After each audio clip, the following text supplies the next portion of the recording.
Oh dear. Yes, madam, are you okay? Shall we take? Uh, Shall I don't know why creating a problem because I just gave another talk and it was fine. I'm not just you mean? sure. No, madam. Just you can share your PowerPoint presentation with us. We'll be sharing behalf of Uh, you. okay, in case I just can't open it now, I will Yes, yes, share the presentation. Can I mail it to you? Can you just download it for me? yes, yes. Uh,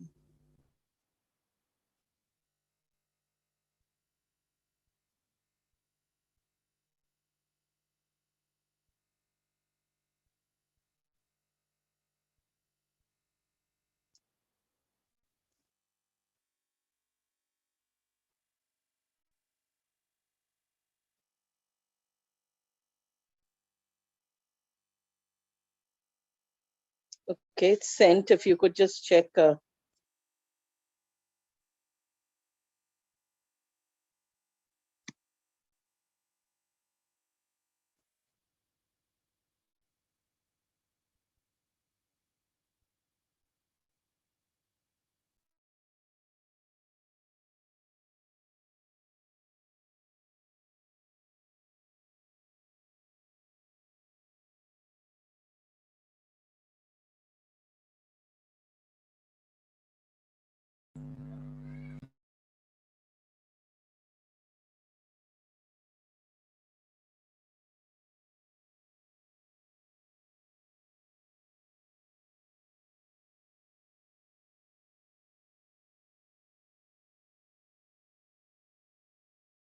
Can you hear me?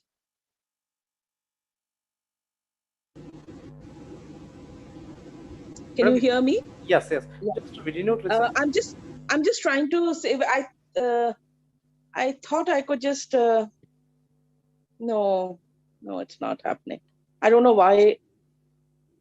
Yes, we have sent a message, madam. Just you can send through WhatsApp also possible.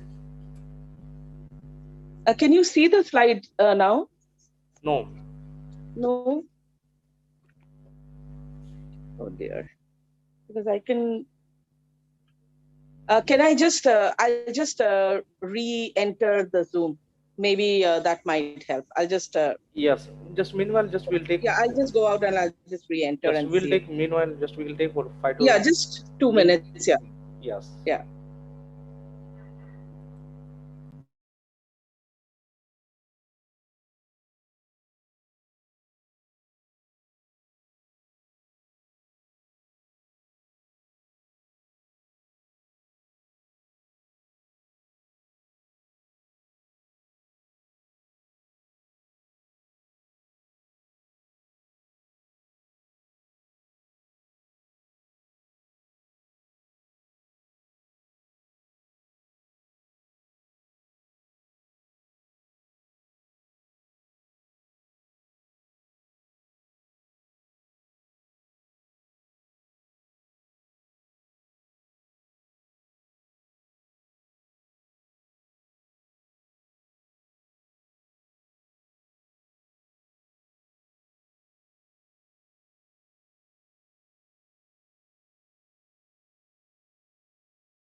Uh, can you hear me? Yes, yes, madam. Is it? Could you? I don't know. For some reason, it's not. I can't share it. Can you open it on at your end?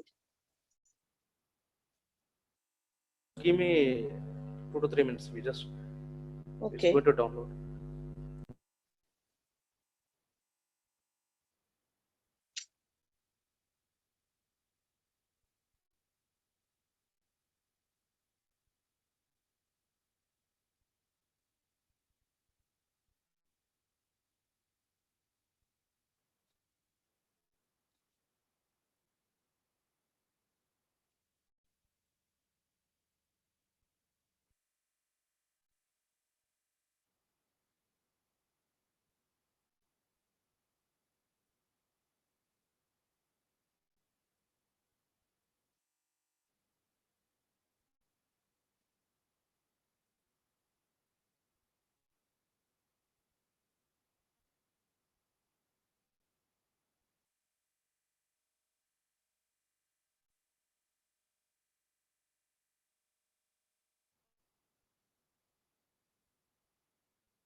Hello.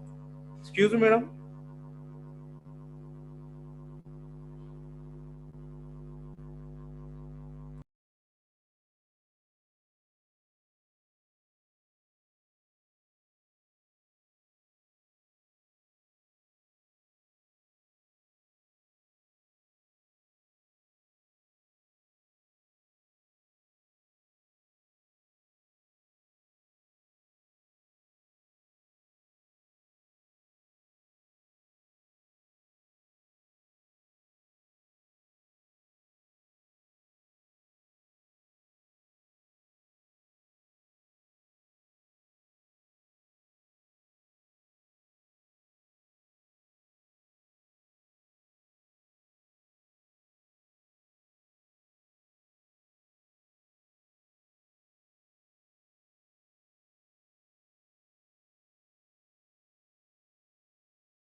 Yes, doctor. You can start your presentation.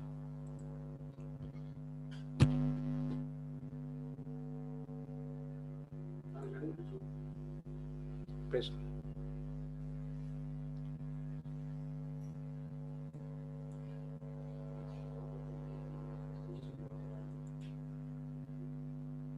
Yeah, yeah. Yeah, Dr. Chatterjee, you can start your presentation. We are going to share your PPT on the screen.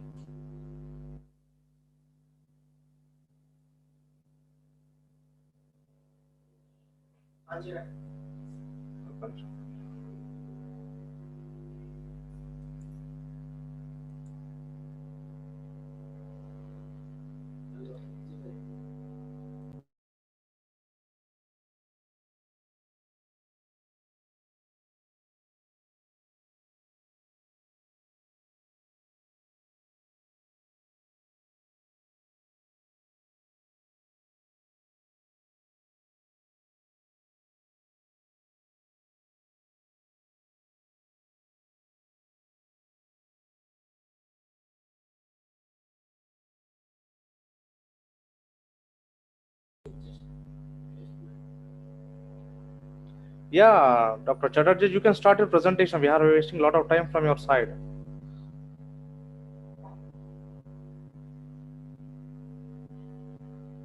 Hello.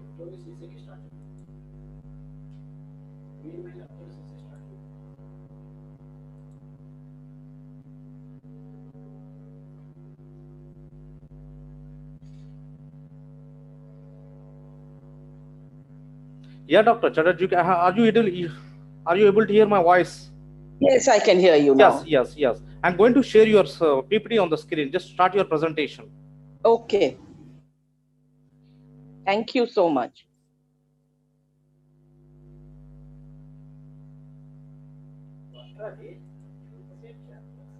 Yes. Are you visible to your visible? Yes, it's visible. Yes, you can start your presentation. Can you make it a full screen or a slideshow? Just.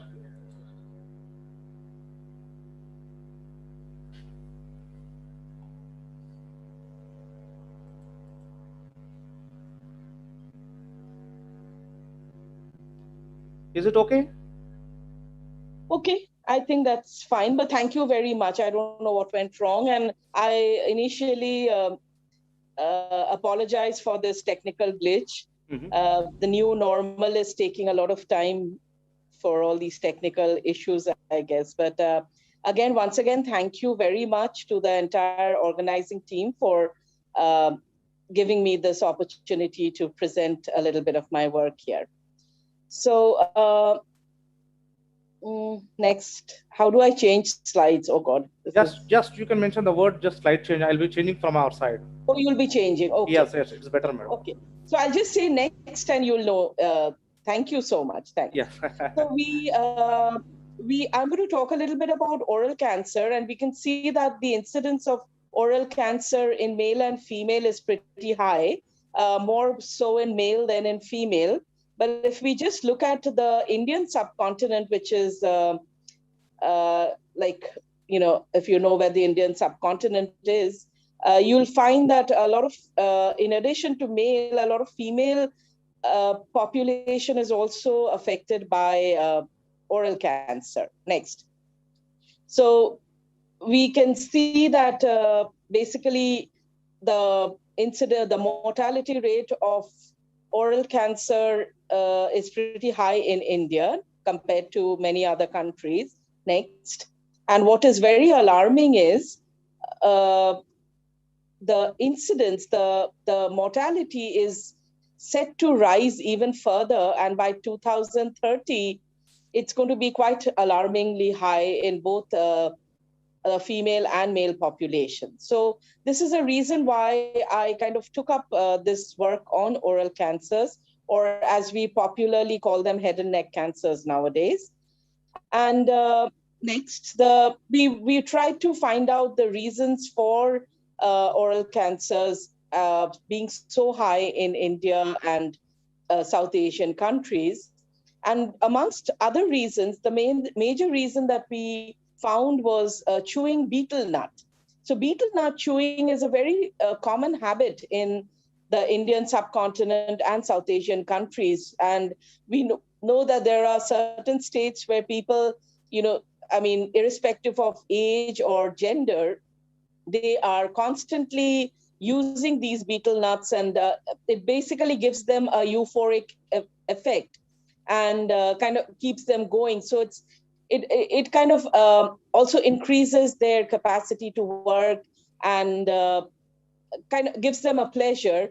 And as a result of which, they're constantly chewing on this betel nut. And we realized that from different studies that betel nut chewing can actually be extremely hazardous for human consumption. Not only cancer, it can lead to many other problems and disorders, including reproductive failures and skin problems and many other issues.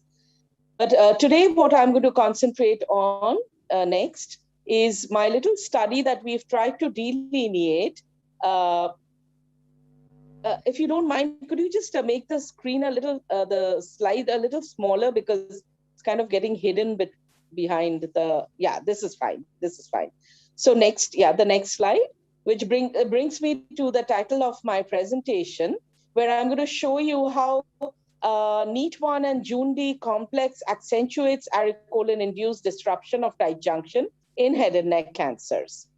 So next, coming back to betel nut, as we know that betel nut, it's a fruit of the areca palm, and the major alkaloid that is present in betel nut, which basically leads to problems of carcinogenesis, is a compound called aricolan. And amongst the others, which are arikidin and guavacolin and guavacin. And it has been found that if you consider the human salivary concentrations of aricolan in betel nut chewers, it can range from anywhere between 20 micromolar to 400 micromolar. And as I shall show you, how both these two doses can be equally a deteriorating factor for human beings. So next, we looked at some samples that we collected. Next slide. We did a histology of patient tumors, patient samples from normal and from patients with oral tumors, and we can definitely see that there is a disruption of the histological architecture, which brought us to the thought that probably there is some kind of disruption of the barrier function, which is promoting carcinogenesis or cancer-like, tumor-like conditions in the oral cavity. And amongst the barrier functions, we know, next slide, please, one of the major barriers that are important in controlling the function or proper physiology in the oral cavity are tight junctions.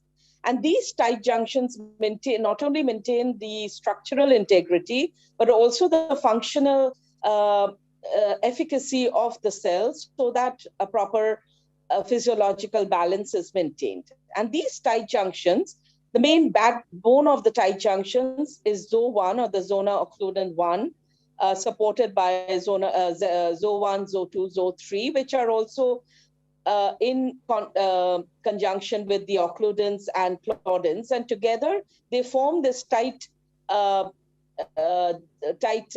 complex at the junctions of two cells and kind of maintains the tissue structure and integrity. So we could imagine that if there is cancer, if there is metastasis, then definitely these tight junction complexes would be disrupted, and the proteins which are associated with these tight junction complexes would also be dissociated. Yes? Did someone say anything or? Okay, so next slide, yes. We therefore have seen in our tumor samples that there is definitely a reduced expression of the tight junction genes. As you can see, ZO1, Claudin 1, Claudin 7, occludins, E-cadherin. And this is at the RNA level. Next slide, please, which we also see at the protein levels. So similarly, protein levels of ZO1, claudins, E-cadherins are also reduced in tumor samples. So we were sure that yes, the tight junctions are being disrupted by if there is a tumor and if there is some kind of debilitating changes, the tight junctions are disrupted. So we wanted to simulate the same. Since we are going to do mechanistic study, we have to get into cell lines. So we performed a similar assay. Next slide, please. In a cell line, the HEP2 cells. This is also, next slide, please. And here we have selected HEP2 cells, which are a laryngeal cell line, cancer cell line. And we have treated these cells with aricolin at different doses and different time points. So we have selected 24, 48, and 72 hours for the as different time points, and we have selected doses right from 5 to 1,000 micromolar. And if you remember that the dose we find in the saliva can range from 20 to almost 400 micromolar. So the dose range kind of overlaps within the range that we selected. And very interestingly, we found that up to about 90 micromolar, aricolin actually leads to proliferation. It has a proliferative effect. Rather, it does not really reduce the percent viability of the HEP2 cells. However, from 200 and above till about 800 micromolar dose, the cells, aricolin is actually reducing the percent viability of the cell. So we notice this biphasic dose effect on the cell lines. So to further find out if it is just killing the cells or how aricolin is actually leading to a reduced percent viability at higher doses, we carried out a cell cycle analysis. Next slide, please. And we found that aricolin leads to a G2M arrest and increases the cells in sub-G1 population in the HEP2 cells. So by 48 hours, the increase in sub-G1 population is very significant, and so is the arrest at G2M phase. So in order to find out whether the cells are truly dying, next slide, we looked at the different apoptotic markers, and we definitely saw that beyond 200 micromolar dose, there was an increase in BACs, cleaved caspase-3, cleaved PARP, and definitely there was cell death. So to find out what is causing cell death at higher doses, and one of the major findings reports mention that arecolin could lead to a lot of reactive oxygen species generation. We wanted to find out whether the cell death is related directly to ROS generation induced by arecolin. So in our next slide, we shall see that definitely there is an increase in the next slide, please. An increase in the generation of ROS with increasing doses of arecolin and a suppression of the antioxidant support system as seen by catalase SOD and glutathione levels, which have reduced with increasing doses. And to confirm that, yes, it is ROS generation that is leading to cell death, next slide, we used N-acetylcytosine, which inhibited arecolin-mediated ROS generation. And we found that, yes, indeed, if the cells were pre-treated with NAC, which blocks ROS inhibited destruction, then definitely cell death is also reduced. So the fact that cell death is a direct function or a direct effect of ROS generation was therefore confirmed. And next slide, please. We can therefore say that, yes, at higher doses of arecolin, which means higher doses in the sense people who are chronic chewers and therefore have a higher concentration of arecolin in their saliva would probably also lead to a high ROS generation, and this would lead to death of cells in the oral cavity. But the question is now, what happens at lower doses? Next slide, please. So when we look at lower doses, we find with Ki-67 staining that up to 50 micromolar, which is usually found in in chewers who are like occasional chewers, we definitely see a proliferation more. So there is arecolin definitely leads to proliferation of cells when they are treated with doses lower than 50 micromolar. And this was also very surprising because if arecolin is leading to proliferation, and definitely proliferation could lead to carcinogenesis, we also wanted to see whether the cells were dying or whether they were surviving at this phase.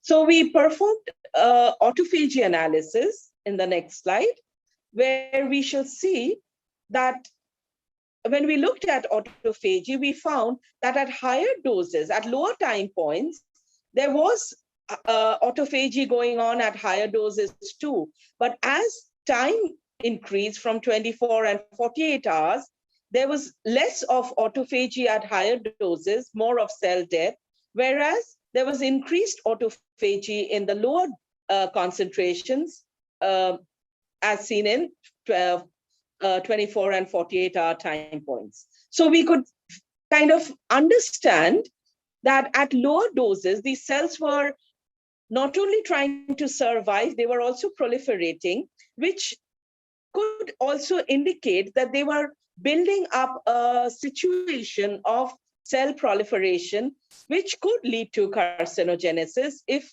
an insult took place. But definitely at higher doses, the cells were not able to sustain themselves and they were undergoing apoptosis. So next slide, please. So here we can say that at lower doses, there is an upregulation of Ki-67 and autophagy, both leading to cellular proliferation and survival. Whereas at higher doses, there is ROS generation, which leads to oxidative damage, leading to cell death. So there is a conundrum here where there is a dose-specific survival versus cell death. But what happens to the tight junctions, which is very important because we want to know whether arecolin chewing can lead to disruption of these junctions. And next slide. Here we can see that irrespective of the dose, the tight junctions are disrupted both at 24 and 48-hour time points. So aricolan definitely downregulates the tight junction genes, both at lower concentrations like 25 and 50, or at higher concentrations, which are 200, 400, or even 800. Next slide. Similarly, we see a downregulation of the tight junction related proteins. Next slide. So as soon as we find that the tight junctions are disrupted, the next question which came to our mind was whether this would facilitate metastasis, because now the cells would want to leave their original oral cavity and would like to travel elsewhere. And in order to look at metastasis, we need to look at, next slide, whether the EMT-related genes, the epithelial to mesenchymal transition related genes, were somehow upregulated, and whether wound healing assays would confirm that metastasis is taking place. So in the next slide, we shall see that when we treated the cells with aricolan, next slide, we find that, yes, there is an elevated expression of the EMT-related genes in tumor samples as compared to the normal samples. And similarly, next slide, please. When we, the same thing at protein, the protein levels of slug, snail, twist, N-cadherin, all EMT-related protein genes, factors were all upregulated in tumors. Next slide. When we treated cells with aricolan, we find a very similar picture. We find that the levels of slug, snail, twist, and cadherin are all elevated on treatment of the HEP2 cells with aricolan, which conforms to what we found in the human tumor tissues. So in addition to the EMT markers, we also wanted to see if there is enough wound healing taking place in response to aricolan treatment. Next slide. Next slide, please.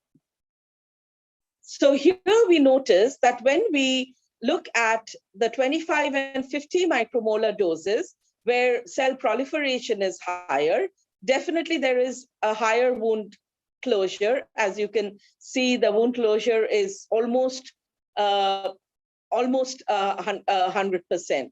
However, when we look at the higher doses, there is less wound closure, because here if we remember that there are more cells which are dying at this dose.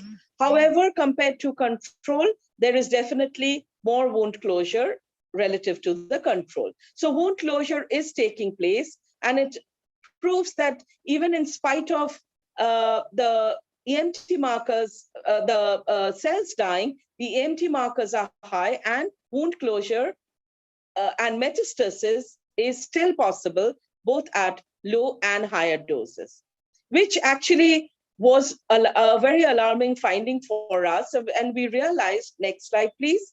We realized that both occasional chewers and chronic chewers are actually at a risk of developing oral tumors and leading to metastasis. So whether they are chronic chewers or whether they are occasional chewers, both of them actually have a risk of developing oral tumors. So next, we wanted to find out what are the genes which are regulating such tight junctions, and specifically, what are the genes which are actually regulating ZO1, because ZO1 is extremely important for maintenance of tight junction integrity. And we found, when we did a RT profiler array, we found that most of the genes, remarkably different, were genes belonging to the MAP kinase family. And on data mining, we found JUND, a transcription factor belonging to the AP1 group of transcription factors, to be very interesting and related to ZO1.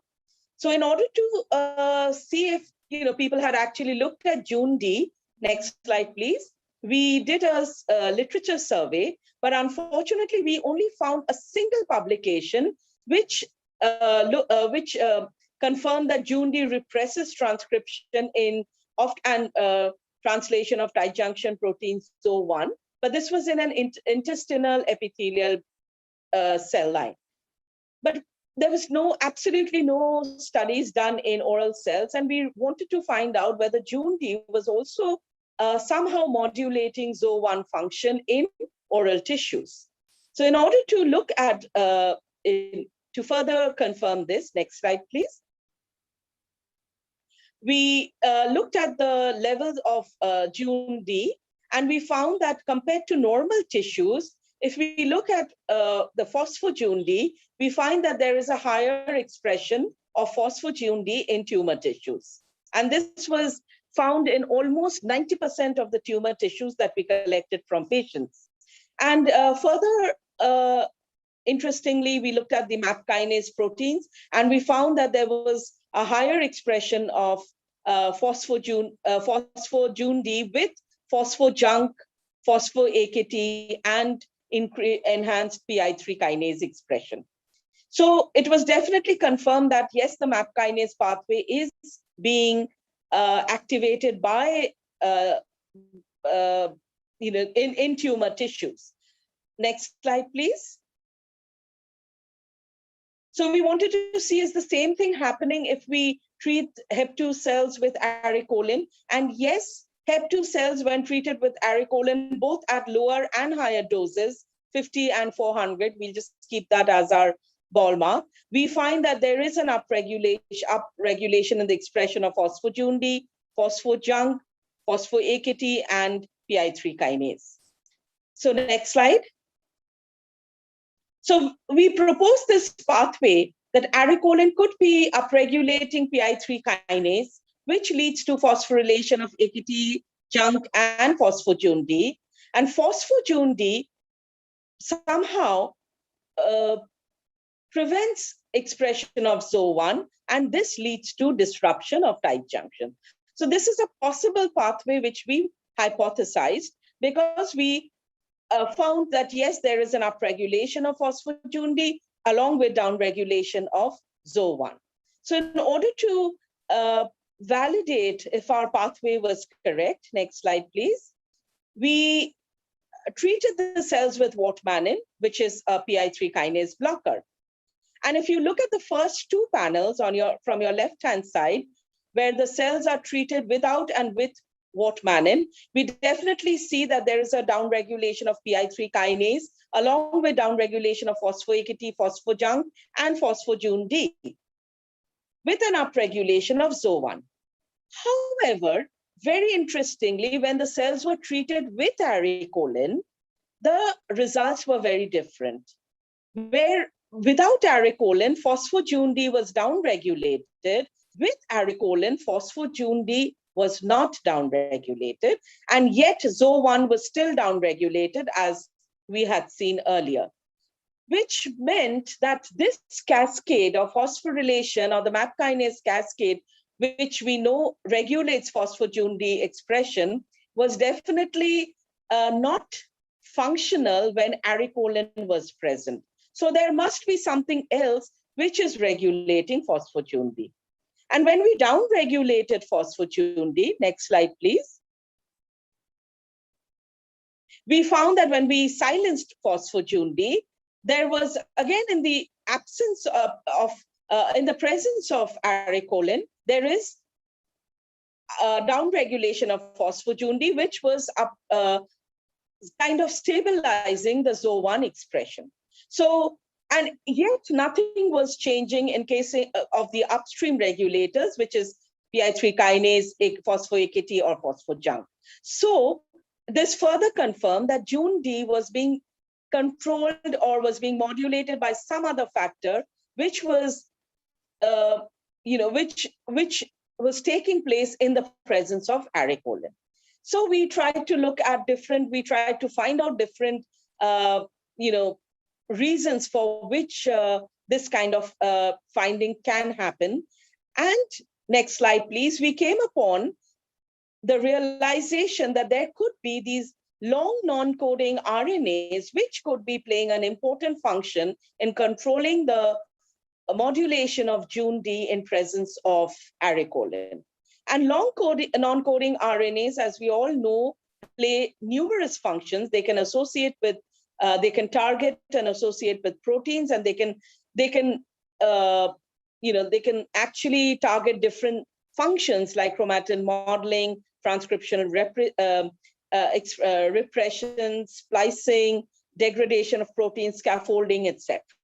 So we were wondering if these long non-coding RNAs had some kind of role to play in modulating Jun D. And next slide, please. When we looked at the role of these long non-coding RNAs in head and neck squamous cell cancers, we found that yes, there were reports that long non-coding RNAs could be affecting different types of head and neck cancers in human beings.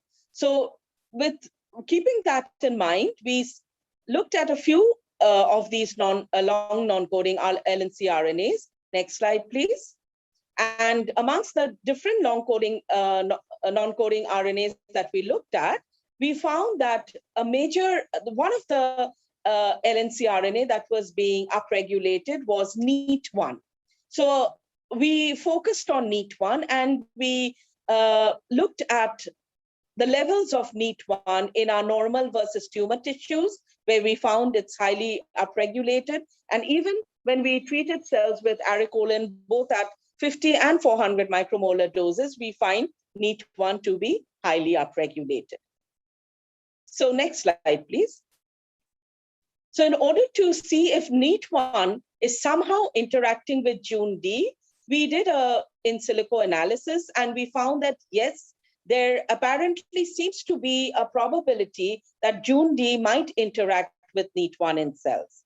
So to find out which compartment of the cell they may be interacting, we looked at the cytosolic versus the nuclear fractions, and we find a higher expression of both NEAT1 and Jun D in the nuclear fractions in after treatment with arecolin. But just expressing at a higher level doesn't mean that they are interacting. So next slide. In order to prove that they're really interacting, we carried out a RNA immunoprecipitation assay with the nuclear fraction of the arecolin-treated cells. And next slide, please.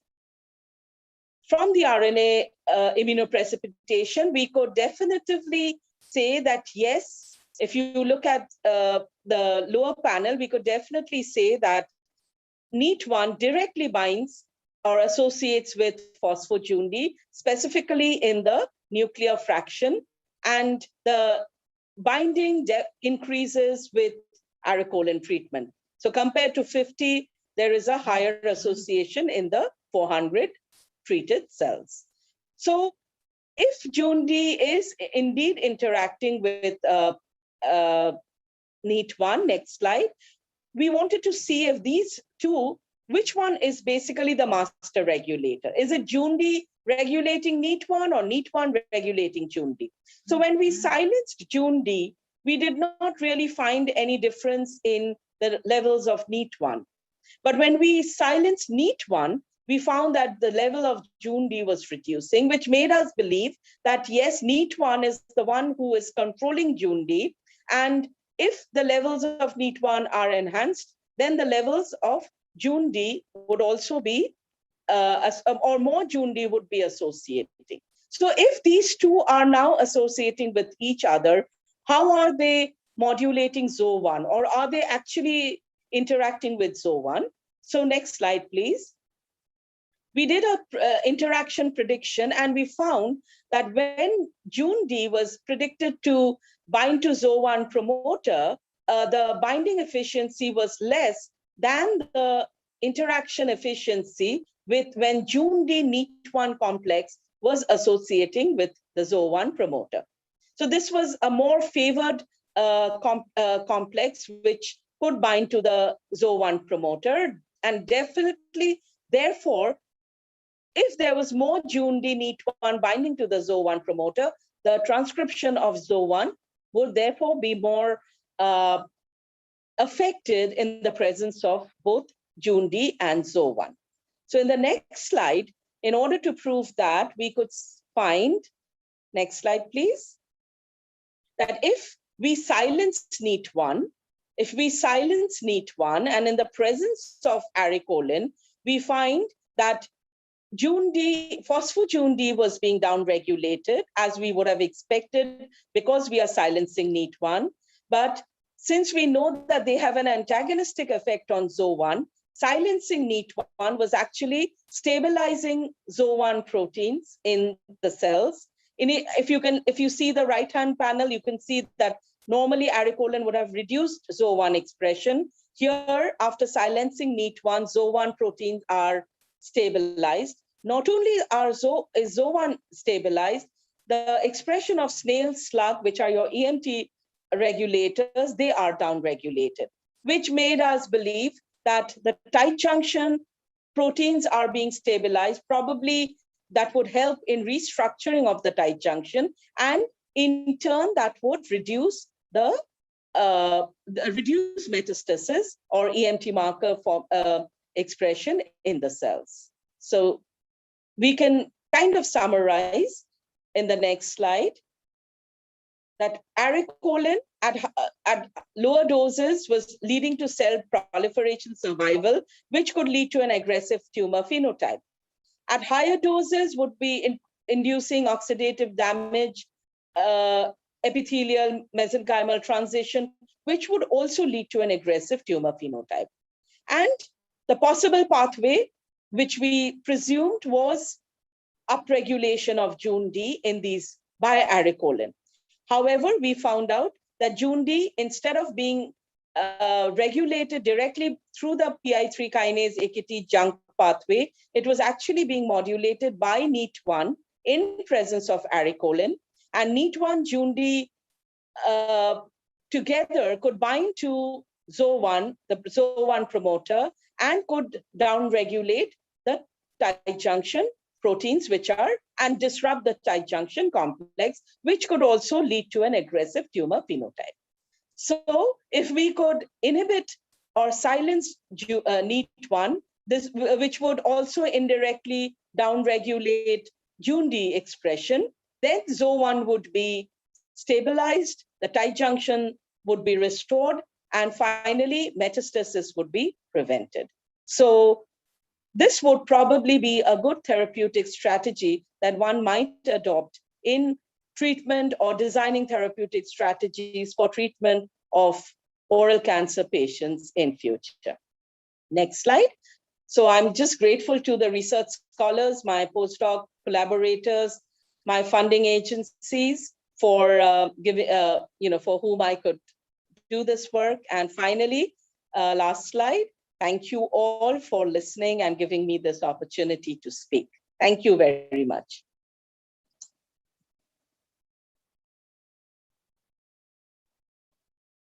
Thank you very much, madam.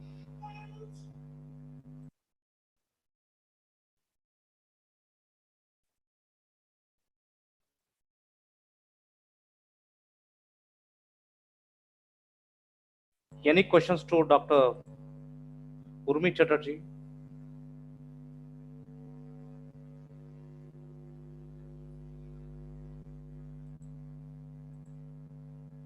Any questions?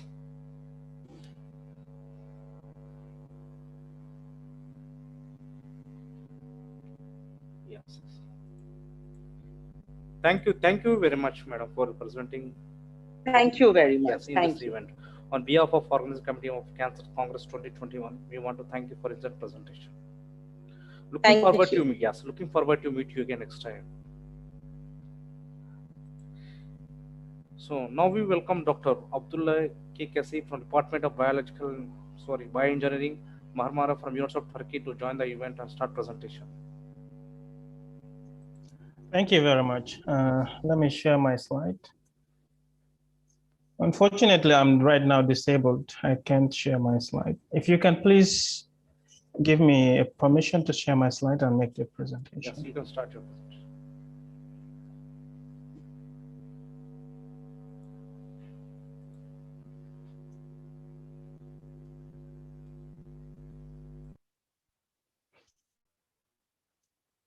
Okay, at this point, I guess my slide is visible, right? Yes, sir.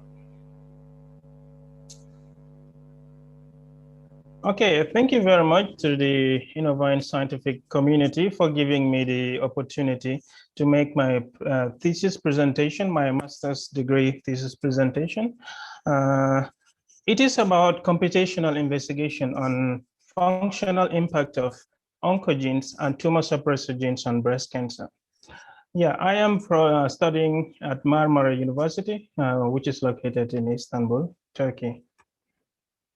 Okay, looking at the cancer, why did I choose cancer? Because after making some research, I found out that like breast cancer is the second, based on the global data that was published in 2008, it said that, okay, cancer is the second leading cause of death worldwide. So in 2008, it is said to have caused a total death rate of 7.6 million, and in 2018, 9.6, which is equating to a percentage of 20.8% from 2008 to 2018, which is 1 decade. So looking at the rate of this, which is 1 in 6 deaths are due to cancer. So something has to be done. So I believe that, okay, I can do my research on this area in order to contribute in mitigating the breast cancer. And this is one of the data that they published. And as you can see here, breast cancer is the second on the table. So when we look at the distribution of breast cancer in male and females, in male, it is a little bit minimal compared to the significance that we can see at the second one here in female at the global stage. It's said to occur somewhere in Asia. It is much more predominant in Africa and some portion of America. Okay, what did we do in our research? So first of all, we retrieved the data from ClinVar, which is National Institutes for Health database comprising of variations of different genes and variations of different genes. And some of the data that they contain are protein changes and clinical significance, which you can use in order to analyze and make meaningful conclusions. So we downloaded, or we retrieved 10 genes, which are believed to be related to breast cancer, like 5 oncogenes and 5 tumor suppressor genes. And these are the list of our genes that we downloaded and the date that we downloaded them, since the data keep updating on a daily basis because of the booming scientific research and data updating. Okay, after downloading our data, so we need to know what kind of impact does this non-synonymous single nucleotide polymorphism have on the protein sequences. In order to understand that properly, we use some functional prediction tools such as polyphen, Provian mutation assessor, suspect, and phantom. So after doing the prediction, so we gather some data. We are able to know which of the genes have a greater impact on the protein. And after doing the functional prediction, now, in order to be able to know the non-synonymous single nucleotide polymorphism, the amount of damage it causes on the protein structure, we need to annotate the protein or the variation to a protein 3D structure. Because some of the structural tools that we used in our research, they are using the 3D structure of a protein. So in order to be able to do the annotation, we use the tool called suspect, which can easily annotate the variations on the 3D structure. So the 3D structure then we can later use in order to determine the amount of impact they had on the protein stability and its conformation. So the protein functional prediction tool, the structural prediction tools that we use includes Maestro, PREM-PS, CUPSAT, and MCSMNA, and their functions. Some of them are based on evolutionary And most of them, also, a number of them also are based on the random forest scoring method. So after downloading our data, we found out that the number of variations of each gene, we tabularize them in order to be able to gather some meaningful information from it. So some of them were oncogenes and the tumor suppressor gene, but the greater variations were we have seen in PALB2, which is a tumor suppressor gene, and then it follows the PTEN. So based on the clinical researches that were done in the past, some of the clinical distributions based on their results, some of them they categorized certain variations as maybe likely pathogenic, and others were categorized as pathogenic. So based on all their predictions or all their research outcome, we gather the information and tabularize them, and then we will do the analysis later. So if we look at the variation, it is either pathogenic or it is non-pathogenic. So based on the research that were published in the past, so we use their data and categorize them based on the binary system. Either it is pathogenic or it is non-pathogenic. So in the categorization, these were the ones that we term as pathogenic based on the previous research and some meaningful evidence that we found in the research articles. So then we do the clinical significance count on the binary method. We found out that majority of the variations were benign instead of pathogenic. But when we look at the BRAF gene, which is an oncogene, most of the variations or the non-synonymous were seen to be pathogenic. Then we want to know the percentage ratio of the benign and the pathogenic. So we also did the calculations based on it. So in order to be able to do certain meaningful conclusions, the tools that we use, their prediction scores, were in different formats. Some of them were rating from 0 to 100, and others were from, their thresholds are different. So in order to do the analysis, we have to normalize the data set. So this is what we use to normalize the data set in order to make a meaningful predictions and gather our results. So after doing the normalization, these are of the tools, and each genes, these are the data that we gathered. And then we normalize the thresholds of each gene as well, the threshold of each tool that we use, in order to know the boundaries where a gene is pathogenic or it is benign. So now we need to know all the tools that we use. Since they are all normalized, we need to know which of the genes is beyond the threshold or is beneath the threshold. So because of that, we took the average of all the prediction tools of each gene and their threshold as well.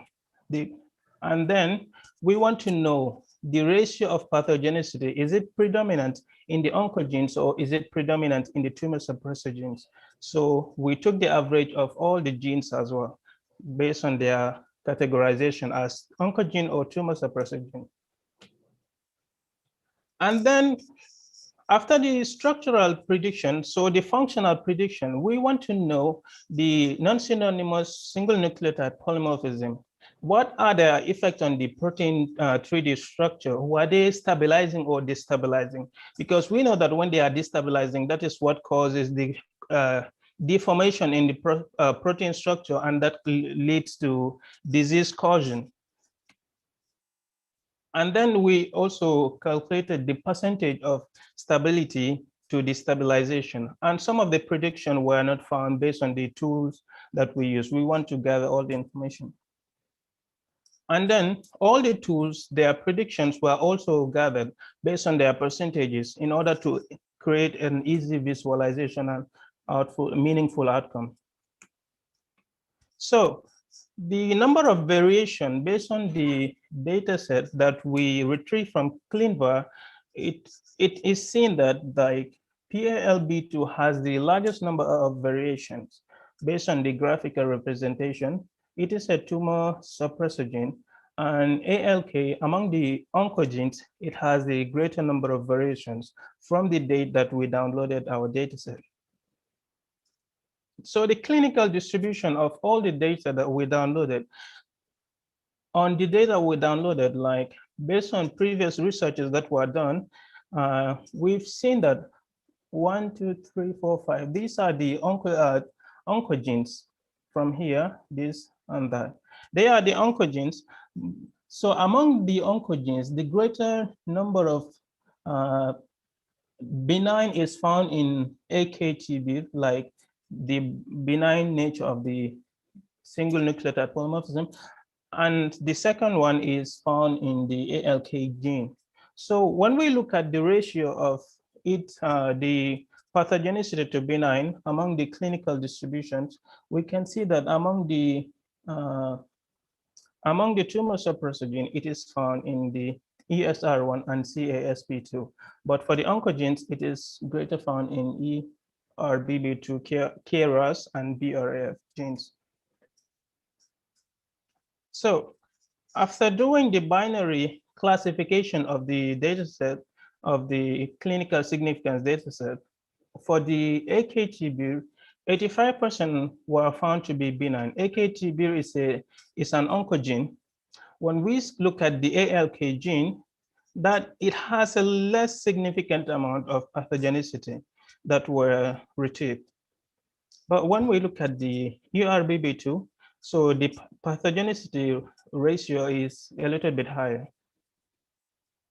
But for KRAS, it has the greater number of pathogenicity or pathogenic variations. So what this could tell us that is like when we want to look at these genes, whether they are cancer causing, like most of the variation are causing cancer or not.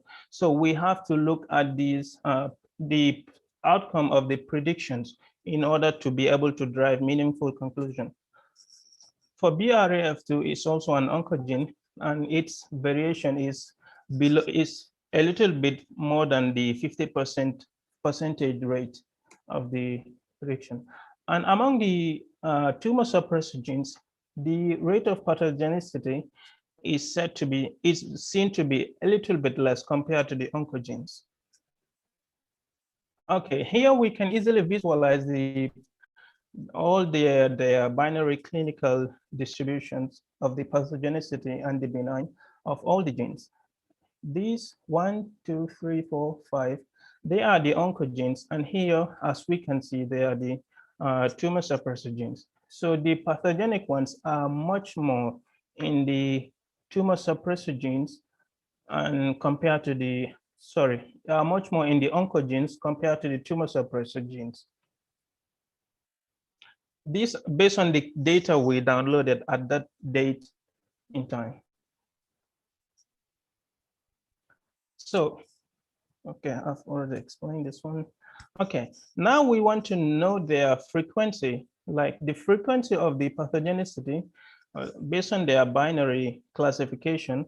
We can see that the pathogenicity, like based on here, the pathogenic are much more among the oncogenes.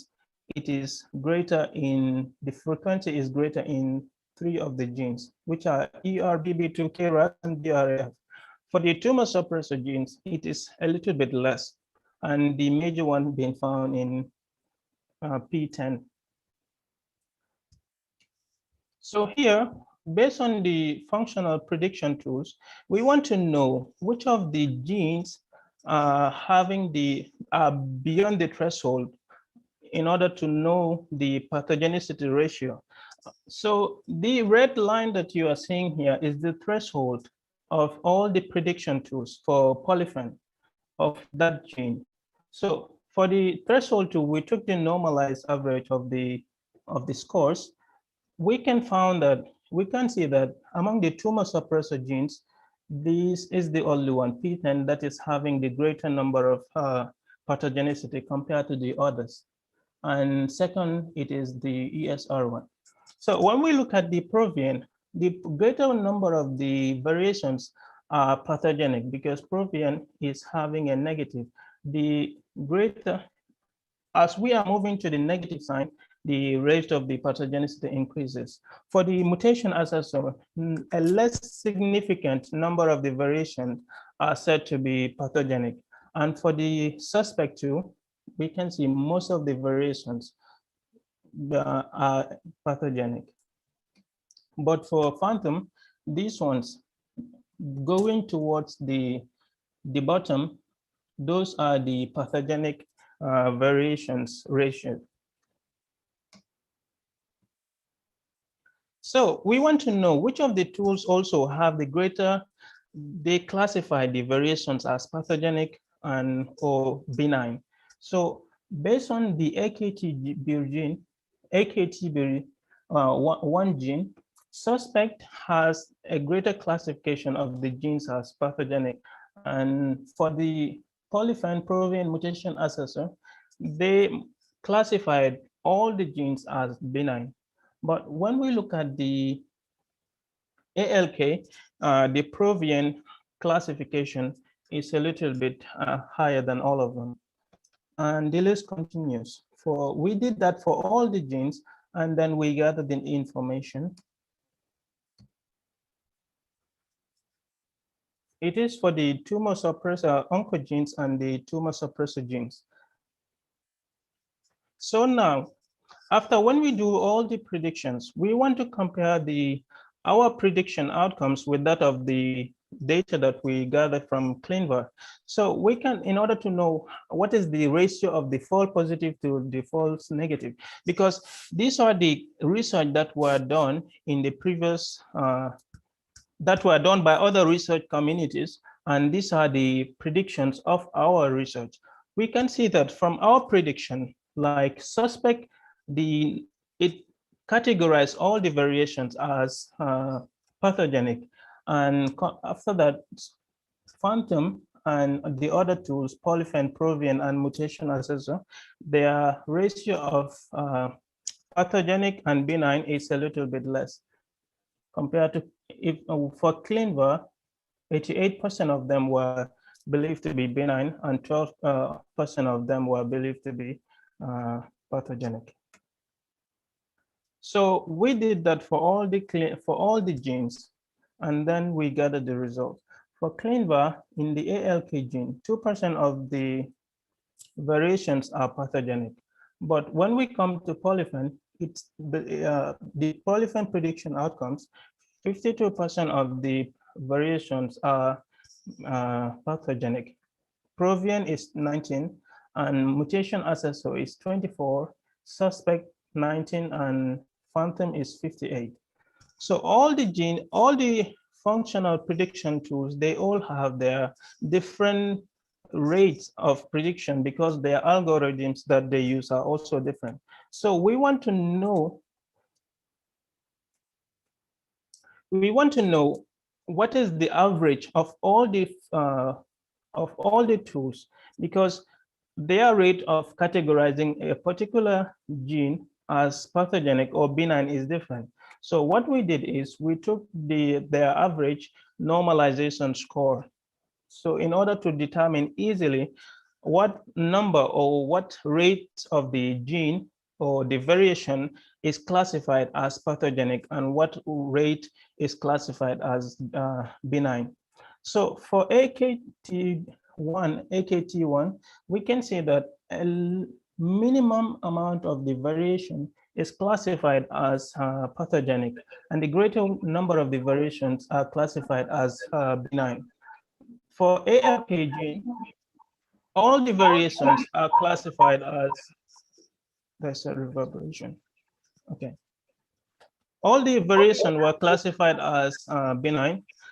For ERBB2, just a minimum amount of the variation are classified as pathogenic. For KRAS, for PRF, all of them were classified. So in this graphic, we can see that the large amount of the pathogenic variations were seen in the tumor suppressor genes, which are ESR1, TAXP2, TET, PLB2, and PTEN genes. So in order to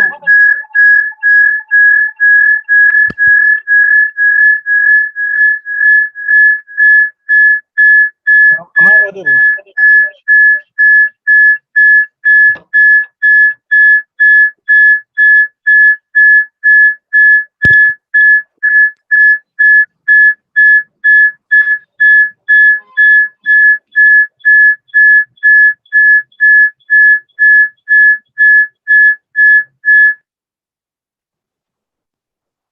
Okay, I think that is regulated. So now here we can easily see the number, the ratio of the pathogenicity and benign, but to even see it much more clearer, we prepare this graphical representation, which can easily serve as a discriminant to know the exact amount of the cumulative ratio of the pathogenic and benign number or their ratio based on the classification as tumor suppressor genes or oncogenes. That means the oncogenes, all the variations, their average is the average variation of all the oncogenes are said to be benign. But when we look at the tumor suppressor genes, a greater percentage is benign, but some portion of it is also pathogenic, which means that the pathogenic variation based on the final analysis is found in the tumor suppressor genes compared to the oncogenes. So for the structural predictions, we can see some of them, this just like the functional predictions. We did the structural prediction to know the stability of the protein 3D structure upon variations, whether the non-synonymous single nucleotide polymorphism has a deleterious effect or has a destabilizing effect on the 3D structure when the variation occurred. So for the AKTB, we can see the frequency of the destabilization is 83 compared to any of the variations, any of the genes, compared to any of the genes.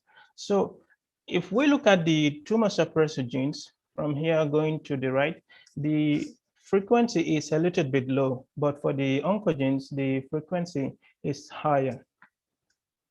So we did that analysis for all the genes. For the rest of the genes also using different tools, for the PRE and PS, we can see that the greater number of destabilization is found in AKT1. And when we categorize the binary way, we can see that the greater destabilization is found in oncogenes compared to the tumor suppressor genes. And the next tool is MCSMNA. It also destabilization, they are found, the greater percentage is found in the same thing in the oncogene compared to the tumor suppressor genes. The same thing goes for the CAPSAT. So the average frequency, we took the average of all the tools and in order to determine their frequency of the destabilization. So here we can see that based on the blue is the two oncogenes and the brown is the tumor suppressor genes. So that is the average percentage. The percentage, we took the average of all the predictions and their frequency in order to easily visualize it. So based on the results, it is believed that like this destabilization in the tumor suppressor gene is in the oncogene is greater, and for the stabilization is also greater, but we want to focus on the oncogenes since we want to focus on the destabilization since they are the variation that causes this deformation in the protein's 3D structure and therefore leading to a disease. And thank you all for listening. And if there's any question, I can answer them as much as I can. Yes. Any questions?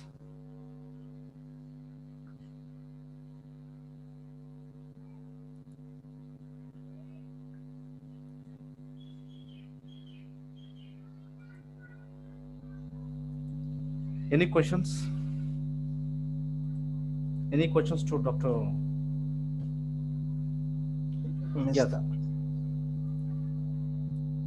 Yeah, thank you very much, sir, for giving your presentation. Thank you too for having me. Yes, thank you very much for speaking in this meeting and providing your perspective. Thank you for sharing your tips with us. Looking forward to meet you again next time. Thank you too. Yes. Now we ask Dr. Shakuyagia from Kamineni, from Assistant Professor of Radiology Oncology from Shadi Behastri University of Medical Sciences from Iran to start presentation. Hi, do you hear me? Yes, ma'am. Let me share my screen.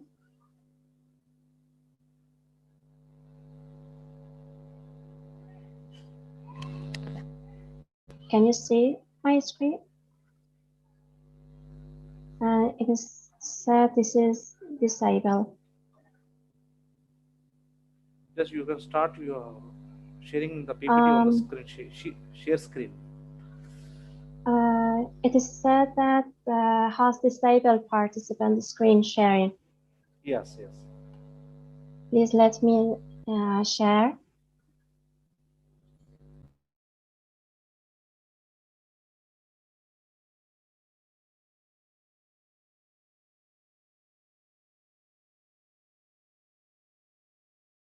I can't share it.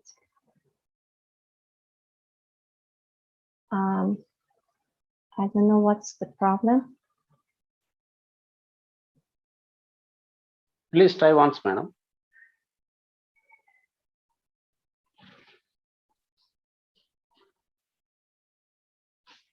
You can try. You can share your PPT through share screen. You can upload your PPT. Yes, through.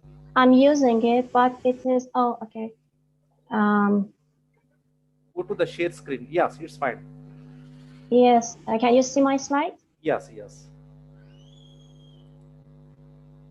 Is this okay? Yes, it's fine. Okay, thank you. Good afternoon, everyone. I'm Dr. Kamian, a radiation oncologist from Iran. It's my honor to be in this webinar, and thank you for the time and the invitation to this webinar. I will talk about treatment approaches for acromegaly. First, I will go through a little bit what guidelines say about the treatment approaches for this disease. And then I will go to more details in a review of literature in the recent years in summary. As you know, acromegaly is a disease which persistent hypersecretion of GH and IGF-1 cause most of the clinical manifestations. The incidence is rare, about 6 to 8 per million people, and the diagnosis is often late because the signs and symptoms of the disease progress slowly over a period of many years and up to 12 years in literature.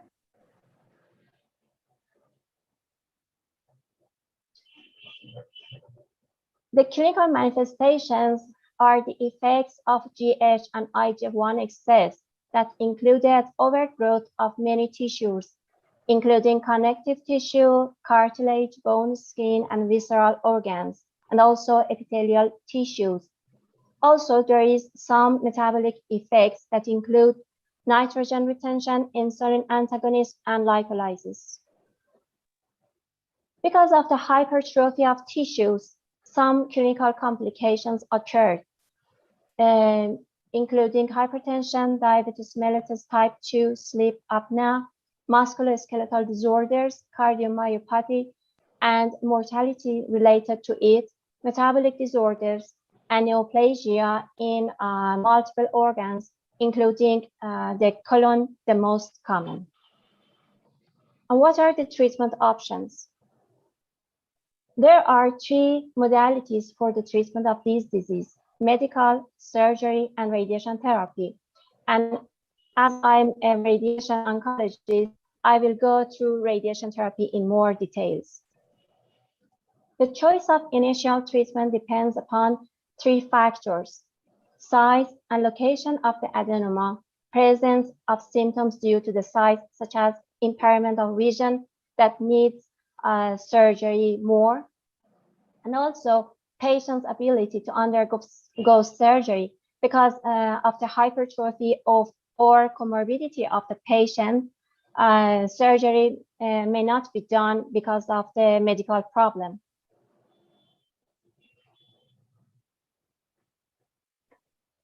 We use medical therapy in tumors that appear to be unresectable. For example, extensive cavernous sinus invasion, but with no chiasmal compression. Because when there is compression on optic apparatus, we need surgery first. Also, some patients are poor surgical candidates or decline surgery. We need medical therapy.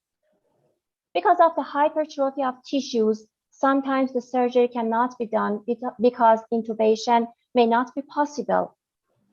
So we use medical therapy to allow easier intubation by reducing severe laryngeal swelling and microglossia, and also improve cardiac dysfunction for anesthesia.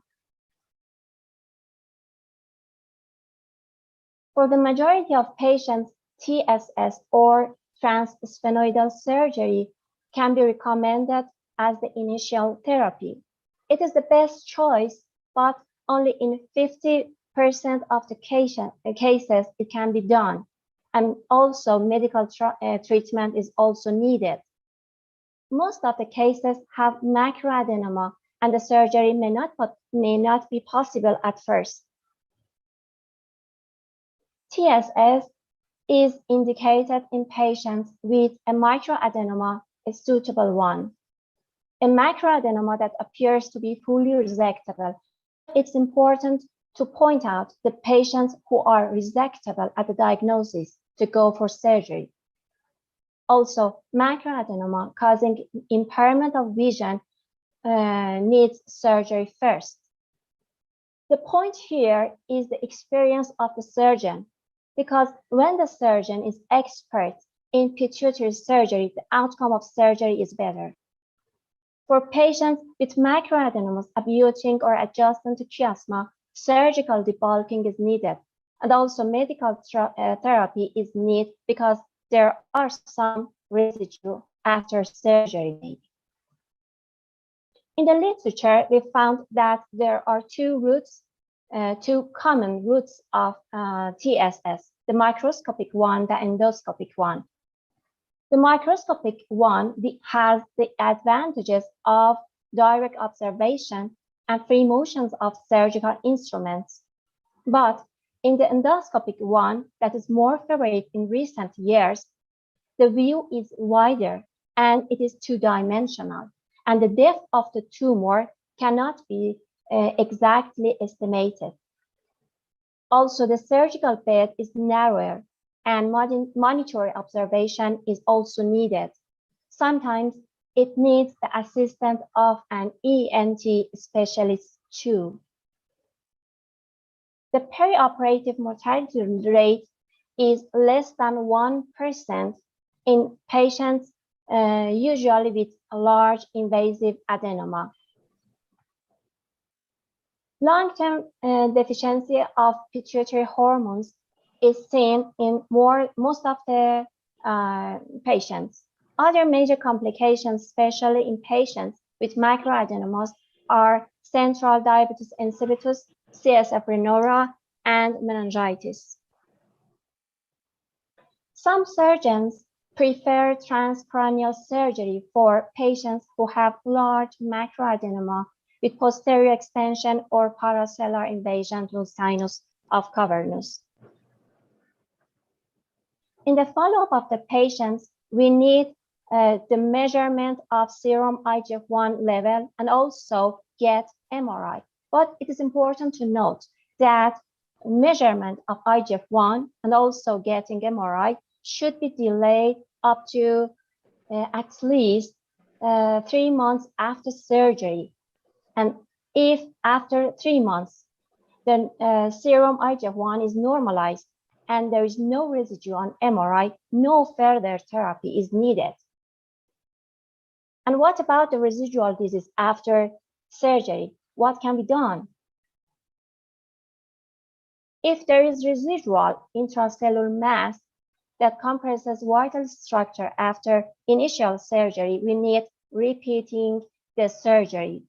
Also, if there is significant residual tumor in sella that is already resectable, we can repeat surgery too.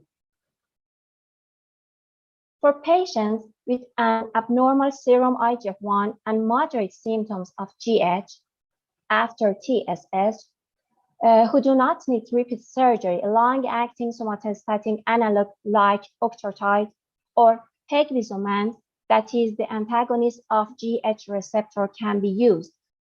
In patients with only modest biochemical abnormalities such as GH concentration 1 to 1.3 microgram per liter and mild symptoms of GH excess, cabergoline, that is the agonist of dopamine, can be used. Also, we can use stereotactic radiation therapy or SRS for residual tumor after surgery if medical therapy is ineffective and not tolerated, or an adenoma increasing in size despite medical therapy. Also, in aggressive or atypical adenomas, and the patients who desire to avoid the cost and administration of long-term medical therapy, we can use SRS after surgery. And now we want to talk about radiation therapy as a modality for the treatment of acromegaly. RT is effective in reducing the size of adenomas and decreasing GH and IGF-1 concentration. But it is important to point out that the decreases the GH and IGF-1 usually takes years to occur. So it is suitable for patients whose disease is not controlled by surgery or medical therapy. And so it is the third option for these people. There are two types of radiation therapy for the treatment of acromegaly: SRS as a single high dose or conventional as fractionated. Stereotactic radiosurgery has the surgery in its name, but there is no surgery and no knife. It is in one session, so it's called a surgery. The advantages are patient convenience because it is in one session, and possibly faster control of hormonal hypersecretion in SRS. But it is important to note that not all the tumors are suitable for SRS. For example, the adenomas that are too close, for example, less than 5 millimeters to radiation sensitive tissues like optic apparatus, like chiasma or optic pathway, are more safely treated with fractionated radiation therapy because a large single dose of radiation to these tissues can cause blindness, and we should keep the dose to these optic apparatus to less than 8 gray.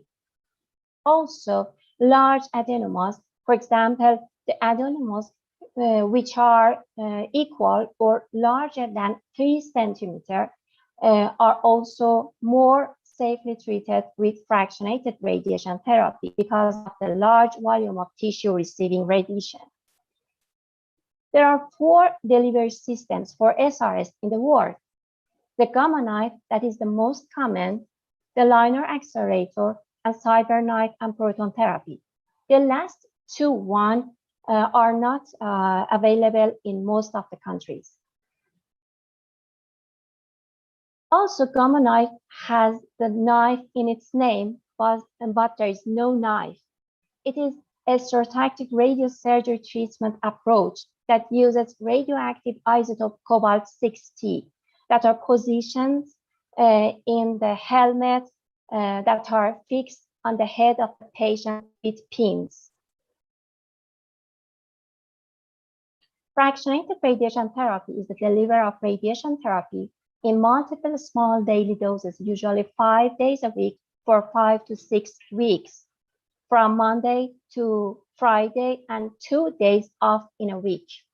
The delivery system in most of the centers is the linear accelerator. Sorry. Few patients achieve the current goal of therapy. For example, a basal serum GH concentration less than 1 microgram per liter in the fractionated radiation therapy. The serum GH and IgG1 concentration decline an average of 20% per year.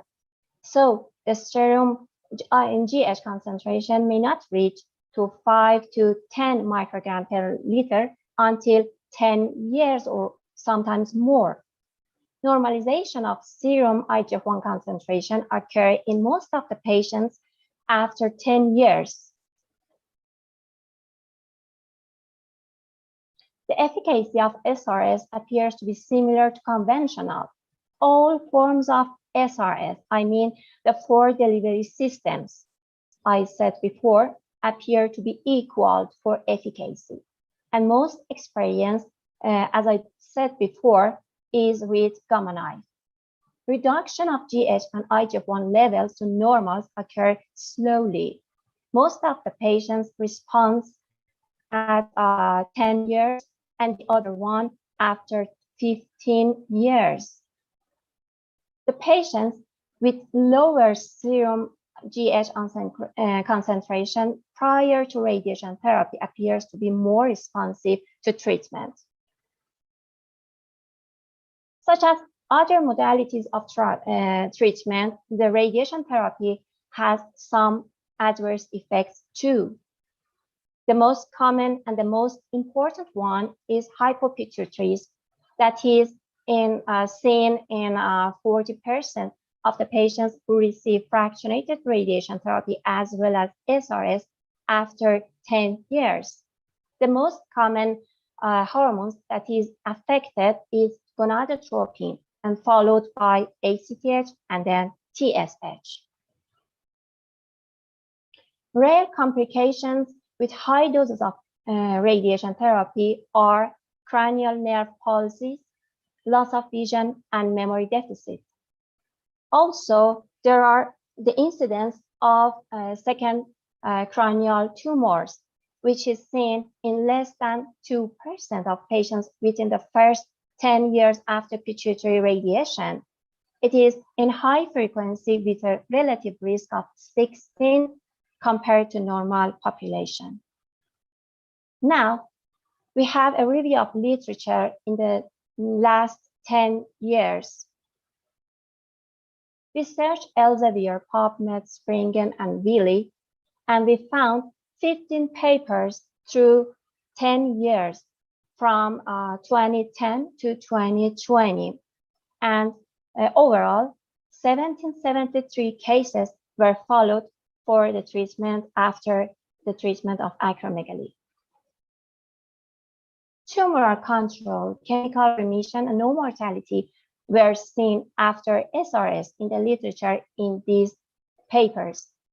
The most common adverse effect that was seen in about 20% of the cases included hypopituitarism, neurologic effects, endocrine disorders, vision disturbance, ocular nerve palsy, and adrenocorticotropic failure. 90% of the cases need surgery, and in 90% of the cases who needed surgery, TSS was done. And success was seen in half of the patients up to the most of the cases, means 15 to 70% of the cases. There is tumoral control and chemical remission and no mortality in TSS, and only one case with recurrence was seen. The most common adverse effects were epistaxis, temporary diabetes insipidus, seizure, sinusitis, hypopituitaris, and disturbance in smelling and tasting. I told about the two routes of TSS, microscopic one and endoscopic one. Diabetes insipidus and hypopituitaris were more common in microscopic one, and the sinusitis and smelling and tasting changes were more common in endoscopic TSS. But there was no significant difference in post-operation remission, and operation success was more common with microadenoma, which was expected. About 10% of the cases that needed surgery had transcranial surgery due to the indications, and the mortality and adverse effects were more common in this approach than TSS. Thanks a lot for the attention and for the time and being safe for me. Yes. Yes. Any questions to Dr. Kamian?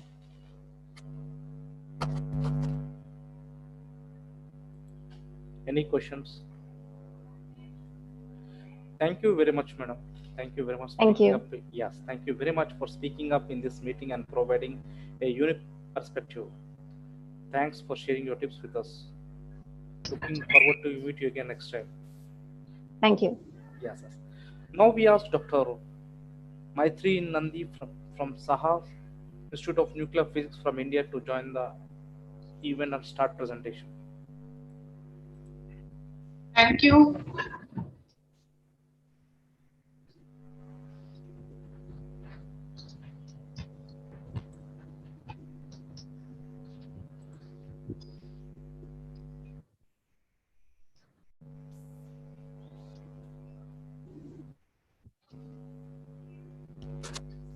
So this is okay? Yes, yes, madam.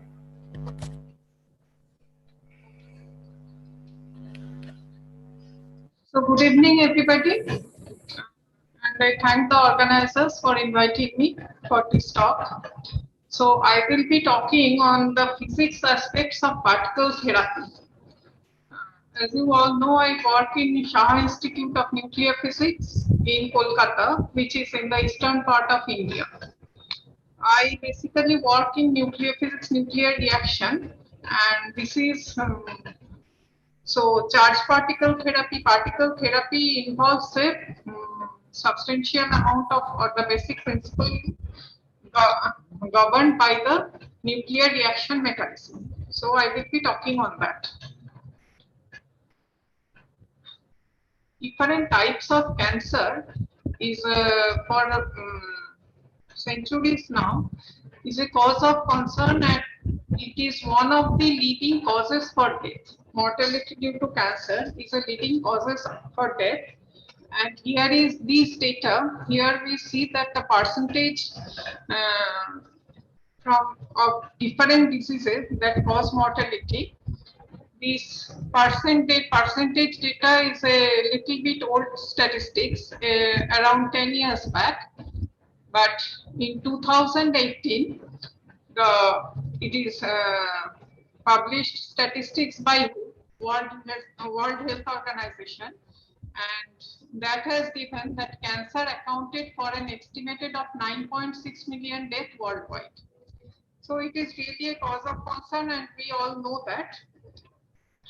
Now, this radiation therapy is one of the preferred method of treatment in some selective indication of cancers. Not for all types of cancers, but in certain types of cancers, it is one of the preferred choices. So the first history dates back to the use of X-rays, and we know that X-ray was discovered by Röntgen in 1895. First medical use was reported. It is a typical picture of diagnosis by X-rays, not therapy. And the first medical use was reported in 1896. In the same year, treatment with X-rays was also first done, and this is in the Vienna Medical Society. And then we know about the discovery of radioactivity by Henry Becquerel. Now, after that, after the discovery of X-rays and use of X-rays in diagnosis, then photon or gamma radiation or X radiation, high energy X radiation, they were used in therapy for over several decades. So this is here we basically, okay, before that, now when photons are used for radiation therapy, it has certain advantages as well as it has certain disadvantages. The main disadvantage is it irradiates due to the nature of interaction of photons. It irradiates a lot of healthy tissues which precedes the tumor. The tumor may be situated at just beneath the skin or at a certain depth in the patient's body. And when it is at a depth in the patient's body, the photon radiation, gamma rays or X-rays, they give a substantial amount of dose to the healthy tissues preceding the tumor, preceding the disease tissue. So that gives us undesirable dose. Whereas the charge particle or charge particle therapy, due to its nature of interaction, it can be optimized, the energy can be optimized in such a way that the main amount of energy is deposited in the target volume in the diseased tissue and the healthy tissues are saved. So after the use of gamma rays and X-rays for radiation therapy of malignant tissues, then gradually hadron therapy, which includes both charge particle therapy as well as neutron therapy, those become somewhat preferred choices of treatment in radiotherapy. So here is a timeline of the hadron therapy. By hadron therapy, we mean both neutron therapy and charge particle therapy, which mainly encompasses proton therapy and carbon therapy now. Okay.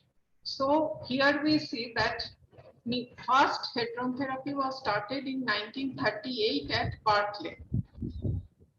Then it gradually, protons were suggested and several developments were there.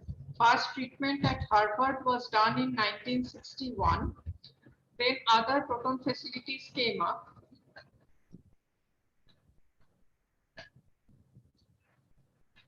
Both neutron therapy as well as proton therapy were continuing at that time. And finally, then we go over to heavy ion therapy, which is not given here. The timeline for in this, okay, here in HIMAT in Japan, carbon therapy was started in 1994. And so this is the timeline up to 2008. After that, several proton centers and some carbon therapy centers were planned and some started operation also, that I have not shown here. So particle therapy includes, the title of my talk was physics aspects of particle therapy, which includes both hadron therapy and electron therapy. And hadron therapy, as I have mentioned already, it includes neutron therapy and charge particle therapy. But in this talk, I will be concentrating on the physics aspects of charge particle therapy only. I am not charge particle therapy means heavy ion therapy, either proton or other heavy ion therapy in hadron therapy. I will be concentrating on that. So what is the advantage of this charge particle therapy? Why we get that advantage? Why the in a dose deposition characteristic we get such type of dose deposition characteristics? That is because when the energetic ion beams are directed towards the patient's body, as the ions penetrate the patient's body, the dose given to the tissues gradually increases up to a certain maximum. The slide can be seen fully. Can the slide be seen fully? Okay. So as the particle penetrates, the dose increases and it reaches a maximum, and then it falls off very rapidly, but not exactly sharply. There is no sharp cutoff. So since the initial dose deposition is much lower than the maximum value or than the peak value, less energy is deposited in the healthy tissues outside the preceding the target volume. There very little energy is deposited. So that is the main advantage of charge particle therapy. Though one main disadvantage, particularly for some of the countries, that is, it is very costly. The therapy is very costly. So here, this is a map showing the some of the charge particle centers, proton therapy and heavy ion beam therapy centers, updated up to 2018 or 2019. These are the worldwide charge particle therapy centers. So this is a very familiar curve. As we all know, if we study the dose deposited by photons, gamma rays or X-rays, high energy X-rays, and the charge particles, protons and carbons. Protons and carbons are the main two beams which are widely used till now for this hadron therapy. We see a dose deposition profile like this, but dose deposition versus depth. So here we see that for protons and carbons, the dose peaks at certain depth, and for photons of 21 MeV, the dose is much higher at a very shallow depth, and gradually it then falls off. So what causes this? For this we have to go to the, since I am discussing the physics aspects of the particle beam therapy, we have to go to the kinematics of this dose deposition or energy deposition characteristics. Now for charge particles, we know that the energy is transferred through ionization and excitation or through nuclear reaction. This ionization and excitation, they are mediated by Coulomb interaction with atomic electrons, while the nuclear reaction is mediated by strong interaction with atomic nucleus. So the first one is with electrons, the other one is with nucleus. But for this charge particle interaction, the large fraction of energy is deposited through this ionization and excitation. Through nuclear reaction, the fraction of energy deposited through nuclear reaction is very less, because the cross section of nuclear reaction is much lesser compared to the cross section for this Coulomb interaction. So if we consider the kinematics of this charge particle interaction, by charge particle interaction I mean proton and other heavy ions. I do not consider electrons here, because though the mode of interaction is by same Coulomb interaction for ionization excitation, but there is some difference, since this ionization and excitation takes place with atomic electrons, and when my incident beam is an electron, the masses of the two particles are similar. So that gives a different type of trajectory and different extent of energy transfer. But when my charged particle is either proton or carbon ion or any other heavy ion,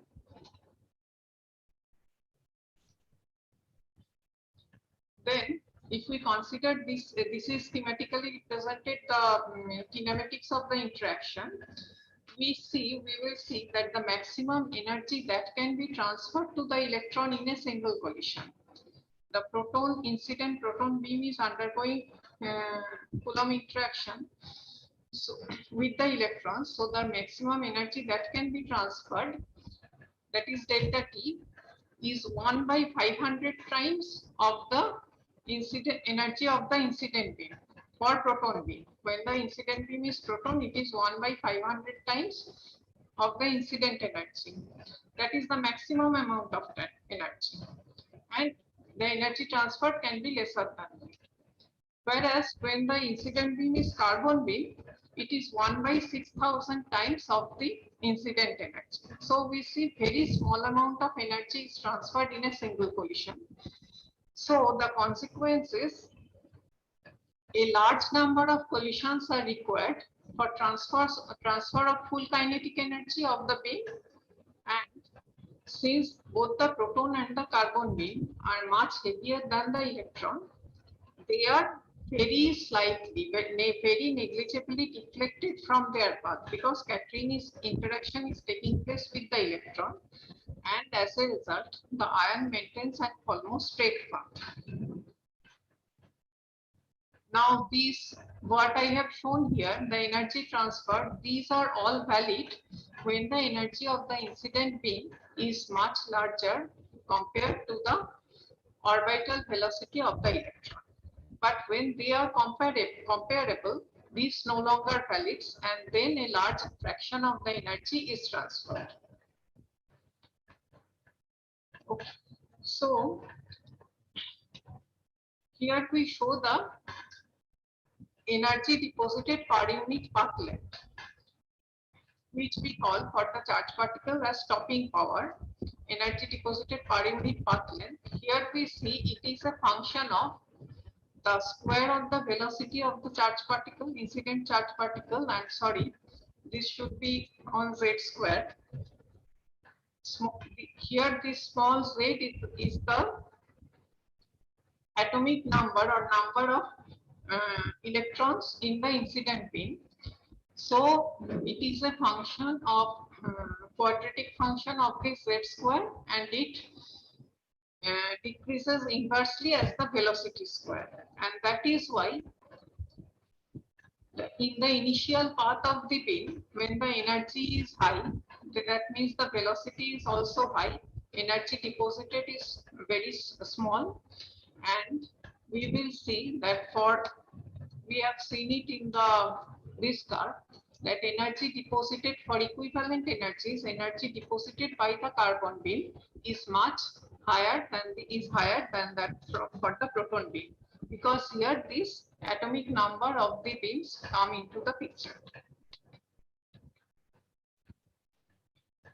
Now, biologically effective quantity is linear energy transfer, and that also is linear energy transfer or late, and that is higher for carbon beam than for proton beam.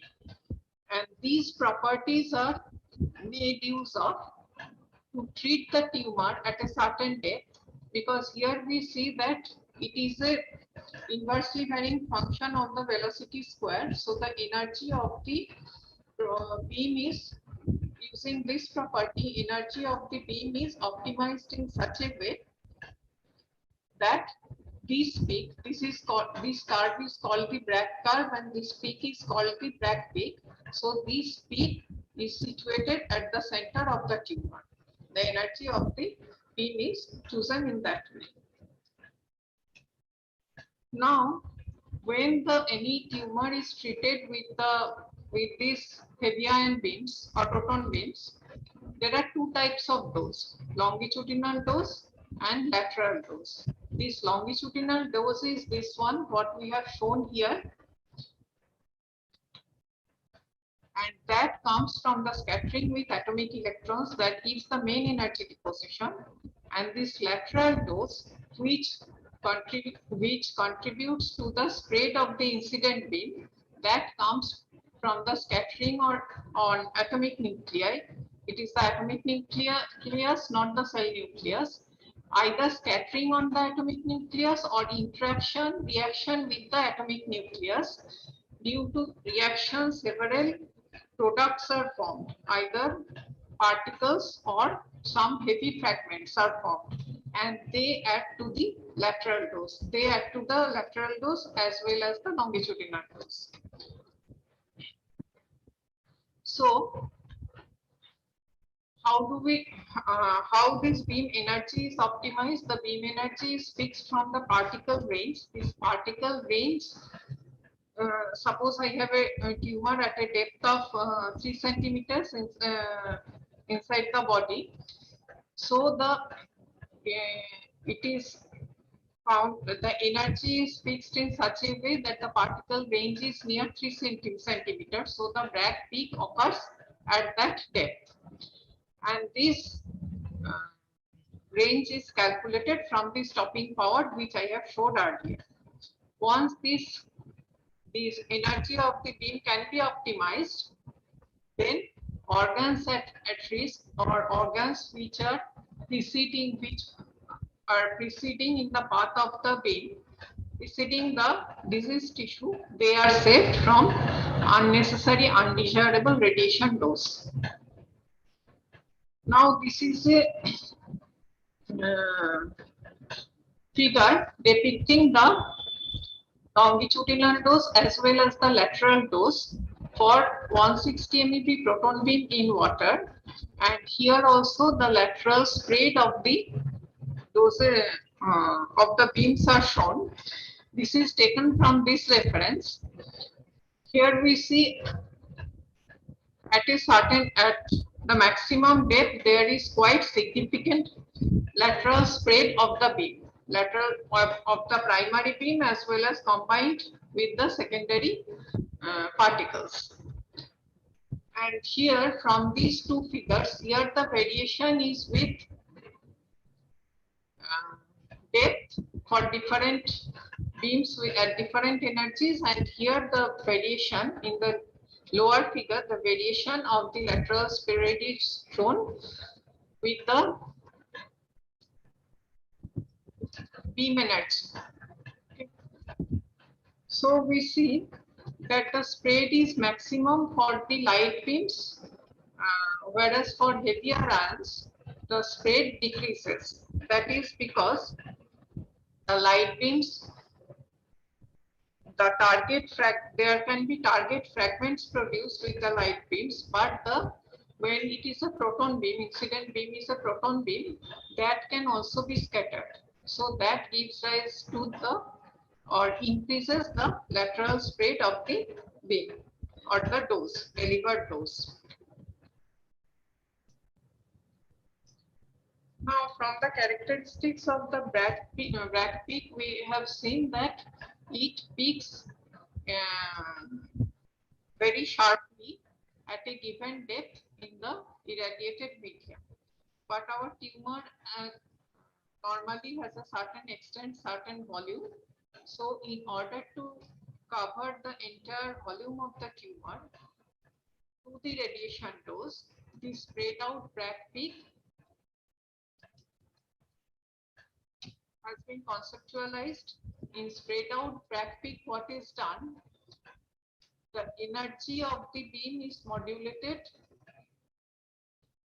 Energy and the intensity of the beam is modulated, so that here we have here a figure is shown. Here we have the pristine beam, and if we can modulate the intensity as well as the energy of the beam during treatment, then we get a dose deposition profile like this, like the red curve. So we see that if this is my extent of the malignant tissue, or if this is the extent of my target volume, then the whole of the target volume is covered by the charged particle delivering radiation dose here. How this is done? There are two methods. One is passive modulation of the beam. In passive modulation of the beam is scattered with the help of scatterers, single scattering or double scattering. As the beam is focused towards directed towards the patient body, in the path it is scattered by single scatterer or double scatterer, so that the spatial extent of the beam increases, and at the same time its energy is modulated by a rotating field. So what is the purpose of modulating the energy? Because as the energy is modulated, the range varies.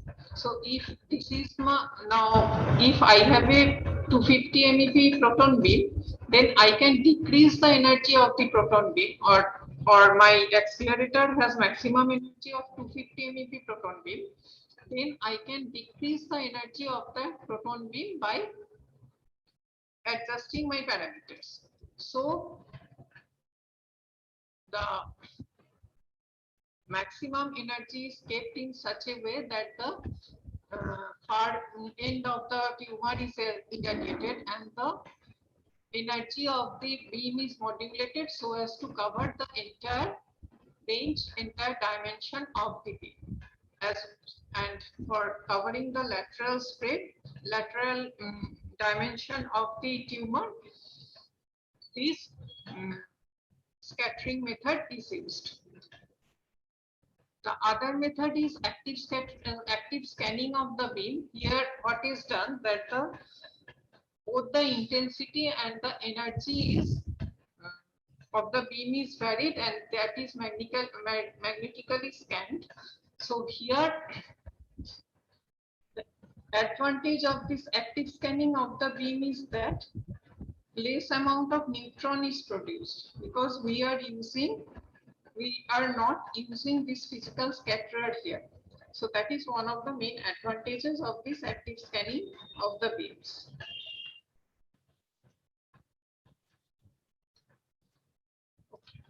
So this is about the, up to now it is about the basic physics of the interaction and energy deposition and covering the entire volume of the tumor. Now, secondary radiation in this particle therapy has a very important role to play, both in dose deposition as well as for monitoring the beam. It is very important in charge particle therapy. It is very important to monitor the beam during therapy. Why it is important? Because it is important because there may be organ movement, patient movement, or due to breathing organ movement during therapy. So, as the treatment has been planned in a certain way, but the actual dose that is delivered may not exactly, or in most cases, it does not exactly conform to that. So, in order to see where the dose is actually deposited during treatment, it is very important to monitor the beam. And this secondary radiation plays a very important part. In secondary radiation can be used for monitoring the beam imaging during therapy, and they also contribute to some extent to the total dose that is deposited. Now, what are these secondary radiations? Due to nuclear reaction with the beamline components as well as the patient's body tissue, different types of particles and photons are produced. These are neutrons, protons, heavier fragments, de-excitation gamma rays. De-excitation gamma rays means due to nuclear reaction, some product is produced that is in an excited state, and when de-excited gamma rays are emitted, and these heavier fragments contain both target fragments as well as projectile fragments, which include stable isotopes. This is true for both target fragments as well as the projectile fragments. They can contain stable isotopes or radioactive isotopes. and these radioactive isotopes often contain positron emitters. What is the result of that? These positron emitters emit annihilation gamma rays. And these annihilation gamma rays, of course, they contribute to some extent to the total dose, but these annihilation gamma rays can be used for imaging the incident beam during therapy.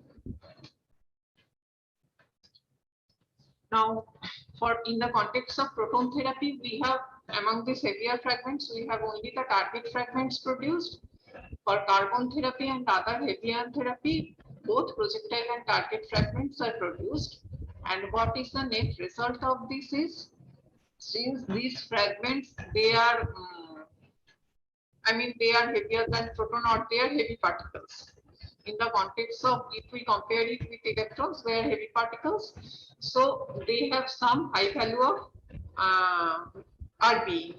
So the total RBE is increased, and these fragments, they have quite some kinetic energy. They move to certain distance, however small it may be, and that contributes to the lateral spread of the beam. So it contributes to the lateral dose, and it adds to the dose in the tail region of the Bragg peak.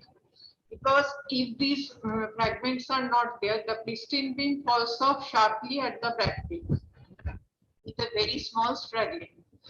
But since we have energetic fragments, they move, they are lighter than the pristine beam.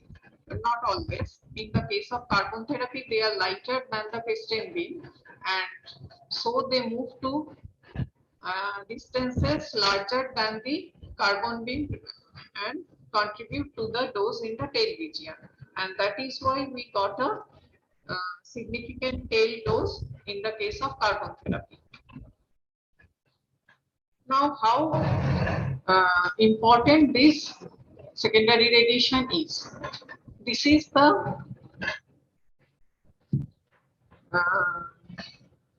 probability distribution of different types of interaction for 160 MeV protons in water. So we have P, 2p prime, 2p prime N, all these reactions are there, and X alpha. That means secondary protons, neutrons, as well as alpha particles are produced, and the probability of these are, for this case, it is nearly 1%. And when we consider the total therapy, actual therapeutic condition, the percentage fraction here is very small, but the charge particle flux is very high, so this contribution becomes significant. Here, this is the production of fragments for carbon-induced reaction on different targets, and it is at a temperature, at an energy of 400 MeV per unit. Different tissue equivalent targets, water, this is CH2, and carbon on carbon. And from these results, we see that as the energy of the incident beam increases, the cross section for these different fragment, production of different fragment decreases. Though the decrease is not very large, but it decreases. But there is another study which shows here this decrease is not found here, but we see that this total cross section for total fragment production is quite high. It is of the order of more than 1 bar, 1500 or 1400 millibar. So this cross section is quite high. This is in water. And here we see for carbon delta Z1, that means production of boron, and here we have production of beryllium. This result does not show that decrease, but the yield of these secondary fragments is quite significant. So we have seen that for carbon therapy, yield of the fragments, if we study the yield of fragments, it is highest for the lightest fragments, hydrogen and helium. And at the near the end of the range of the primary beam, these yield are almost similar or higher than the primary ions. And as the atomic number or Z increases, that is, as we from hydrogen, helium, as we go to boron or beryllium, the yield fell off rapidly. Kinetic energy of the secondary protons that extend beyond the primary beam energy, that from 80 MeV proton to around 200 MeV proton, it was seen that secondary protons which are produced through p prime reaction, the kinetic energy extend well beyond the primary beam energy, and the angular distribution is forward peaked for all the fragments, but the angular distribution is a very broad distribution for light fragments, that is for hydrogen. And as we move over to heavier fragments, the distribution of the fragments are confined to a narrow cone. The cone becomes narrower as the mass of the fragment increases. So here results from some other works are shown here. Helium, protons and neutrons. This is for 200 MeV per nucleon carbon beam in water. And here we have proton, helium, lithium, beryllium, boron for 400 MeV per nucleon carbon in, this is also in water. So from here we see that hydrogen, it has a very broad distribution and FWHM is very broad, whereas for boron it is much narrower compared to the hydrogen. Now, if we consider the contribution to total dose, it has been seen that for 157, these are some typical values to show that these secondary fragments, the contribution to the total dose due to these secondary fragments is not negligible. So here we have some typical values. 157 MeV proton, 20% of the total dose is contributed by the secondary radiation. Here, for 145 MeV per nucleon helium and for carbon beam. Excuse me, last 5 minutes, madam. Okay. So these varies between 20% and at higher energy it may go, it may increase. Now here is one interesting findings, that is target fragmentation rate is 3.62 times higher for carbon beam compared to proton at equivalent energies. But absorbed dose and dose equivalent for carbon beam is lower compared to the proton at same energies. Why is it so? The yield of the secondary target fragments increases as Z by beta. This should be beta, that is the velocity increases. So it is Z is, since the energy is equivalent, it is almost equivalent, and Z is higher for carbon. So this yield of the target fragments increases. But the total number of primary ions required for carbon beam to deposit a given amount of dose is much lower than that required for proton beam to deposit the same amount of dose, and this number of ion required decreases as Z square. So the total number of carbon ion required is much lower than the proton ion, so the total dose, absorbed dose and dose equivalent due to the target fragments is less for carbon beam than that for proton. Other prospective beams that are studied is helium, 4 helium, 16 oxygen, 20 neon. For 4 helium, the projectile fragmentation rate is lower, and that is an advantage, and similar other advantages for other beams. Simulation studies were carried out using different codes, GA4, QMD, FITS and FLUCA, and the findings corroborate the measurement data. Now, I have mentioned that the secondary radiation is used for imaging. Gamma rays are used for imaging for positron emitters and from gamma rays. Beam range could be monitored as well as high resolution could be obtained for dose volume guided radiotherapy using the prompt gamma rays. Secondary charge particles were also used for beam monitoring, and here we have there is a and one correlation is obtained here. This figure depicts this is the profile of the charge fragment emission, and this is the profile of the release dose, total release dose. So from there they can be correlated. Then we come to neutrons. Neutrons is another secondary radiation, and this is for 75 MeV protons in PMMA target. These position 1 to 4 are at 0 degree, 45 degree, 90 degree, and 135 degree with respect to the incident beam direction, and we see that significant amount of neutron is produced at this therapeutic energy. This is the dose released due to the neutron dose due to carbon beam as well as 177 MeV proton beam. The reference is found from this one. Okay.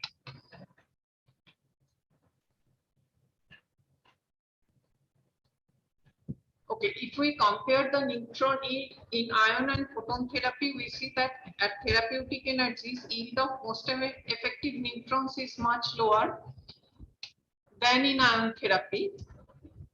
Most effective neutrons means that neutrons which have a radiation weighting factor around 20, that is neutron of the energy of the order of 1 MeV. So that is one advantage of carbon therapy.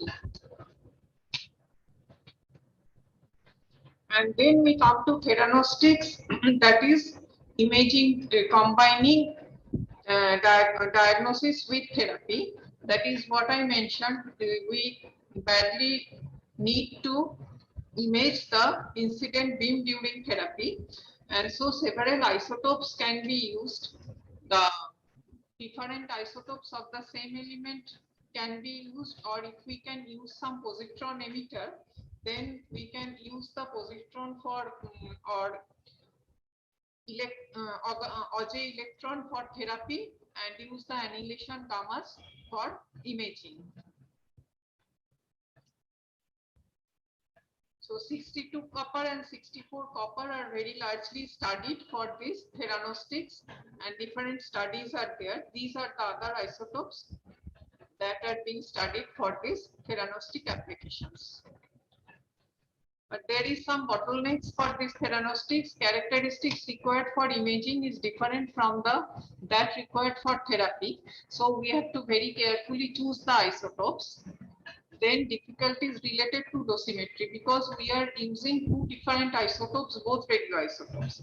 So for dosimetry, we should be very careful, and then cost-effective supply of radioisotopes, regulatory approval of radiopharmaceutical, that is true for other applications also, but trained manpower is also very important here, because both imaging and as well as therapy is involved. So it is a review talk, and I have mentioned some of the references in the slides. The other things are, this is the one reference, and the references therein in this article, those are the sources of information mainly, except for some cases where I mentioned separately the references. Okay, so thank you all, and this is the place where I work, Shah Institute of Nuclear Physics. Yes, yes. Any questions to Dr. Maitri?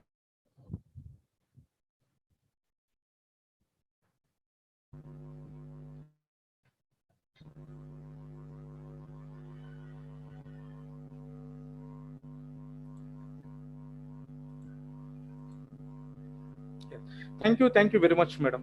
Thank you very much for speaking up in this meeting and providing a unique perspective.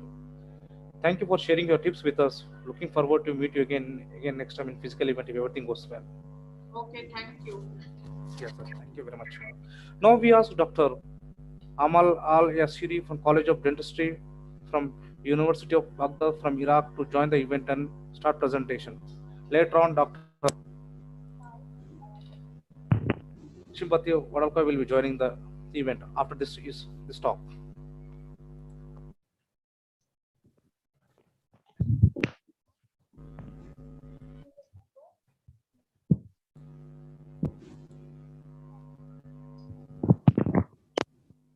Do you hear my voice? Yes, yes, ma'am.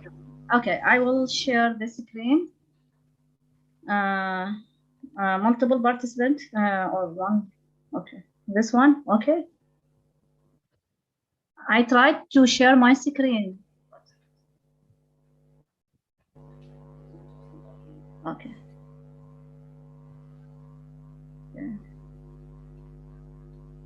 Okay. You can see my presentation.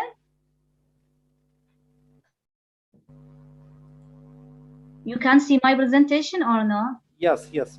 Okay, I will start. My greeting for you. I am Dr. Amal Yasiri from the University of Baghdad College of Dentistry. I have a PhD from University of Missouri, Columbia, United States in medical physics and nuclear engineering. Some of this project was my PhD project, and later on some research also. My presentation title is a promising modality to treat and image cancer using radioactive gold nanoparticles produced by phytochemical. Global cancer statistics for the most common cancer. There were an estimated 18 million cancer cases around the world in 2018. As you can see here in this table, top 10 cancers, the most common cancers, which are lung, breast, colorectal, prostate, stomach, liver, and other cancers. Here in this diagram show the incidence and mortality of cancer. Every year there is approximately 19.3 million new cases, and there is 9.9 million deaths. So it is a huge number. Every year, 9.9 million is a huge number. So what is the current treatment for all the types of cancer? Here, nowadays, there is several types of treatments, such as chemotherapy, surgery, radiation therapy, immunotherapy, stem cell transplant, hormone therapy, and target therapy. From these different types of cancer, we chose prostate cancer. In our study, we chose prostate cancer for two reasons. The first reason, the prostate cancer located deep inside the human body and surrounded by several organs, such as bladder and rectum and kidneys. The second reason is because prostate cancer is the second most frequent cancer and the fifth leading cause of cancer death among men, according to the statistics of 2020. Highest rates of cancer found in Northern and Western Europe. As you can see here in this photo, shows the highest number of the prostate cancer was in Northern Europe. So what is the current treatment for the prostate cancer? There are several types of the treatment nowadays, such as chemotherapy, surgery, radiation therapy, which includes external beam radiotherapy and brachytherapy, and immunotherapy and hormone therapy. All of these treatments have side effects. We are interested in radiation therapy because our study also includes radiation therapy. External beam radiation therapy that is used to treat prostate cancer. It means that the all normal organs around the prostate will be exposed to unwanted radiation dose, and all of this have side effects. So what is the new in the therapy of prostate cancer? In recent years, there has been increasing interest in radioactivity, in radioactive nanotechnology for cancer therapy and imaging. This interest comes from properties of radioactive gold nanoparticles. So in recent years, there has been interest to use radioactive gold nanoparticles to treat prostate cancer because some benefit from this type of nanoparticle because they are much smaller than the radioactive seed of brachytherapy. If we make comparison between the radioactive seeds of brachytherapy and nanoparticles, the size of nanoparticle is much smaller. So that means they homogeneously inside the cancer and deliver radiation dose homogeneously to all the tumor. The second property, the gold nanoparticles can be designed anti-created to match the size of the tumor, so they can deliver radiation dose directly into cancerous cells with high concentration of radioactivity.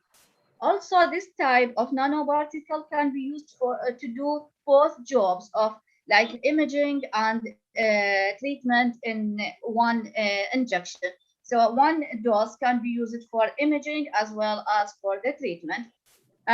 Only one single injection will be given to the patient without any surgical intervention. In comparison with the radiotherapy or external beam radiotherapy, as you know, the patient has to take many sessions, like several sessions per week, to complete the therapy of radiotherapy. Here, if we use radioactive gold nanoparticles, we use only one injection, and toxicity will be less because we will use phytochemicals to produce this type of radioactive nanoparticles. So why we chose gold to produce radioactive gold nanoparticle other than other isotopes? Because radioactive gold has been chosen due to its nuclear properties. These properties, and you can see these properties here in this table. The production of radioactive gold is very simple in comparison with the other radioisotopes. To produce gold 197, a stable gold that's used in jewelry will be collided with the flux of neutrons to give us gold 198, which is radioactive and decays by emission of gamma and beta. The second radioisotope of gold, which is gold 199, is used for imaging. We use platinum, stable platinum 198. This isotopes will be collided by flux of neutrons to give us platinum 199, which rapidly decays by beta emission to give us gold 199. Also, this type of isotopes will decay by beta and gamma, but with low energies. The half-life of both isotopes is very suitable to use for medical application because it is considered long to complete the procedure either for the treatment or for imaging, and is short to be removed from the human body. The emission of gold 198 is beta and gamma with energies 0.96 and 0.41. This energy of beta gamma is very suitable to treat the localized tumor, and gamma energy also is very suitable to be emitted from the human body and received by the gamma camera to form image for this organ. While the gold 199, both beta and gamma is very low, so it will be used for imaging only. The use for gold 198, gold 198 is good candidate to be used for radiotherapy while gold 198 is good candidate to be used for imaging. So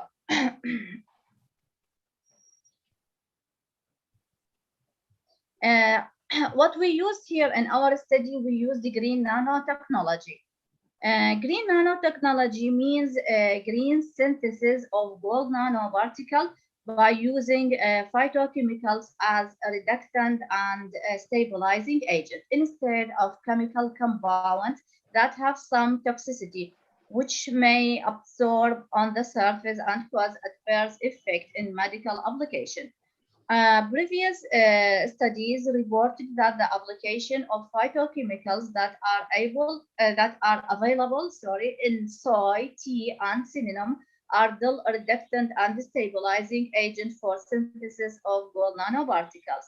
In our study, we used mangifrine as reductant and stabilizing agent for the green of synthesis of radioactive gold nanoparticles. So what is the mangifrine? The mango tree is a good source of mangifrine. Mangifrine compound was taken from mango tree. Mangifrine has been used as a reductant and stabilizing agent for the green synthesis of radioactive gold nanoparticles. As you can see here in this photo, the chemical structure of mangifrine. Mangifrine is considered antioxidant because it has many free radical or hydroxyl group. And also mangifrine contain in its structure glucose, which is, as you know, that cancer cells love the glucose, so it will be taken by cancer cells more than the normal cells. Mangifrine has antioxidative activity because, as I said before, it has several free hydroxyl group. Mangifrine has anti-cancer activity, could inhibit tumor cellular proliferation in cancer-bearing mice. Antioxidant and anti-cancer activities make mangifrine good choice to be used in the production process of radioactive gold nanoparticles. Mangifrine is an electron-rich phytochemical transform radioactive gold precursor into radioactive gold nanoparticles. Let's move to the next section of production and evaluation of radioactive gold nanoparticles. As I said, we used mangifrine, which is phytochemical, as reductant and stabilizing agent to produce radioactive mangifrine gold nanoparticle to be used for the treatment. We produced this type according to the protocol that was established in our laboratory during my PhD study. We did all the characterization measurement to make sure this type of nanoparticles are stable. And another study we did a cellular internalization study by using two techniques to make sure these nanoparticles were able to enter inside the cancer cell. If it is not able, we cannot use it for treatment or imaging. So we did the cellular internalization study by using two techniques. The first, by using dark field cytoviva microscopic technique. As you can see here in this picture, the control cell, this cancer cell, were not treated with the mangifrine gold nanoparticle. Here in this picture, these cells, cancer cells, were incubated with the mangifrine with concentration 25 microgram per mole. And then after the incubation, after 4 hours of incubation, we took this image and we see that these nanoparticles were able to enter inside the cells. Not just one, several of them entered inside the cancer cell. And the second technique to make sure these nanoparticles were able to enter inside the cancer cell, we used transmission electron microscopy. And these images prove that this type of nanoparticles were able to enter inside the cancer cell. Here, the image for control cells. and this image for treated cells with 50 microgram of per ml of mingifrine gold nanoparticle.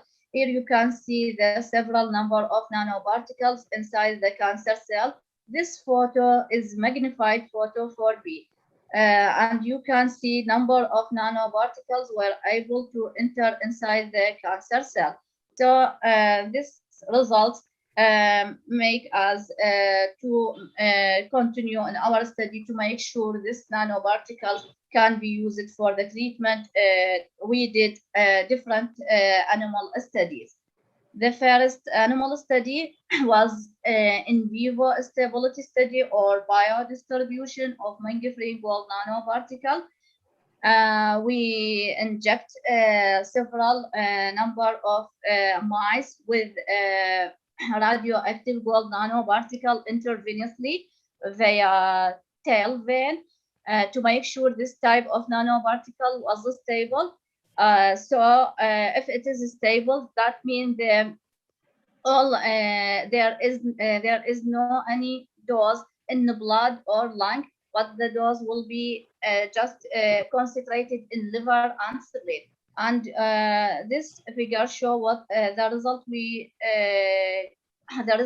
got are shown in this figure. As you can see, the accumulated dose was in liver and spleen only. So that means this type of radioactive mingifrine gold 198 nanoparticle are stable because it doesn't accumulate it inside the blood or lung. After that, we did in vivo tumor retention study of mingifrine gold nanoparticles. And we took a number of mice and we inoculated tumor inside this mice. After the tumor grow inside this mice, we injected these mice with the single injection of radioactive gold nanoparticles. And we utilized these mice for different period of time after 30 minutes, 1 hour, 2 hour, 4 hour, and 24 hour. And the retention result was great because the 80% of radioactive gold nanoparticle was retained inside the tumor, and there is very low leakage of this radioactive dose to liver. This makes sure we make sure this is a great result because all more than 80% of injected dose retained inside the tumor up to 24 hours, and it was constant from 30 minutes to 24 hours. And after this study, we did the final study of therapeutic efficacy study of radioactive mingifrine gold nanoparticle. This study was performed in order to study the therapeutic efficacy of radioactive mingifrine gold nanoparticle to control and reduce the tumor size of the mice that bearing human prostate cancer. Severe compromised immune deficiency mice were inoculated with the BC3, and then after tumor were allowed to grow, animals were divided into 4 groups. 3 groups have comparable size of the tumor, while the 4th group was larger size of the tumor. First and 4th group were treated with the radioactive mingifrine gold 198 nanoparticles. That has activity of 160 microcurie. Second group was treated with non-radioactive mingifrine nanoparticles, and third group was treated with the just tobacco. After that, the tumor size and the animal weight were measured twice each week for 5-week study period. After 3 weeks of treatment, tumor volumes for control animal were nearly 7-fold larger than with respect to those for the first and 4th group that were treated with the radioactive mingifrine gold nanoparticle. As you can see here in this photo or this diagram, our result indicated that as you can see, this green line and the purple line, this mice has tumor and injected with the radioactive mangifrine gold nanoparticles. After 24 days, the tumor size will be reduced. While in comparison with the mice that were injected with just saline, the tumor was larger 7-fold than the tumor for the mice were injected with the radioactive mangifrine gold nanoparticle. So that means that this type of radioactive gold nanoparticle were able to control or reduce the size of the tumor in human prostate. Conclusion and future work. Radioactive mangifrine gold 198 have excellent ability to be retained within the tumor up to 24 hours with very minimum leakage to non-target organs.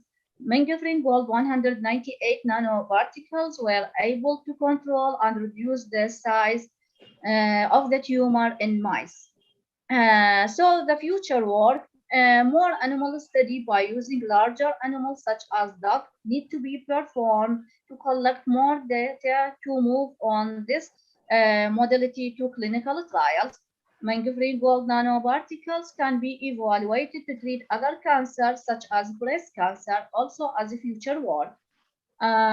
Investigate the ability of mangifrine gold nanoparticle to be labeled with the peptide or antibody to target specific types of cancer using active targeting mechanisms. And I'd like to thank all people helped me to complete this research, especially Dr. Kati was my advisor. And thank you. If you have any question.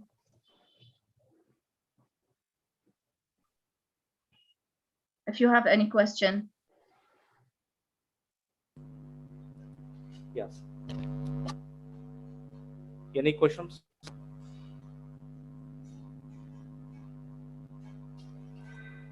Any questions to Dr. Amali Yasiri? Am I in the line? Yes. Yes. Shall I open? Go ahead. Are you going to ask the question, sir? No. Any questions? Any questions to Dr. Amul Yasiri? Thank you very much, madam. Thank you very much for speaking up in this meeting and providing a unique perspective. Welcome. Thanks for sharing your tips with us. Looking forward to meet you again next time if everything goes well in physical event. Okay, thank you. Yeah, yes. Okay.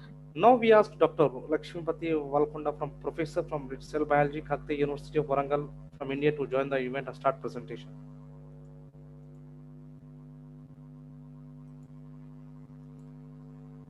Yes, sir. You can start your. Am I supposed to open this? Yes, sir. You can play from your side. Thank you. I have some audibility problem. My speakers are also somehow creating problems. So that's okay. It's fine. Well, the title is slightly changed. Earlier, I said it is 4F2HC, how it partitions actually metastasis and differentiation of the capsules. But I thought there is a bigger problem with the cancer metabolism itself. And therefore, I thought of giving this particular talk. Are you able to see this? Yes, you can share your PPT. 1 minute. Are you able to see this? No, sir.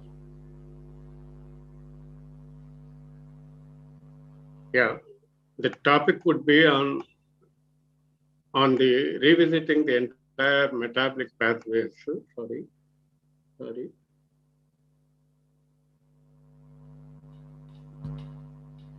Revisiting the entire cancer metabolism. Yes, sir. Kindly share your PPT. Yes, kindly share your PPT on the screen. We are unable to see your screen on the screen. You are not able to see this? Yes, sir. Yeah, you are able to see this now? Yes, it's fine, sir. Yeah, that's fine. So, yeah, I'm revisiting the cancer cell metabolism right from its origins. The main reason for this is, despite highly successful stories of individual targets, we are not able to contain cell metabolism despite 100 years of effort. And one of the main reason I find is the present model of energetic theories. I asked some fundamental questions. Before that, let me introduce myself. I am Lakshmipati Vidlukunda, retired in 2006 as a cell biology professor, worked in various institutes. It was as a consultant scientist when I was working in Cellworks Bangalore, I thought the entire process of actually cancer metabolism needs a relook in these things. Warburg said that cancer cells grow in the presence of oxygen. He hypothesized that mitochondria are damaged, but now we know that mitochondria are functional and necessary for carcinogenesis.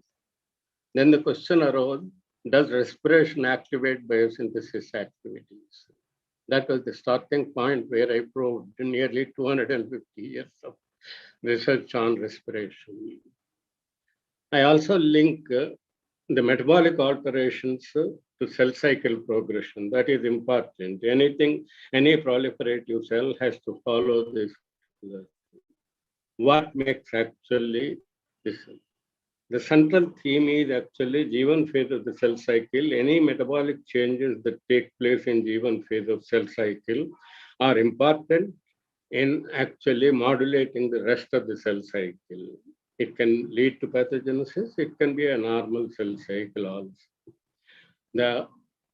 We know that cell cycle G1 phase is partition between mRNA synthesis maintained by CDK4 and cyclin D complexes. But to exit the G1 phase, we require actually cyclin E and CDK. It is P53 that will be actually activated during this phase, and then it will be activating. One of the important things which actually the present models of metabolism ignore are the role of phosphate. I'll come to that thing. And then the role of phosphate as well as membrane lipids. Autophagy is one of the main factors in actually EMT transformation, and then that dissolves or disintegrates several of the cytoplasmic membranes. So the lipids that are accumulating there, what is their role? I found that TGF beta 1 inhibits 4F2-HCSLC3A2, which is one of the important co-transporters for all essential amino acids, and this is inhibited in proliferative cells, in mesenchymal cells, as well as in metastatic cells. Now, the first question I come, does oxygen or respiration increase actually the biosynthetic programs? In the middle of 18th century, we have Lavoisier who have defined respiration, but besides defining this respiration, he also said oxygen is toxic to animals, and animals produce carbonic acid during the digestion or metabolism of the nutrient, and this particular carbonic acid protects them from the oxygen toxicity. He also addressed the problem of thermogenesis and increased organ weight during the oxygen consumption. Particularly after the exercise, when the respiration is increased in experimental animals used, liver weight was shown to be increased. Lavoisier also addressed weight loss, cachexia we call it, and attributed it to the secretion of a carbonized hydrogen in the solid form from lungs and skin. And this is nothing but a senescence-associated secretory phenotype in the modern literature. The entire 20th century biology depends upon the assumption that respiration increases the catabolism of carbohydrates to produce ATP, convert carbohydrates to carbon dioxide. It ignored contemporary research. Pasteur himself, Pasteur effect, they talk high, but Pasteur himself said that lactic acid suspends fermentation and then fuels the growth of yeast. And phosphate as well as nitrogen shift the metabolism of fermentation to biosynthesis of macromolecules. They, at that time, they used the albuminoid-like material. Parallel studies in diabetes reported that clinical trials, MacLeod's Nobel lecture highlights those things. Insulin injection activates phosphate uptake by the tissues, and within the tissue, hexophosphate shuttles increase.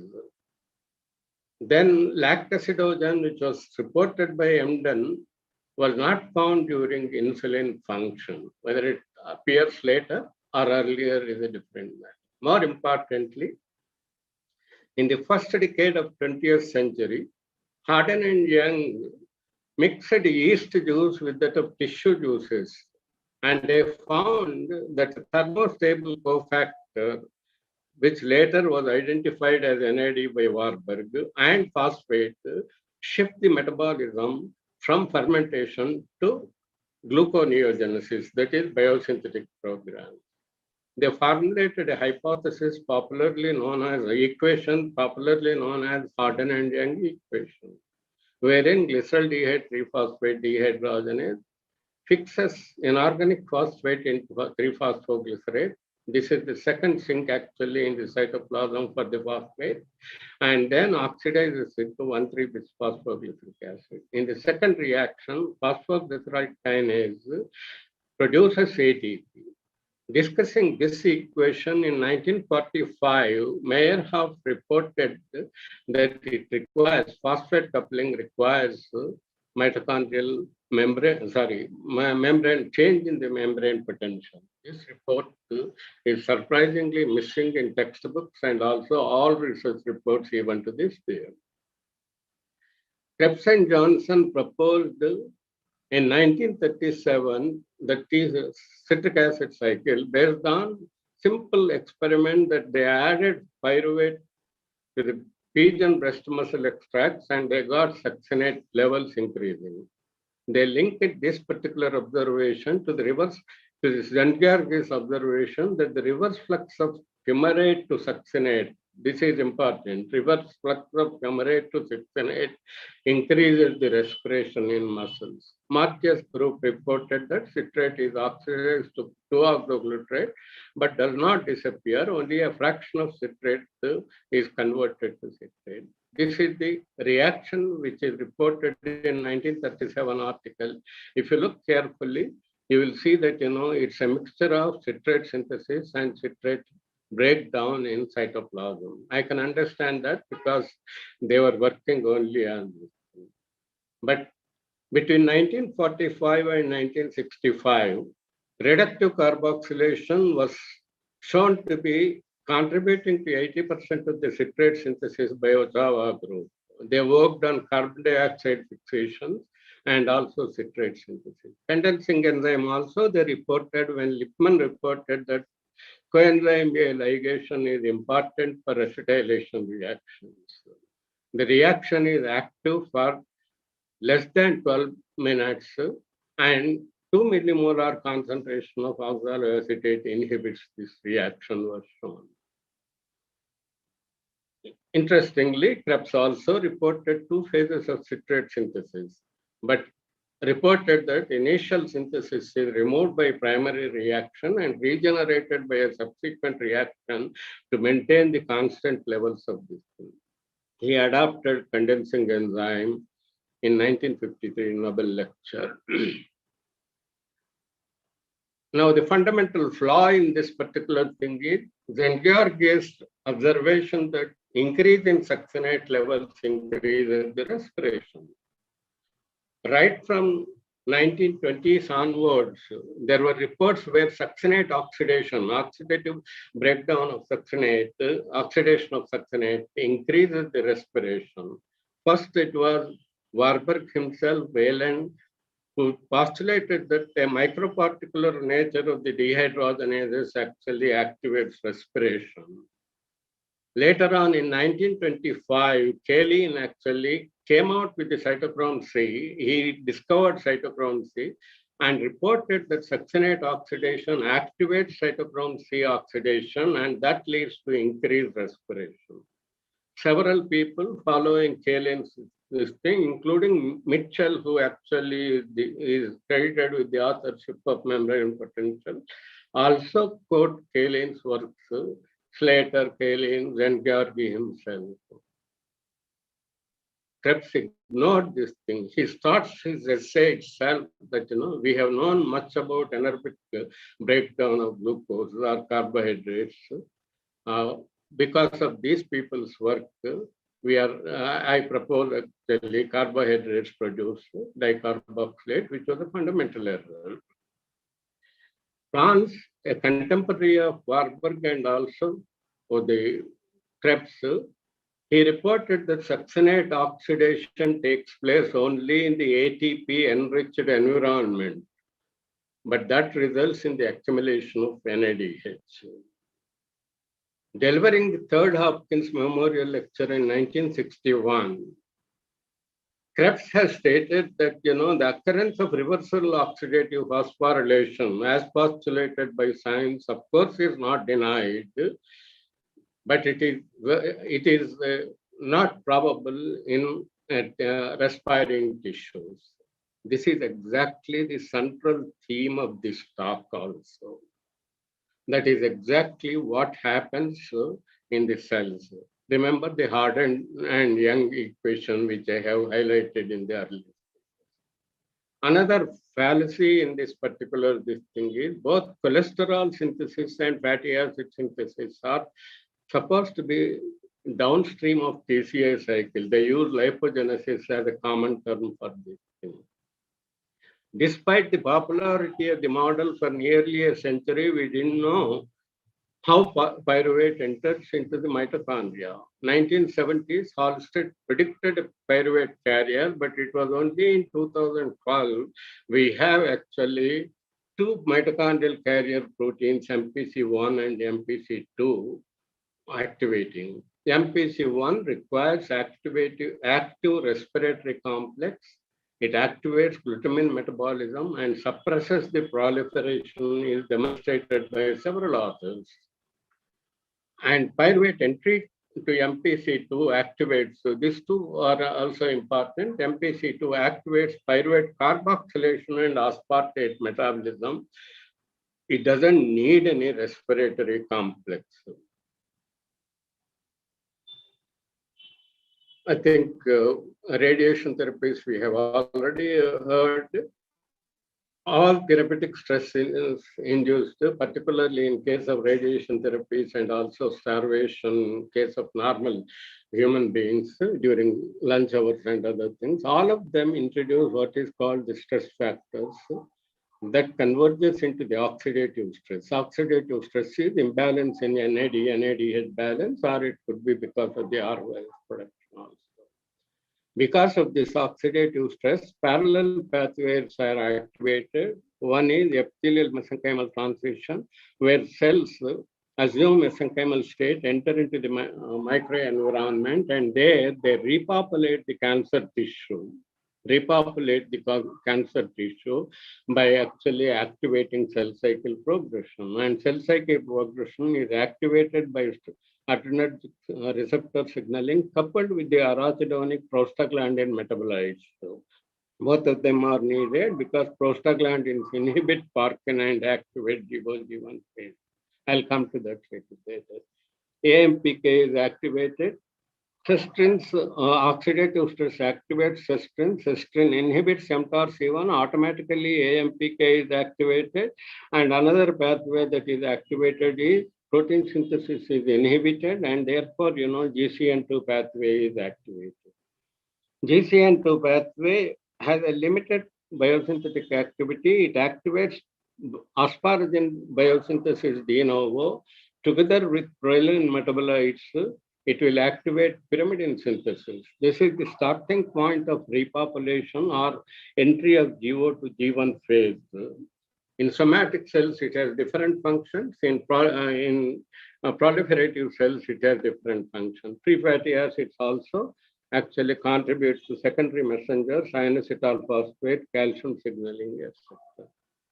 This is the central carbon pathway, which actually is required for the cells to exit the G1 phase of the cell cycle.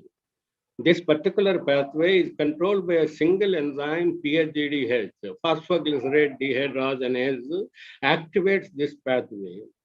And Parkin inhibits PHGDH, it ubiquitinates, in fact, and this ubiquitination leads to what is called suppression of this pathway. Therefore, somatic cells and totipotent embryonic stem cells will not be in a position to enter into the proliferative stage. P53 suppresses. P53 is activated only in the G1 phase of the cell cycles. It suppresses Parkin and thereby releases the inhibitory effect and then activates this thing. See the pathways that are activated. Kennedy pathway for phospholipid synthesis, methionine pathways for methylation reactions of histones, as well as thymine biosynthesis, deoxynucleotide synthesis, creatine biosynthesis, glutathione biosynthesis. All of them have important role in regulating the redox homeostasis as well as proliferation of these things. I was talking about phosphate. What is phosphate doing it? We know that insulin inhibits GSK3 beta. Growth factors also activate AKT and inhibit GSK3 beta. Phosphate activates glycogen hydrolysis by activating phosphate-dependent phosphorylase inside the cells. It results in actually hexophosphate shuttles inside this thing. The Harden rule is Harden ester, this is what is called Harden ester. They discovered that reverse flux will activate gluconeogenesis. Thermodynamically, this particular flux aldolase is not possible. It is only reverse flux that is possible. There is a purpose for this, and the purpose is a reverse flux increases the fructose 6-phosphate and activates hexosamine biosynthetic pathway. That was my actually original theme in proposing the title original diagram. P53 activation and its mutation to TP53 activates TIGAR. TIGAR inhibits this particular system. Before that thing, let me tell about HIF1. HIF1 is activated during the pyrimidine synthesis. It activates fructose 2,6-bisphosphate, which allosterically activates PFK and thereby increases the flux of fructose 1,6-bisphosphate. Fructose 1,6-bisphosphate allosterically activates pyruvate kinase M, PKM. It allosterically activates, but phosphoenol pyruvate will be inhibiting this TPI and thereby flux is arrested here. It is TP53 that releases this thing because it inhibits actually the flux to the pyruvate kinase and also phosphoenol pyruvate. Therefore, there is a partitioning between the triose phosphates and hexose phosphates inside the cytoplasm. Triose phosphates are activated by glycerol phosphates. Autophagy hydrolyzes or degrades several of the membrane lipids within the cytoplasm that releases free fatty acids, arachidonic acid metabolites, and more importantly, glycerol 3-phosphate. Glycerol 3-phosphate is shuttles hydrogens collected by flavoproteins FAD, FADH2 between mitochondria and this thing, thereby maintains this flux. The validity of this comes from this thing, glycerol 3-phosphate phosphatase inhibits this particular thing and suppresses the proliferation. These three molecules are important molecules in actually activating this thing. We also have reports that dihydroxyacetone phosphate activates mTORC1, P21, which is stabilized in actually G1 phase of the cell cycle, along with the P53, activates a kinase, and that also activates phosphoglycerate, and thereby it produces ATP. And PHGDH activates serine glycine biosynthesis, the central carbon pathway I told you. Coming to the cholesterol, according to Krebs theory, citrate is upstream of cholesterol biosynthesis. But LDL, several reports, including Brown's report, you have what is called dietary sterols enter into the cells through LDL receptors, and they load mevalonate. Mevalonate needs to enter into peroxisomes, and this mevalonate needs to be converted to farnesyl pyrophosphate, and then later on it is entering into the endoplasmic reticulum. SRABP2, which is the transcription factor, synthesizes de novo cholesterol only in the endoplasmic reticulum by taking it to the Golgi apparatus. I'll cut short because time is not sufficient. Squalene biosynthesis leads to the production of lanosterol and cholesterol. Cholesterol by feedback inhibition will inhibit squalene synthesis. Lanosterol will ubiquitinate HMG-CoA reductase. Therefore, acetyl-CoA contributing to mevalonate will be arrested here. Accumulating HMG-CoA is broken down or split by HMG-CoA layers to acetoacetate and acetyl-CoA. This is where ketone bodies Krebs and Krebs was talking about. Okay, this particular acetoacetate I have not shown is reduced to beta hydroxy. NADH is utilized here. Beta hydroxy. Hydroxycarboxylic acid. Three of them are important: lactic acid, beta hydroxybutyrate, and also octanoic acid, hydroxyoctanoic acid. They activate GPCR receptors, hydroxycarboxylic acid receptors, HCA1, 2, 3 are there, and they activate DIO pathway downstream of GPCR signaling, which inhibits cyclic AMP pathway. They activate phosphodiesterase, break down the cyclic AMP, and then this particular pathway activates HIF2 pathway. HIF2 has larger tolerance to oxygen when compared to others. More importantly, HIF2 activates essential nutrients, amino acids, especially the leucine that is required for that. In the next slide, we'll discuss this. Farnesyl accumulation and will actually lead to the production of coenzyme Q and plasmalogen. There are bigger stories in peroxisomes on this. This is the first pathway where actually collagen hydrolysis leads to the CAD pathway, asparagine synthesis CAD pathway. Here it is only pyrimidine that is synthesized, and pyrimidine needs to be converted to nucleoside that requires pentose phosphate pathway. Simultaneously, isocitrate dehydrogenase fixes carbon dioxide and NADPH in the peroxisomes only. IDH1 is found in the peroxisome. Mutant form of IDH1 produces 2-hydroxyglutarate and maintains this particular NADP-NADPH cycle. It is not only IDH2, MDH1, LDH1, LDHA, LDHB, and also monocarboxylate transporters, MCT1, MCT2, and several other metabolites which are attributed to what is called contribute mitochondrial metabolism are in fact metabolized within the. One of the important metabolites, C22 type, greater than carbon 21 is phytonic acid. Phytonic acid is produced from plant material as well as from milk and beef.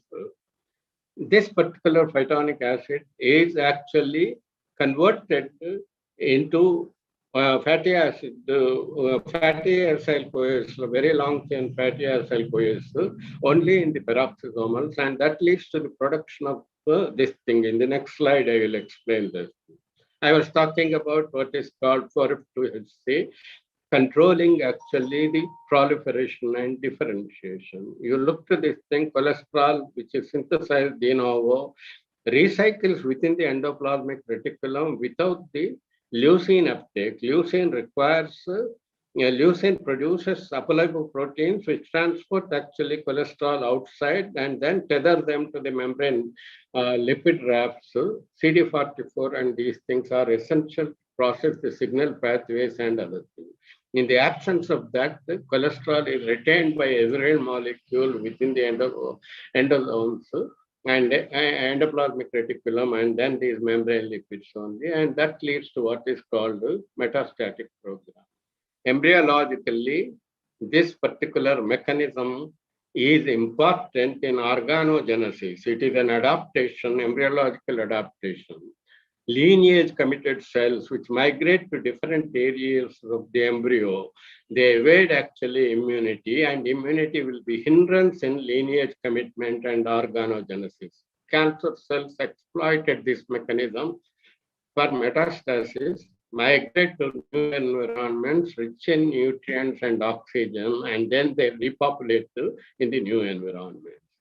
Another important thing is here uridine triphosphate is activated, but we require cytidine triphosphate for cardiolipin biosynthesis. Cardiolipin is the phospholipid, which is a signature lipid for mitochondrial membrane systems.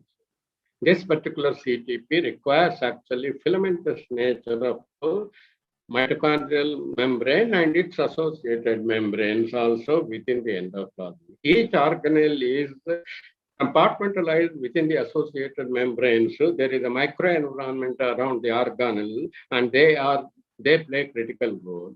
Here, Parkin activates DRP1, which is a fission protein, maintains actually the filamentous structure. Remember, the thread-like appearance was given the name mitochondria by Bender. Right? That somatic cells perhaps depend upon that thread-like structures, and cardiolipin synthesis takes place only on these things. This is the central pathway which maintains the fluxes, carbon fluxes within the cytoplasm. No other flux will maintain this thing. Okay? Either preceding HIF1 and then glycolysis, but autophagy and other things activating this thing. I was talking about aldehyde oxidase, which is nothing but phytonic acid omega oxidation leads to hydroxylation first, and then aldehyde is formed. That aldehyde is oxidized to acid form, and that produces to ROS, and that particular thing.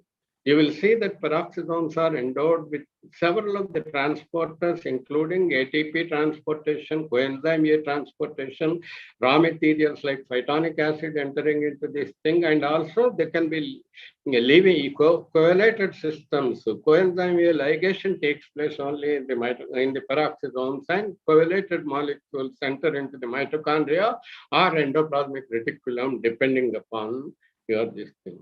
The secret of limiting nutrients and keeping healthy or spending nutrients by exercise lies in managing this particular peroxisome. Higher nutrients and fatty acids also activate lipoxygenases. Lipoxygenases actually promote the pexophagy, where actually peroxisomes are also degraded, and that leads to what is called a chaotic environment.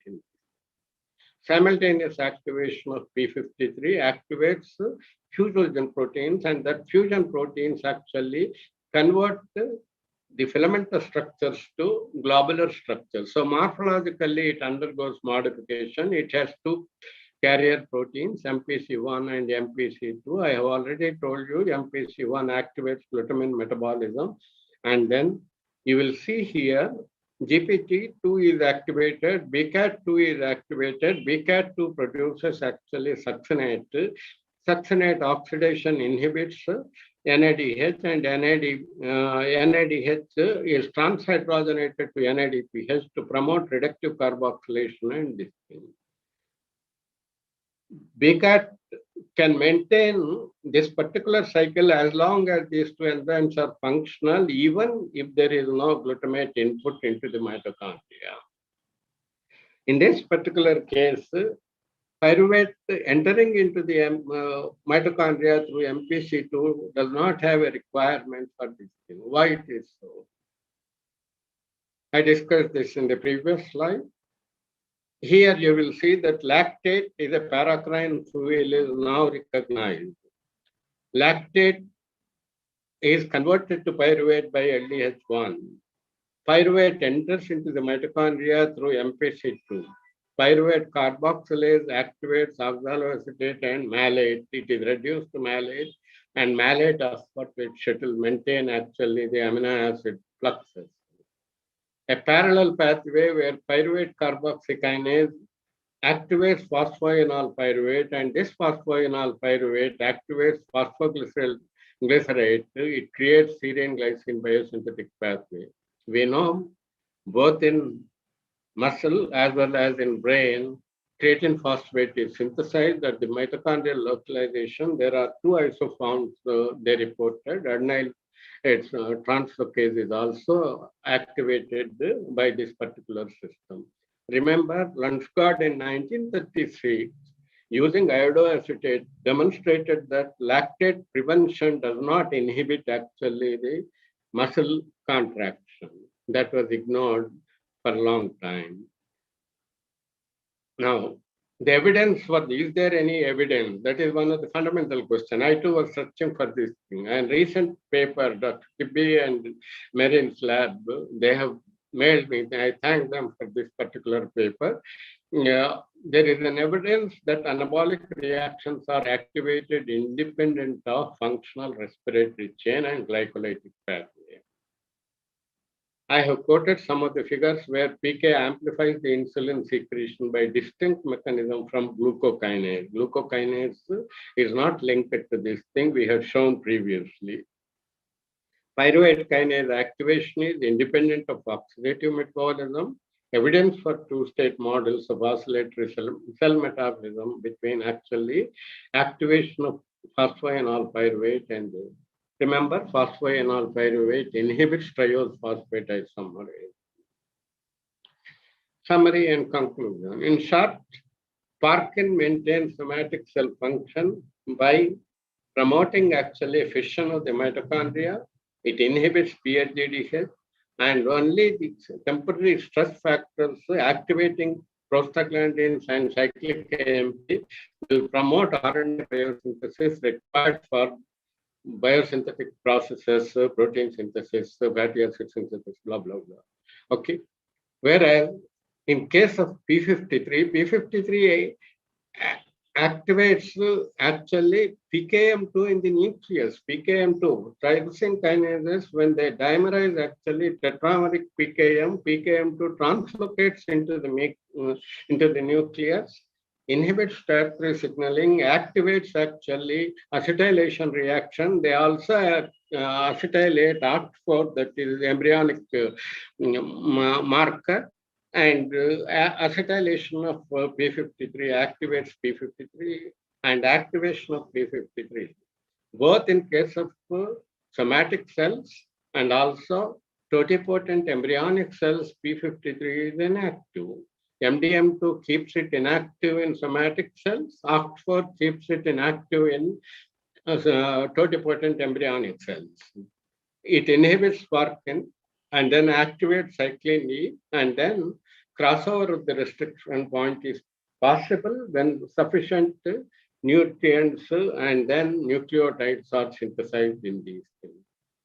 Peroxisomal fatty acid metabolism also activates carnitine biosynthesis. During carnitine biosynthesis, even succinate is also produced, and coagulation of fatty acids, dicarboxylates have, and they transport into mitochondria, activate the biosynthesis and respiration.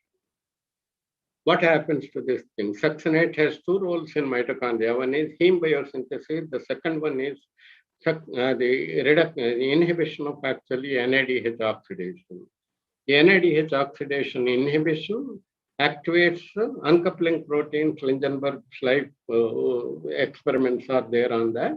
And he demonstrated that it creates thermogenesis, and there are isoforms which will export some of the nutrients outside the mitochondria, like UCP2 and UCP3, etc.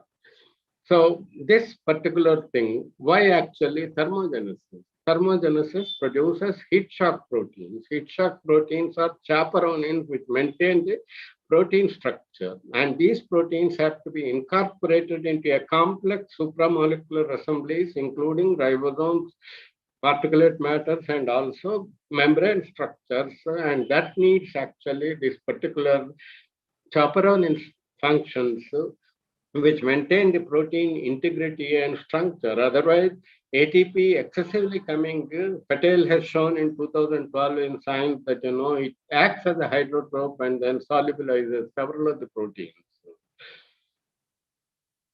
I discussed this thing. Carbonic acid production is this thing. Modern theory of this thing is reductive carboxylation. There are nearly 30 to 40 reports, but with a hashtag that under mitochondrial dysfunction. I quote these two from Debordin's laboratory. One is Mullen et al.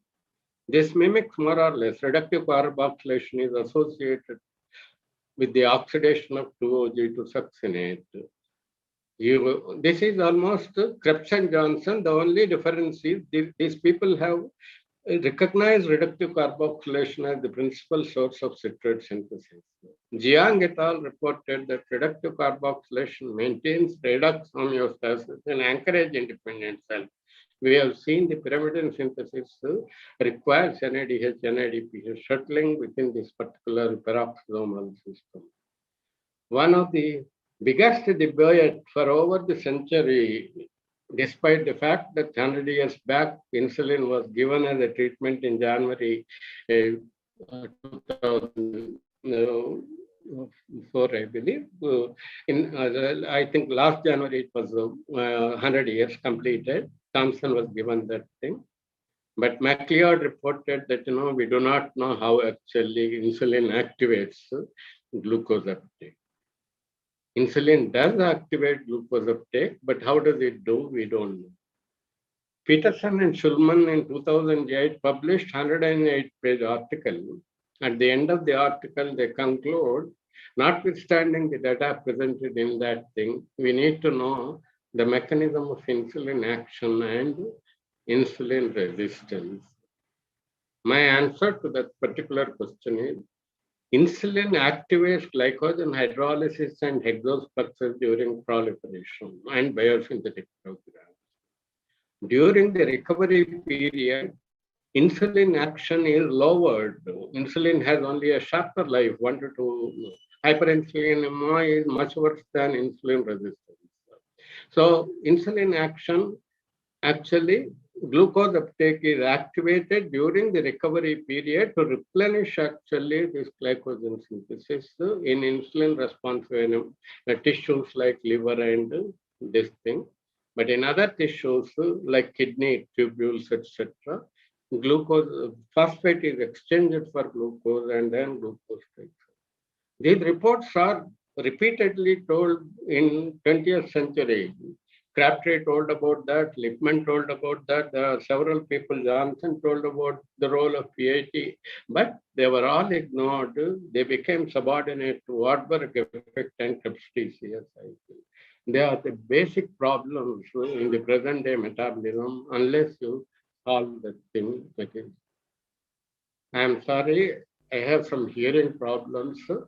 You can mail me or WhatsApp me on this number. I'll address either now itself or afterwards also I'll address these questions. Yes. Thank you very much for giving me this. Thank you very much.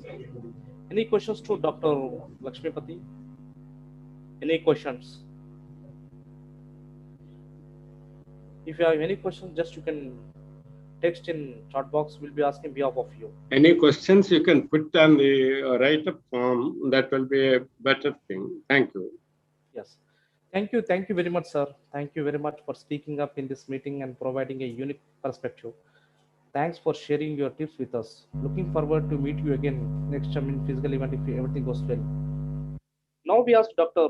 Jeremy Hedget from Copper Medical. Can you type it on this thing? Can you type on?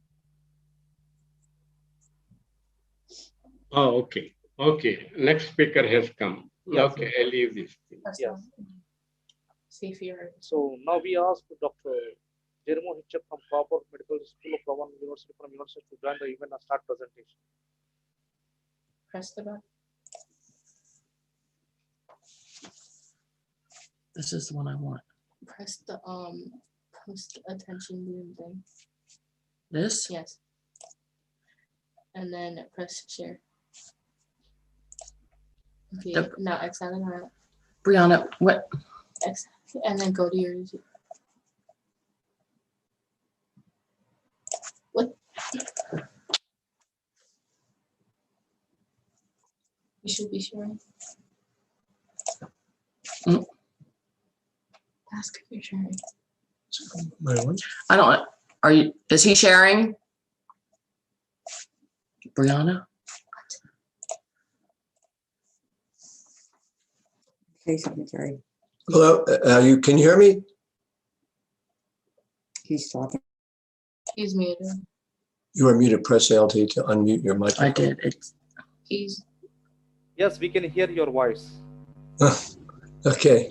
Could you see the slideshow? No.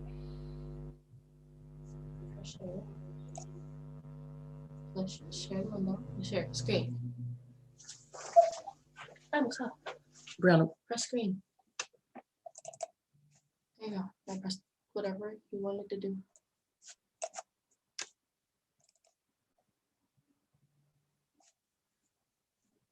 You should be sharing. How about now? Yes, it's fine. Okay. Hi. As you see by the title, I hope that this will be a very provocative talk. I'm going to make a statement that mifepristone, which is not very commonly used for treating cancer, but that it may actually be the best single pharmaceutical agent for the treatment of a variety of advanced cancers. What criteria would be a requirement for a drug to be considered the best single drug to treat metastatic advanced treatment-resistant cancer? In the author's opinion, one characteristic would be a drug that would be efficacious not just for one type of cancer, but for a large variety of cancers. Furthermore, this drug would not damage normal tissue and thus not cause serious morbidity and mortality complications from the anti-cancer drug. Cancer cells rapidly grow. The premise of most chemotherapeutic agents in the past, but of course they're still presently used, is the hope that these drugs stop the cancer cells from growing, but spare most organs where rapid cell growth is not present. Unfortunately, there are no chemotherapy drugs working on rapidly growing cancer cells that completely spare normal cells of the body.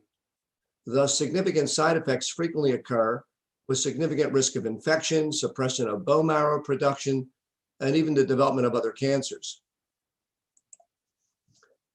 Modern concepts of anti-cancer therapies are to identify specific molecules needed for certain critical pathways needed for either the cancer to proliferate or to avoid immune surveillance. These drugs would target these critical molecules that hopefully would not be so critical for cells from normal tissue. Many of these new agents can provide increased length and quality of life to patients with cancer. Unfortunately, they only treat one type of cancer frequently, and frequently only a small percentage of one type of tumor, such as third-generation tyrosine kinase inhibitors, such as osimertinib, for a small percentage of patients with non-small cell lung cancer that have the EGFR mutation. There are some agents, such as the checkpoint inhibitors, nivolumab, pembrolizumab, that may benefit more than one type of cancer. However, only some of these cancers utilize the PD-L1 molecule to escape immune surveillance. These newer agents have less side effects than the older chemotherapeutic agents, but still have significant risks, such as autoimmune disorders. To develop an anti-cancer drug that would fulfill the #1 criteria, it would target a molecule that is needed by most cancers to proliferate or escape immune surveillance, that is not required by the normal body cells for normal function. Ideally, the best molecule pathway to target would be one that's needed by the fetus to grow, but not be needed once the baby is born for normal function in adult life. Such a molecule may well exist. It is a unique immunomodulatory protein that has no amino acid homology to any other known protein. This protein is called the progesterone-induced blocking factor. Cell line studies have demonstrated that it may be needed for rapid proliferation of fetal and cancer cells alike. However, its main function may be to suppress cellular immune reactivity in the fetal and tumor microenvironment. For example, PIBF stabilizes perforin granules and granzymes, thus negating the cytotoxicity of natural killer cells. Furthermore, it may aid in causing a shift from Th1 to Th2 cytokine dominance.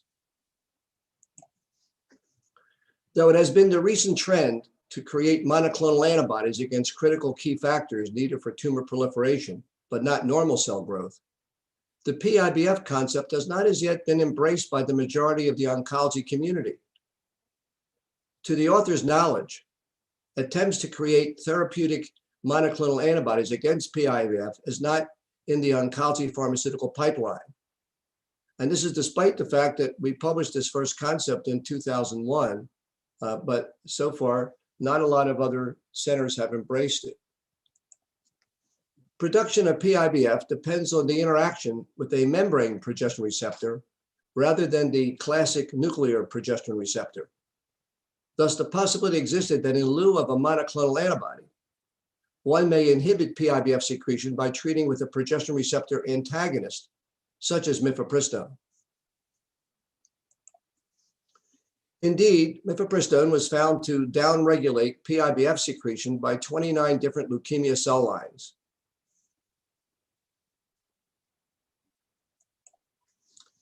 With cell line evidence of benefit of mifepristone, controlled animal studies involving murine spontaneous cancers were evaluated. Significant improvement in longevity and quality of life, as evidenced by body conditioning scores, were demonstrated. These were in mice that had spontaneous leukemia, mice with spontaneous lung cancer, and also mice that had both testicular and prostate cancer. And these tumors were not known to have the nuclear progesterone receptor. Progesterone had been tried about 25 years ago to see if it could provide benefit to patients with cancers that were positive for the classic nuclear progesterone receptor, such as breast and ovarian cancer. Though the drug did stabilize the disease in those days, the emphasis was more on tumor regression than longevity and palliation, so these studies were discontinued. A couple of those studies by Rosaretto, and he actually is part of Cooper Hospital, where I'm from, and Peralt. But it was tried because it was thought that the nuclear progesterone receptor may play a role in cancer proliferation the same way as the estrogen receptor, and that's why they were tried. The murine data was important because this showed that mifepristone does not require the nuclear progesterone receptor to work in suppressing cancer, but probably suppresses PIBF production by blocking membrane progesterone receptors.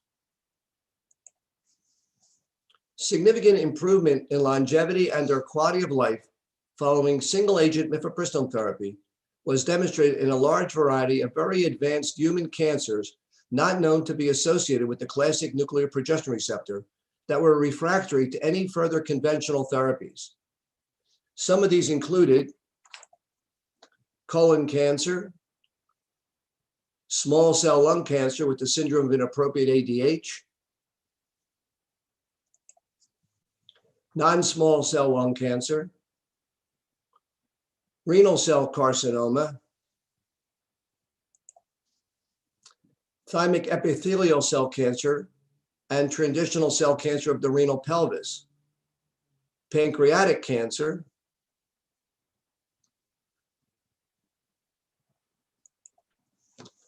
and also fibrous osteosarcoma.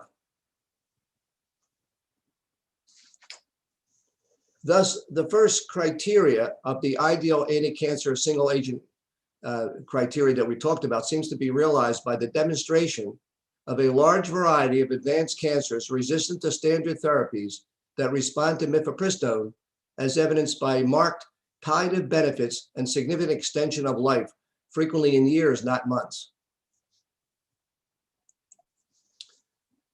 There are 2 new drugs on the market that will also provide extension of life and improved quality. However, these newer agents can only be used for a minority of cancers that have certain specific tumor markers. 2 of these new agents include nivolumab, a checkpoint inhibitor for tumors positive for the PD-L1 marker, and osimertinib, a 3rd-generation TKI inhibitor for the uncommon non-small cell lung cancers that have the EGFR mutation. Yet, we have shown evidence of the efficacy of mifepristone as demonstrated by prolonged extension of a high quality of life in patients with non-small cell lung cancer that had progressed despite nivolumab or osimertinib.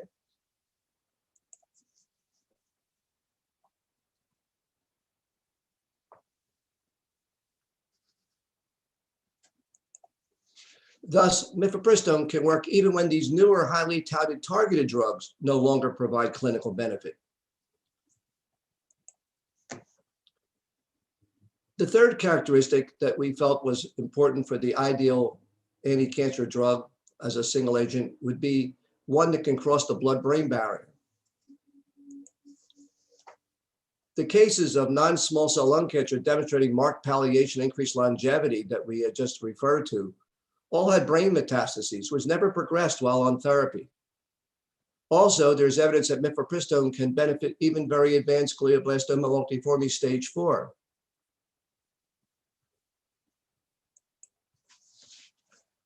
A 4th characteristic would be that the ideal single-agent anti-cancer drug should be well tolerated and have no long-term risks. Treating a large number of patients with meningiomas showed that there are very few side effects at the 200 milligram daily dosage.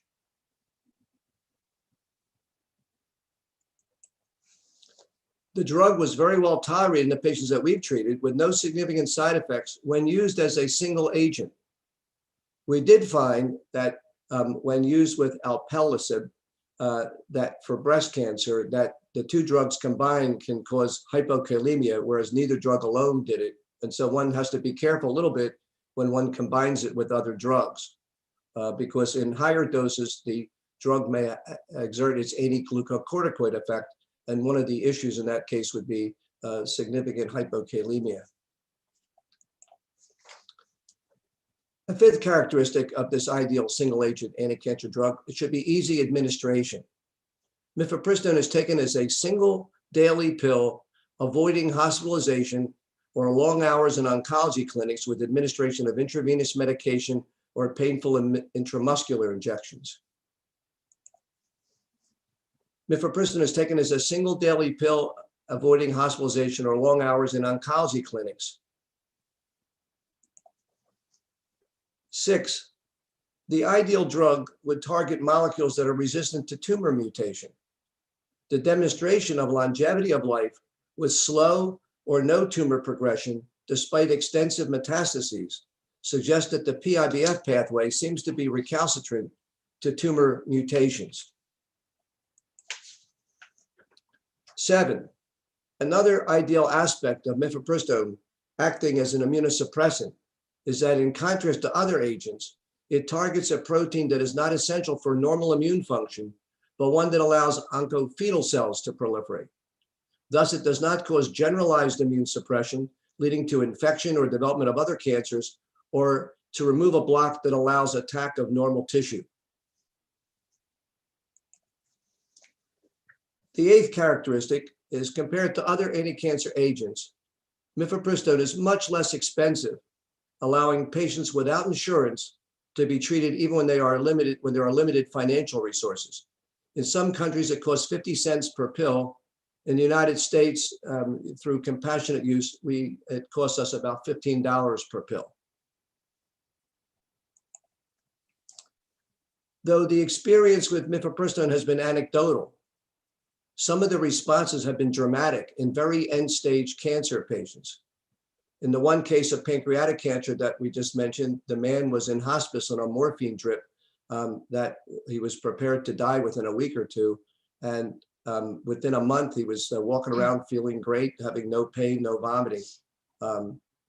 The majority of cases have shown some significant beneficial effect, even in some cases that were within 1 to 2 weeks of expected death. Some of them, they were just too far gone, but they all seem to respond with at least some improvement in energy, improvement in pain, etc. Nevertheless, proof of efficacy requires larger studies. Hopefully, this presentation will stimulate interest in some of the oncologists present at this meeting to conduct such a study in some types of cancer and hopefully confirm the efficacy of progesterone receptor antagonist therapy. We presented 8 characteristics of what we thought were required for a drug to be considered as an ideal single agent anti-cancer drug. The published anecdotal cases, we strongly believe, supports the conclusion that mifepristone may be such an ideal drug.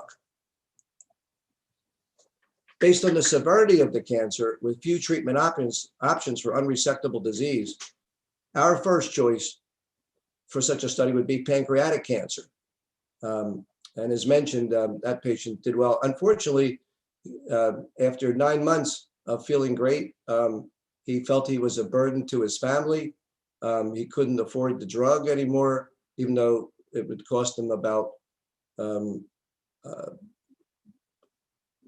just $15 a day, but that was too much for him. And so he decided to stop it. And what we've seen is once you stop the drug, it quickly spreads. But as you stay on it, it just seems to hold it. We've seen some dramatic issues where there's been marked tumor regression. I think in the majority of cases, it allows the tumor to just grow slowly and improves the quality of life and a significant length of it in addition. Unfortunately, I like what I do, but I'm a reproductive endocrinologist. I'm not an oncologist.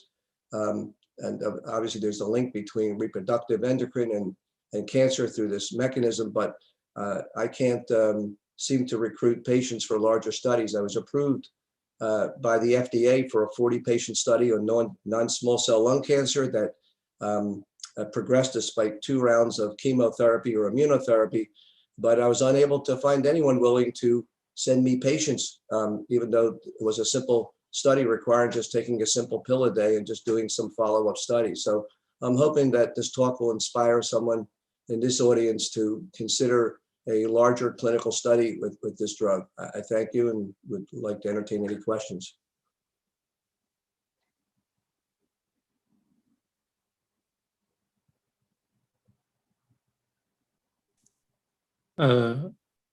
Good morning or good afternoon. Can you hear me, Dr. Lori? Yes. Yes. Good. So I think this is an excellent presentation. As a matter of fact, recently at UCLA, we did I think we finished the first stage of clinical trial on anti-progesterone for ovarian cancers. And the results comes to be very encourageable. I mean, amazing study. So now I think we are in the end stage for this anti-progesterone. I think that's meet your goal, I believe. And then proving that this is gonna be change or maybe change of practice in terms of end stage disease. So you speak about pancreatic cancer. I think that's also wonderful. So I wonder if this is gonna be used as addition to any cancer panel in the futures. What do you think? I just missed, I heard everything you said except that very last sentence. The last one, is this, you think, gonna be a part of any panel or any panel in the cancer treatment? Like can be added to pancreatic cancer, lung cancer, ovarian cancer? I'm just not aware of anyone who's, I'm not aware of anyone going to be using it as a what I was hoping that they would add PIBF to Foundation 1 testing, and that would be something that would encourage people to say, oh, it's positive for. I think most tumors will be found to make this PIBF protein based on cell line studies with like Larchmer, did studies on that found most tumors make this PIBF protein. But I'm not aware that it's being used in conjunction. As I said, it's single agent. Single agent. I mean, there are some that could be used with. I mean, we've had people on other drugs and we let them stay on it, like the person with osteosarcoma, regorafenib, is that he wasn't doing that well, and then they did Foundation 1 testing and found that it was sensitive to regorafenib. So they put him on that, and he wasn't doing that well with it. In fact, it wasn't working at all, but the oncologist asked if he could just stay on it while we added the mifepristone. He was having pains in his feet and his hands from the regorafenib. So eventually he stopped, and he's still doing fine. He's like two years with it. And then we had patients with the osimertinib. They were progressing, but they thought there could still be some benefit with it. So we added the mifepristone to the osimertinib, and it didn't have any cross reaction with that. So they stayed on it. They stayed on it for a while, but they used it in combination. But eventually they stopped and just used the mifepristone. So I think it can be used with other agents, and then to try to figure out like where it would play a role in the possibility of using it with the checkpoint inhibitors, like one could come up with different strategies to like hit the cancer with what you think is going to be the best treatment, and then afterwards use it with to maybe inhibit it from recurring, and then only if you see it progressing then consider other treatments. In the osteosarcoma and in the patient with the renal cell carcinoma, there's he had multifocal renal cell carcinoma.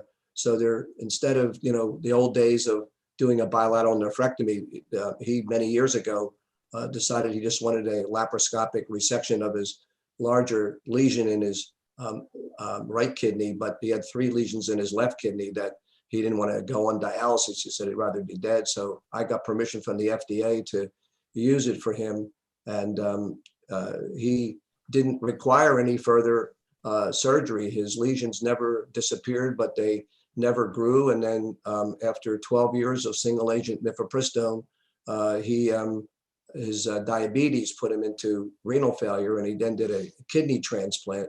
And he stayed on it for a couple more years, and then he thought, well, he doesn't have kidneys anymore, so he stopped it. And he's now 18 years, since his original treatment. So there's going to be a lot of different combinations. I can see it used in a lot of different ways. But what I really think would be important would be that there are so many people in the world that, I don't know, I've seen estimates that 90% of people with metastatic cancer never get any type of treatment. They don't have insurance, or they can't get onto a protocol. And in countries, since the drug is cheap, one could say, okay, we don't have an option. I would just take the drug and just see how you do. There's no side effects, per se. Yep. But thank you very much. That's awesome. Thank you. Sure.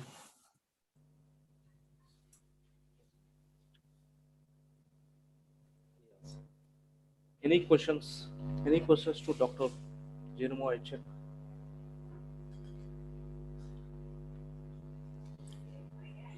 Thank you very much, sir. Thank you. Very much. Yes, thank you very much for speaking up in this meeting and providing a unique perspective. Thanks for sharing your tips with us. Looking forward to meet you again next time. Shall do. Thank you. Yes. Now we welcome Dr. Michael Teskey from Harvard T.H. Chan School of Public Health Science from United States to join the event and start presentation.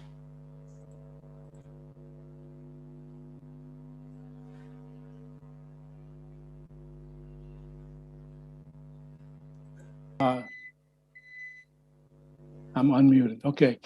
I am now no longer at Harvard. I'm at University College London. I'm going to be speaking about a project that started a very long time ago, and it might be a mechanism to prevent early and late relapses in breast cancer.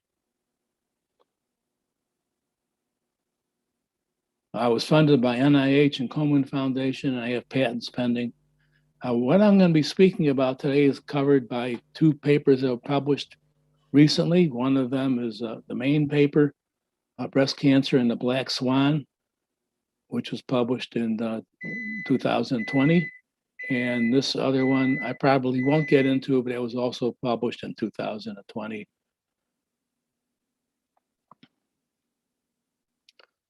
Okay, I edited a book that was published by Springer Nature in 2017 on this project, but they pretty much ignore. Yes, hello?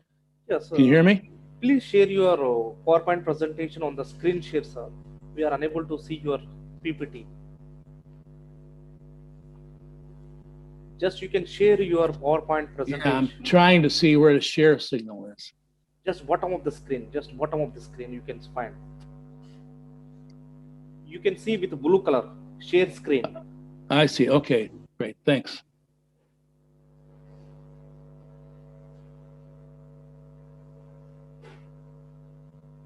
Yeah, it's fine. Okay. Yes.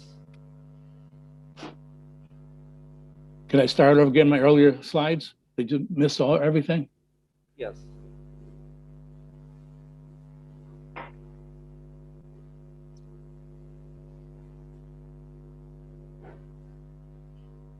Okay, I am currently at University College London, no longer at Harvard. And I'm going to be speaking about a conference, about a proposal that started about 25 years ago, if you can believe that, 1993. Published by, supported by NIH and Komen Foundation. I have a patent pending. And this paper was published in eCancer 2020. Breast Cancer and the Black Swan. It's available on PubMed Open Access.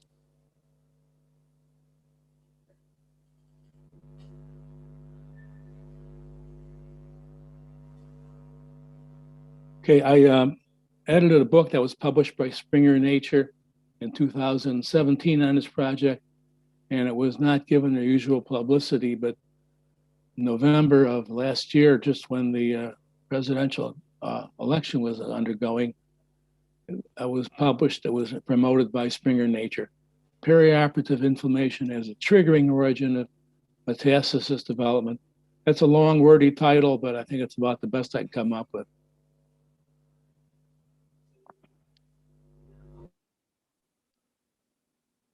Okay, this project started in 1993.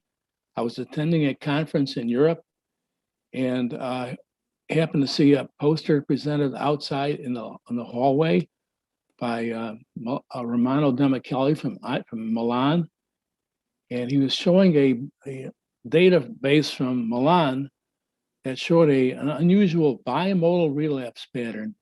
I'll go into this in more detail, but you'll see more of this in real detail later on. And then inside in the lecture hall, Michael Baum from UK, a retired surgeon, retired breast surgeon, was talking about a bimodal relapse pattern in the UK database.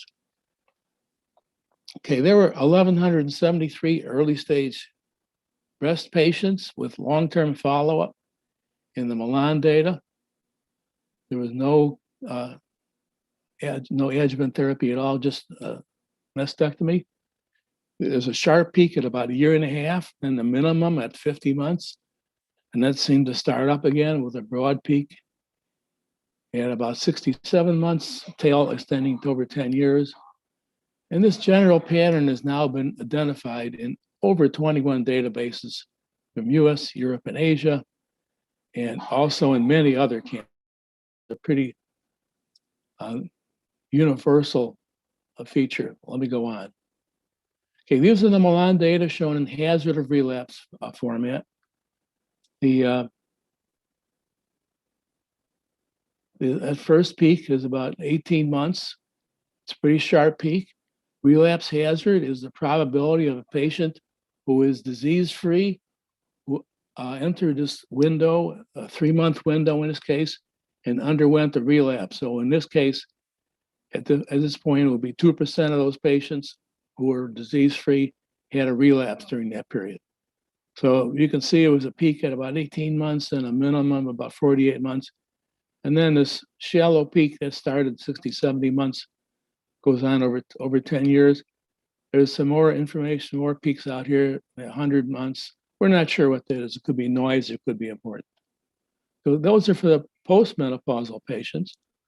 This is for the premenopausal patients. It's very similar, except for that first peak seems to show some structure. There's a 10-month peak and a 30-month peak. Everything else is pretty much the same.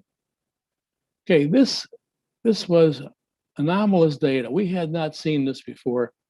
And my background is in experimental physics. And in physics, when you run across anomalous data, that waves a red flag in front of you. It says something is going on that you don't know what is causing it, but it's pretty much time to stop doing what you're doing and take a good look at this. Okay, these are the Milan data presented in the more familiar disease-free survival format. Bonadonna was the clinician. He was the first person to use, he is deceased. He was the first person to use multiple drugs and adjuvant chemotherapy in breast cancer. Panucci Valagusa has been a database manager in this project since the project started. And I have a lot of experience with breast cancer databases. And I really trust these data. And it's mainly because of the presence of Panucci Valagusa. At any rate, all patients are disease-free at time 0. And then there's a rapid drop-off until it reaches a sort of a plateau at about 5 years. And then it seems to start up again. That's not an anomaly. That corresponds to those 2 peaks that I showed you in the relapse hazard. This, what I'm going to be discussing after this, has been called a detective story. We're trying to find out what's going on with those peaks. Okay, Demicheli and I decided to collaborate. And this little description shows our collaboration idea. First of all, my background is in physics, as I said, and I was pretty well trained in the use of computer simulation to study tumor growth. I had been doing that for about 10 years prior to this Milan situation, so I was pretty competent in that. So the schedule was I was going to take the Milan database, Bonadonna Valagusa database, and a model that Demicheli came up with. Demicheli has MD, PhD. He did a lot of work with animal models before he got into medicine. He said the simplest growth model for an animal tumor starts off as a single dormant cancer cell, and it can remain dormant for a variable period of time. And then once it starts to divide, it reaches a size of about 1 millimeter. After that, you cannot get much bigger than that until angiogenesis kicks in. And once angiogenesis comes in, it can grow to a detectable and lethal size. So this is pretty well accepted now, but in 1993, this was not probably a well-received model. So my project was to take the Milan database and Demicheli's model and try and figure out what happens, what's causing those various relapse peaks. And this is the result of what my computer simulation showed. Okay, this is superimposed upon the data for the premenopausal patients. You see the 10-month peak and the 30-month peak. This 10-month peak corresponds to avascular micrometastases that were sitting dormant at the time of surgery, but something happened at or about that time to kick them into angiogenesis, and they showed up as relapses about 10 months after that.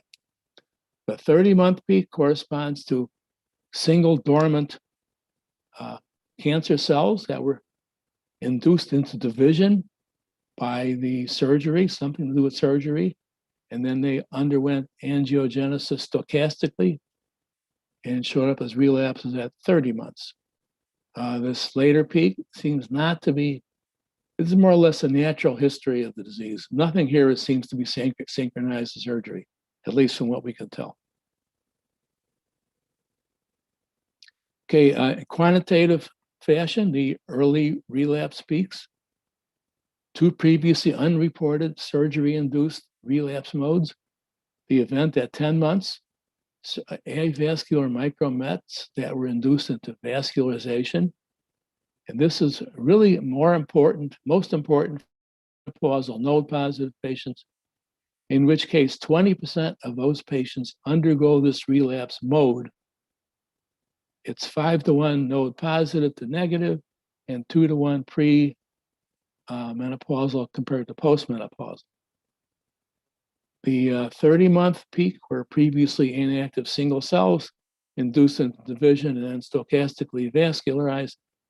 Combination of the 10-month peak and the 30-month peak were 50 to 80% of the relapses in these Milan data.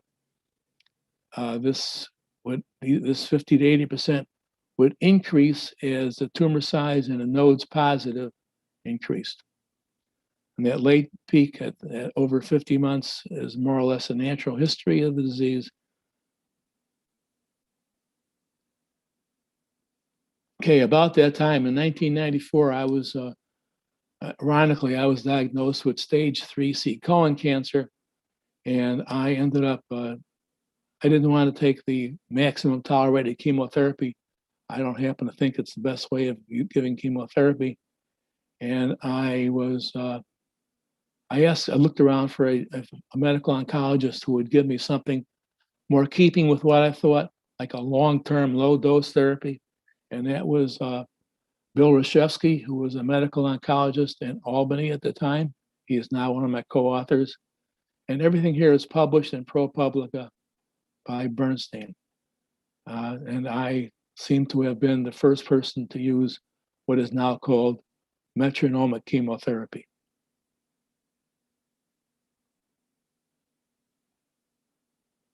Okay, I was attending a conference in the US, an ASCO conference, and somebody flashed this figure on the screen. And I had been very intensely studying the Milan data, and I could see the same thing going on in these data. This is from Bernie Fisher et al., another deceased, very important person in the world of breast cancer. He died a year or so ago at age 100. These are patients in his database who were not treated with anything other than surgery. And I can see the same pattern here as in the Milan data. Let me show you what I see here. These are disease-free survival grouped by the number of nodes positive. This curve on top is for 0 nodes, and then it increases, and the one on the bottom is for 12, more than 12 nodes. The 0 node population, first of all, just removing the primary tumor cures 80% of the patients. Of the 20% that relapse, about 10% of them relapse in the first 3 years, and then there's a period with few relapses, and then it starts again with less strong relapse mode, and eventually at the end of 10 years, there's only 20% that have relapsed. If you go down to the worst prognostic case, the more than 12 nodes, you see the same thing happens, but then the magnitude is much better, much improved. The early relapses in the first 3 years are about 90% of the patients. And that's about the same time as the 0 node patient population. And then there's a period with few relapses, and then it starts again, and eventually all the patients relapse.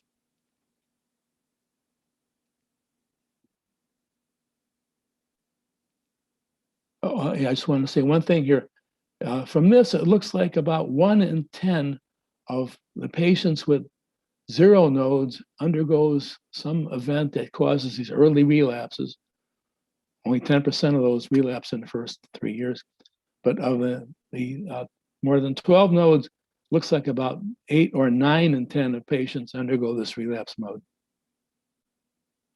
Okay, we've seen the similar pattern in other cancer sites, pancreatic melanoma, lung cancer, prostate, on and on. I don't think there's any cancer where I have not seen that. These are reports of case reports or large databases. This effect is so large, it should be observable if you know what to look for.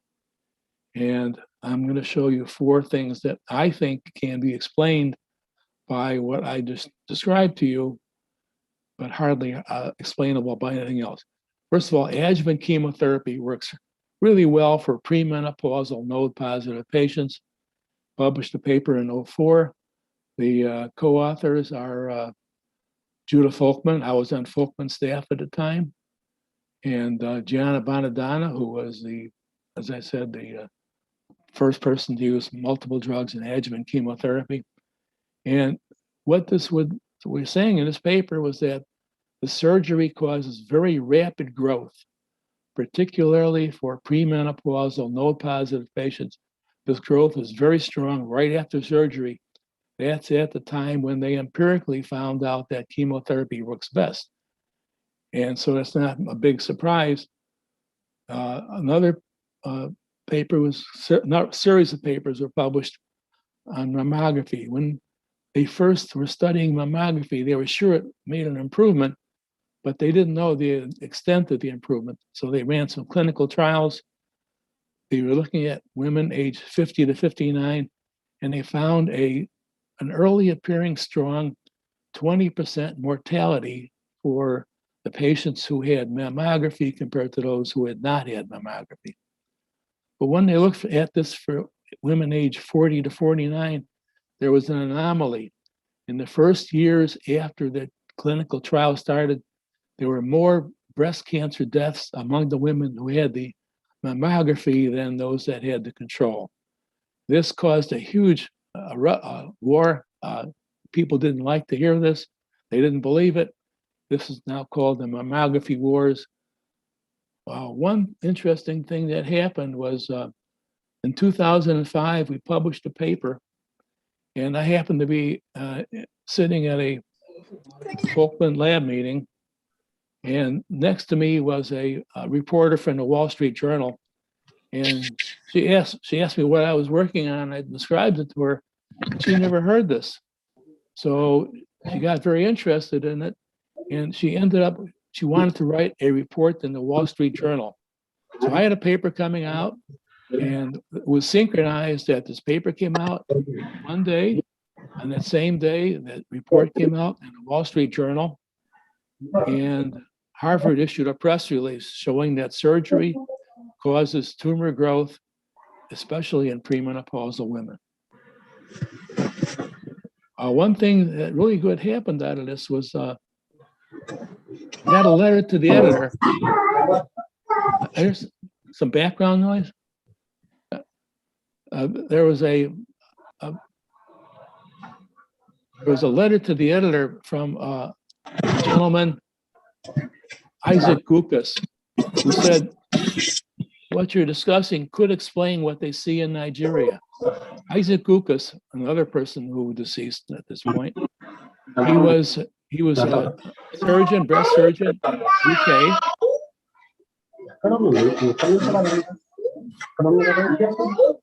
He was a breast surgeon in UK, but he was originally from Nigeria, and he had spent 15 years doing oncology in Nigeria.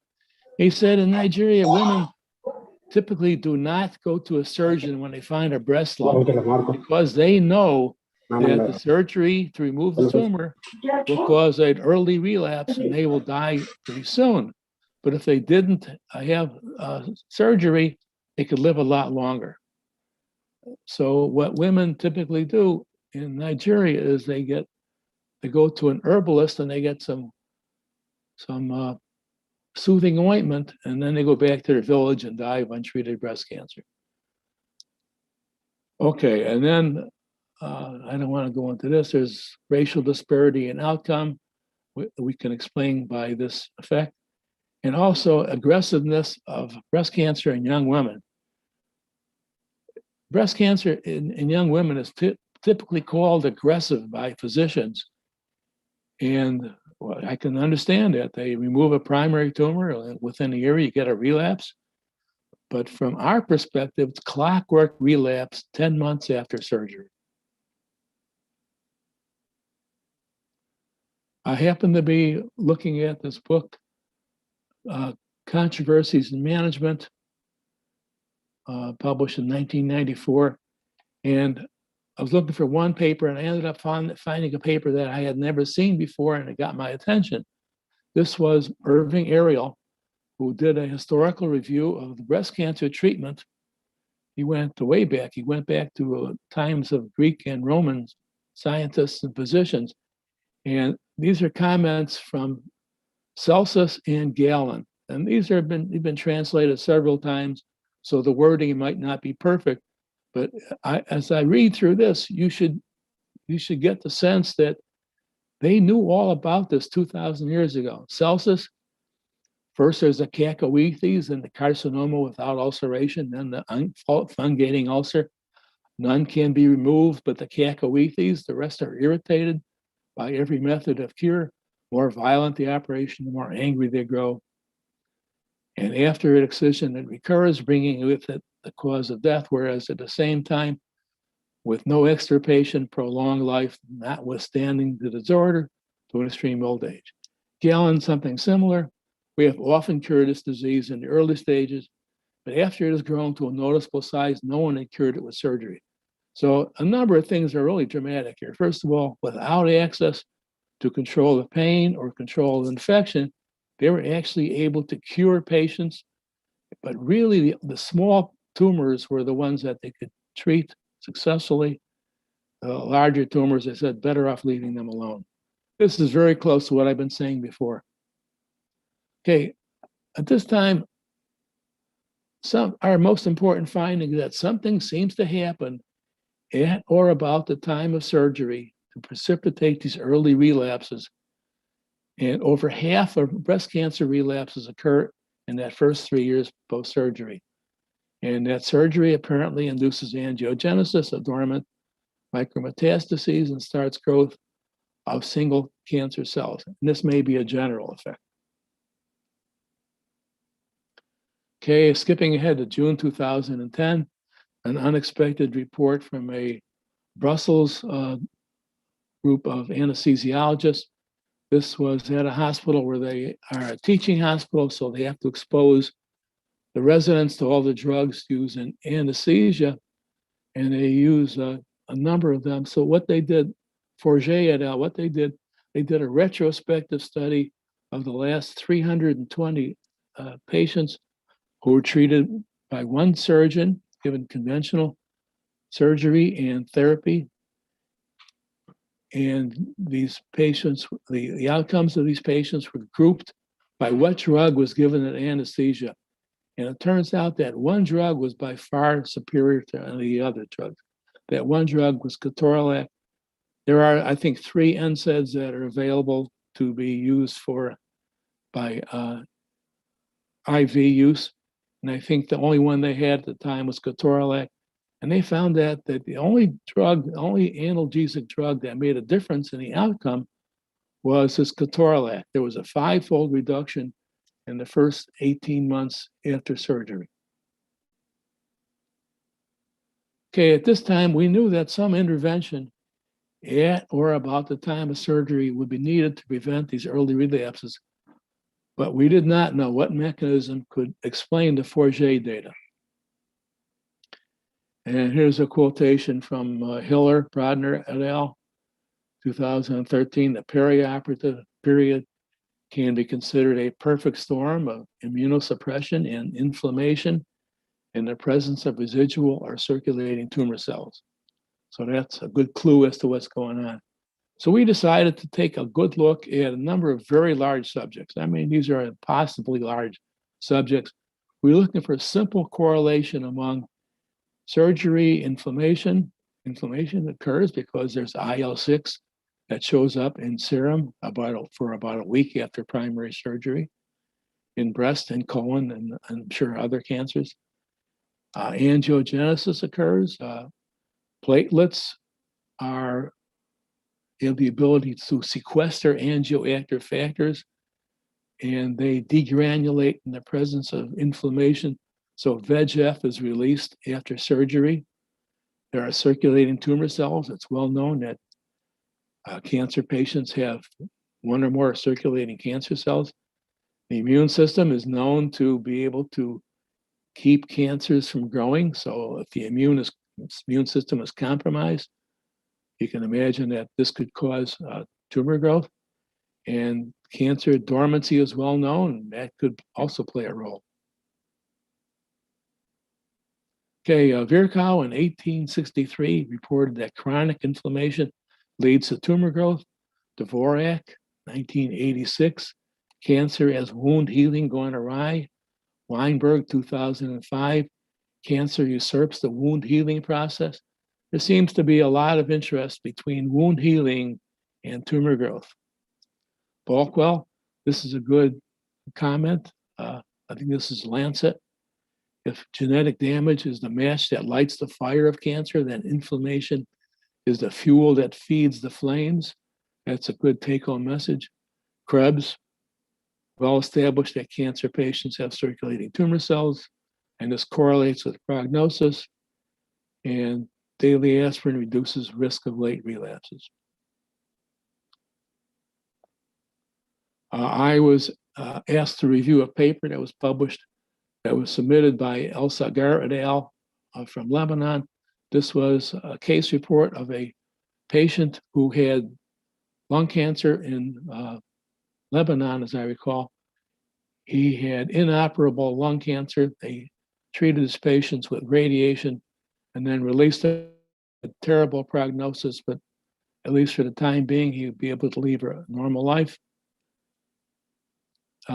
Turns out that he bumped his head on the head visor, and within 1 month had a 7-centimeter tumor growth at the point of the injury. So El Sagar suggested this might be what Demicheli and I have been writing. And I looked at the data that they reported, that 7-centimeter tumor. That could not be explained by that surgery-induced angiogenesis. Something else must be going on. We weren't sure what that was, but we were thinking that inflammation might be a role here. I was asking around the Folkman lab, anyone have any ideas how to explain this El Sagar et al. Data? And someone said, check out this paper, Martins Green et al. 1994. This is Mina Bissel's group. And they were doing an animal model, a bird model, an avian root sarcoma virus in circulation. They found out that if they wounded this bird, a tumor would grow at the site of wounding. But if they gave this bird an anti-inflammatory, there would be no wound correlated with that. Well, this is similar to that El Sagar data, but the size of a virus, maybe 1/100th the size of a cancer cell. It's not a great correlation, but it certainly leads us in that direction. It turns out that inflammation causes an increase in capillary leakage, 30-fold in the terms of kilodalton. Igawa, 2013. Jones and Rue in 2014, 100 years ago. The localization of secondary tumors at points of injury has been so often remarked upon that it is unnecessary to cite specific instances, cause unknown. That looks very much like the El Sagar paper. This is a paper from Walter et al. They found a couple of patients who had something similar. Blood speed in capillaries is 0.5 millimeter per second compared to 40 or 50 centimeters per second in large arteries, which lends to think that maybe leaky capillaries can be an efficient way for circulating tumors to get trapped in a distant organ in that 1 week after surgery. As I mentioned before, there is systemic inflammation after surgery for about a week. And one of the major marker that they refer to is IL-6. It turns out that the metastatic process is pretty inefficient, that a cancer cell injected into the circulation has 10 to the -4 probability to result in growing metastatic site. And Delekas et al., this paper shows up later in the talk. They did a bimodal, they looked at patients who were given delayed reconstruction in a Norway database. This is reconstruction about average of 30 months after primary surgery. And they looked at the relapse pattern when they set time zero equal to the time of the original primary surgery. They got the usual bimodal relapse pattern, but when they set time zero equal to the time of delayed reconstruction, they also got a bimodal relapse pattern. So this says that it's not the cancer surgery that causes these relapses, it's any surgery. Clement et al., platelets actively sequester angioactive factors and degranulate with inflammation. So platelets drop and VEGF increases after surgery. This is what I think is probably the most important effect, that is the mechanism for these relapses. Neutrophils are generated in very large number after surgery, like 10 to the 11th, and they are the major components of the white blood cell population. And they have the general ability to extravasate from the capillaries into organs. They have a strange ability to spew out some DNA in a form that looks like a fish net that can capture parasites in the capillaries and take them into the tissue and phagocyte them. So that's their mechanism. But in the same mechanism, they can capture circulating cancer cells in these nets and take them into the distant organs. So this could be a mechanism whereby neutrophils, which are generated in large number after surgery, can cause early relapses within that first week. The process starts in that first week. You might refer to this paper by Najma et al. In 2017. And neutrophils, through release of this neutrophil extracellular traps, in response to infections, were able to capture circulating cancer cells. There are two animal models that confirmed this general mechanism.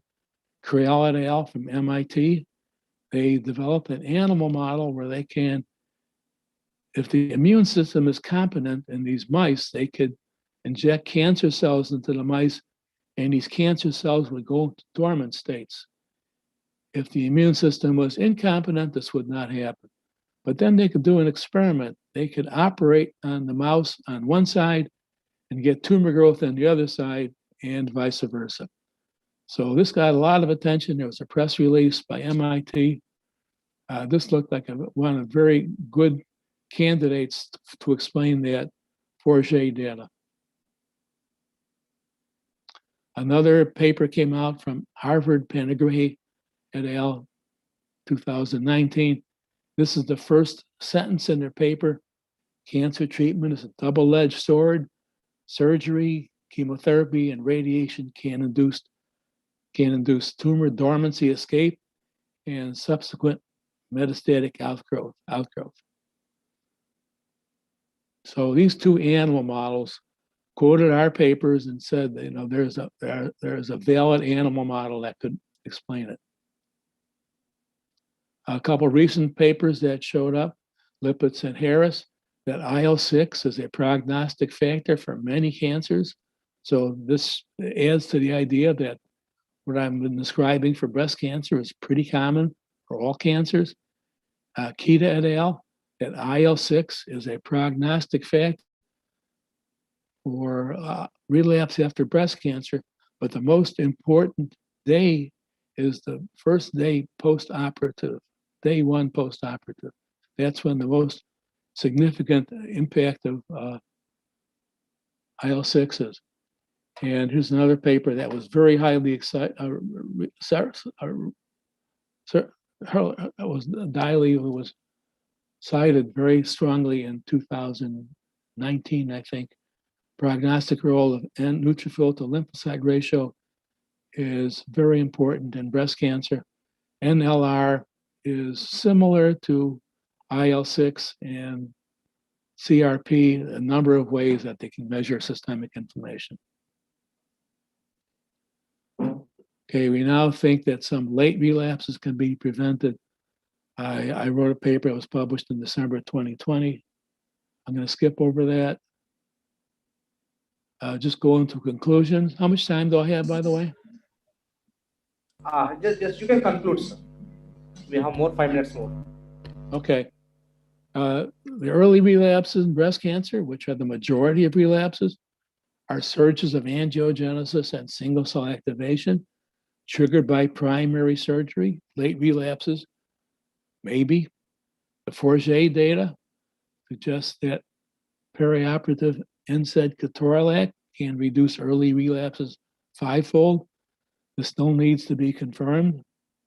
We predict that this could reduce breast cancer mortality by 25 to 50% at low cost in mortality and toxicity. Reports of excessive bleeding, but that can be reduced by 39% with tranexamic acid, reference Ausen 2015. These data suggest transient systemic inflammation is the precipitating factor resulting in angiogenesis and single cell growth from dormancy. Breast cancer runs its course in over a decade, but most of the events that lead to relapse seem to occur in that 1 week after surgery. This suggests that metastatic progression is amplified 100-fold during that post-operative week. A protocol is published, Kelly 2016. A second Belgian retrospective study of perioperative ketorolac was published in JNCI 2019, Desmet Kelly et al. That confirmed what we reported before. So at this point, say after 2 retrospective studies, extensive clinical analysis, and 2 mouse models, we would say this should be time to conduct 1 or more prospective clinical trials with triple-negative breast cancer. We have one in planning stage at Beth Israel Deaconess Medical Center at Harvard with Ted James. We want to do triple-negative breast cancer with US patients in the trial. And we also want to bring in from Nigeria, who also are very commonly diagnosed with triple-negative breast cancer. The cost of this drug is dirt cheap. It's about $5 per patient, and there are 2 million new breast cancer patients per patient, 2 million breast cancer patients new in the year in the world. And for a lousy $10 million, we can reduce the breast cancer problem by 25 to 50%. And this seems to be a general effect. It seems to work, apparently works on ovarian and colon cancer, and papers cited are Hudson and Shack et al. And this is something I didn't discuss, but late relapses can also be prevented by controlling the perioperative window.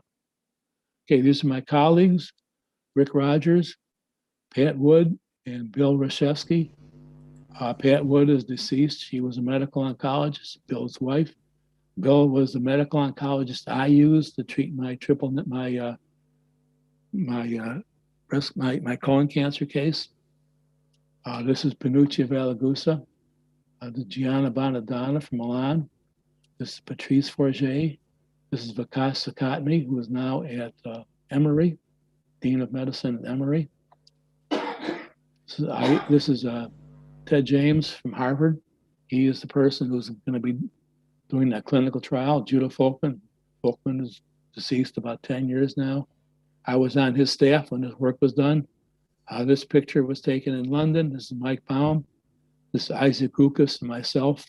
At this meeting, Isaac was describing a time when he was in Nigeria, and he had a televised debate with an herbalist on the best way of treating breast cancer. And this is Osaro Erhabar. He is a professor in London. and also in Nigeria. Yes, sir. Thank you. Okay, that's it. Thank you very much. Yes. Any questions? Any questions to Dr. Michael Teske?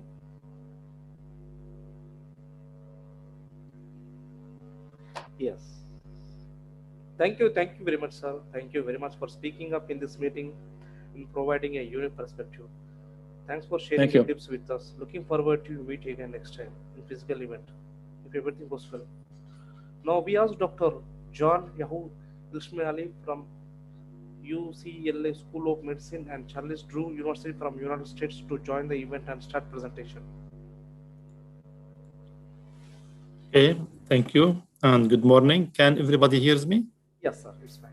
Okay, it is the second. All right. Can you see my presentation? Yes, sir. Okay, very good. So let's go bigger. Well, I think after we heard all of these basic and then interesting talks about etiologies and then new endeavors in cancer treatment. So I like to move now to speak here. Okay, 1 second. To speak about diagnostic measures and about what is the state of art in precision medicine, which is liquid biopsy, one arm of this practice. So before I start to say what liquid biopsy, I want to talk about what is precision medicine means. And then, in fact, it is kind of approach to treat and prevent disease on the light of individual variabilities in gene, environment, and lifestyle for each person. The goal is to get the accurate diagnosis and then to have effective treatment on the exact time. Our philosophy in that is complete cure for cancer in general and to minimize or eliminate the side effects. So the precision medicine can be applied not for oncology only. It is going to be, there is application for it in neurology, cardiology, rheumatology, and so forth, so on. And then today we can just approach the oncology side of the precision medicine, and we leave the rest for other specialties. So what is liquid biopsy? The liquid biopsy is the test or the technique that detect either circulating tumor cells or the nucleic acid components, whether it is DNA or RNA, of the tumor cells, and whether these are primary or metastatic in blood or body fluids. So as I stated, the liquid biopsy is going to be the main arm in the futures and currently to practice precision medicine, in addition to other tools or other applications, and that include whole genome sequencing or exome sequencing, whether we apply it in the tissues or in the blood, in addition to the rest of the diagnostic tests that make it available and applicable and to be cost-effective, such as either sometimes you order single gene or multiple gene panel, large panel, or small panel. So all of these techniques are used in terms of expedite the knowledge to get the best approach for patients and to apply precision medicine. The liquid biopsy is, first of all, so as a technique, it's non-invasive, and sometimes it's mandated to use it, especially when we don't have tissue, because liquid biopsy usually is, we are dealing with, as I said, blood or body fluids. It's literally is not biopsy, because when we say biopsy, that means we have to have tissue or cells from tissue. Like, we have to have cytology or tissues, and then we can do the test by making that goes to surgical pathology. But here, it is kind of a new diagnostic concept because it gives us the same result at the end. So we are not using cells as much as we're using cell component. True, there is circulating tumor cells as part of this practice, But again, as I said, it is a concept. It is a diagnostic concept, and then it's been known and used almost in every ward in the world now. The cancer patient in general, so when we approach the cancer patients, we take history and then the clinical presentations. Of course, we need to make the right diagnosis and the right management. After that, we can proceed in the history and the clinical presentation to do accessory testing. We can get diagnosis, definite diagnosis, by either doing tissue biopsy, cytology, or imaging studies. These can result to put the best diagnosis. Then we have, after the diagnosis, first thing we think about it to put the stage. Staging is number one here after diagnosis, because it will determine what kind of management or treatment we need to apply. Treatment, as everybody knows, can be either chemotherapy, radiation, or surgery, and the new modalities that includes target therapy, immunotherapy, small molecules, RNA molecules. Now patients get treatment, so we need to follow up in the patients. The follow-up can be through the tumor markers or the liquid biopsy. As I said, that can be the CTC or cell-free DNA or cell-free RNA or PT scan sometimes. These all can result in the liquid biopsy. So again, the liquid biopsy, as you can see here, it's very much, we are not using right now for diagnosis, but very much for follow-up and screening, because it can give us a best idea about relapse, about resistance to the drugs, especially when we don't have the tissues available. So why liquid biopsy? The liquid biopsy, it is very much we use because the tumor evolves all the time. So tumor evolve and then genotypes change. Sometimes when you have the primary tumors, not necessarily to have the same genotype when the tumor metastasizes, because it is dynamic motions here that make the tumor change around the clock or like in the real time. So if I need to follow up with the patients to take the tissue, as you know, tissue have suctions and the suctions 2-dimensional. So if I need to follow to take count to the kind of the cells in the tissue, I will not have the luxury if I am dealing with liquid biopsy. Liquid biopsy will take the blood. The blood has all kinds of secrete, the tumor can secrete all kinds of tumor cells, all those that have different genotypes. So I have the luxury to pick up more representative for the tumor by doing liquid biopsy than to do the tissue biopsy. After treatment or eradicate the tumor or after applying surgery, there is a few cells that can, continue to persist or to survive. And these cells, in fact, we call it the resistant cells. So the resistant cells or multipotential cells, these can be a dilemma in the futures if we don't deal with them. These cells can be either stem-like cancer cells, and then it's known now, we don't like stem cancer cells. This concept is not very accurate. That's why we call it stem-like cancer cells.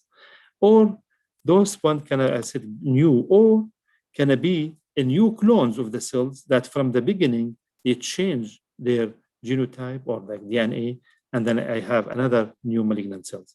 Or sometimes there are some cells from the beginning that they resist the chemo and they're still there, and those grow again to give us the relapse. So the point by doing liquid biopsy now, when I take that one, I start with the 1 point, which is the primary or initial liquid biopsy. Then, by time goes, we do like several of the liquid biopsies, serial blood biopsies. We call it multiple, because that gives us opportunity to follow up and to watch the patients closely, especially when we don't have any other tools, like the radiation maybe takes time to find the relapse or a mass. But with liquid biopsy, we are dealing with microscopic levels. So the aims in that liquid biopsy now, as I stated a few of these goals, here I summarize them. They are detecting therapeutic target, monitor treatment response, 1 point versus multiple point, avoid repeat tissue biopsy, prognosis, drug resistant, kind of give me an idea about drug resistance so I can change the drug. depending on the genotype or the profile that I have. And there is something also can apply to epigenetic alterations, which is kind of give me an idea about the acquired resistant and early diagnosis. So these are the goals or the aims that I can get benefit of applying the liquid biopsy. Remember that many times when we eradicate the first tumor, or when we do the first surgery, we don't have any more tissues. If we have the tissue, like, if you do a second surgery to remove metastatic tissues, especially if it's a single lesion, that will be great to do further study like whole genome sequencing or exome sequencing in the tissue and compare it to the first one. But if we don't have one tissues and not available, and we need to follow up on the patients, of course, we need the liquid biopsy, and it's gonna be the only tools, in fact, and more accurate than any radiation application or any like scan. Where is this DNA and RNA located? In fact, they are all of them in the particles. So the cells form and secretes to the body fluid or to the blood and urine, cerebrospinal fluid, whatever kind of particles or microvesicles. These are inside this one here. We have the DNA or RNA particles. This can be either as a microvesicles, microparticles, apoptotic bodies, lysosomes, or oncosomes. From this one here, so we try to obtain the DNA. There is different technique, different platforms that we are using. This one here, we get either the plasma or the serum. We extract the nucleic acid. Then we can run one of these techniques. We can use either real-time PCR, digital PCR, or next generation sequencing. So now we have the result and we have the data that can be analyzed, and then the oncologists have more equipped with more tools or more art now to apply it to change the medicine or to keep it or to do the best application for that patients. Hence, it is the precision medicine. Can I give some example, real example, and then, starting in few organs, and then how we can get the benefit by doing liquid biopsy in the blood to target the mutation in the gene and type of mutations and get the benefit of that expressions to change the treatment or not to change it. In the lung cancer example, as you know, in the normal pathway for cell growth or cell proliferation, we have the main pathway here start with epithelial growth factor receptors, EGFR, and we have this one pathway that go through tyrosine kinase, NRAS, RAF, MEK, ERK to the nucleus, then transcriptional genes that get to the DNA, and then they initiate the cell cycle and so forth. So this is one example in the normal cell that what happened. Now, if I need to move a little bit to start with my first, clinical slide here, speaking about lung cancer. As you know, lung cancer, there's two types of the lung cancer. We have non-small lung cancer, non-small lung, and then small lung cancer. So small lung cancer, that's different identity, and then we deal with that one in separate practice. But here, just speaking about non-small cell lung carcinoma, the main thing with this one, we have the adenocarcinoma versus squamous cell carcinoma, each about like 40%, and then the small portion goes to anaplastic large cell carcinoma. When we get the mass and to diagnose this one here, using the morphologies, as a surgical pathology, we look for the details in the morphology for the tissue, and then we look if there is keratin reductions or this keratotic cells. So we make sure that this is squamous cell carcinoma, or if there is kind of glandular patterns with a mucin positivity, whether mucin there or not. So we have the diagnosis of adenocarcinoma. We can use further tools like immunohistochemistry or FISH to just confirm the diagnosis. There are a lot of immunohistochemistry studies now that's including all kinds of cytokeratin. In the lung, we use cytokeratin 7 versus 20, and then TTF1. Those just to verify the diagnosis. However, now, so far, we are dealing with morphology. We are dealing with immunostain, with maybe in situ hybridization. But now we're moving further Now we have the lung cancer. Okay, now we finish this one here, but next step, we don't have any of these now. So the only thing left, just we have a patient with lung cancer. If we take the blood from this one and what we do in the lung biopsy, very much now we look for certain mutations and the panel can increase more and more. We don't have whole genome sequencing. We are not using liquid biopsy now as a part of whole genome sequencing or exome. We just use a panel. The panel that we are using, there is small panel and large panels. Kind of goes from 4 genes up all the way to maybe 50 or 100 genes sometimes.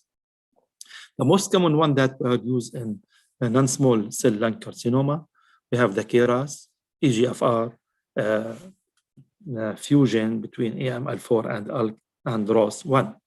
So every gene of this one, there is kind of missense mutations and variants. So those variants sometimes important to detect them and to know what kind of variant and then how I conclude the result to apply it on treatment.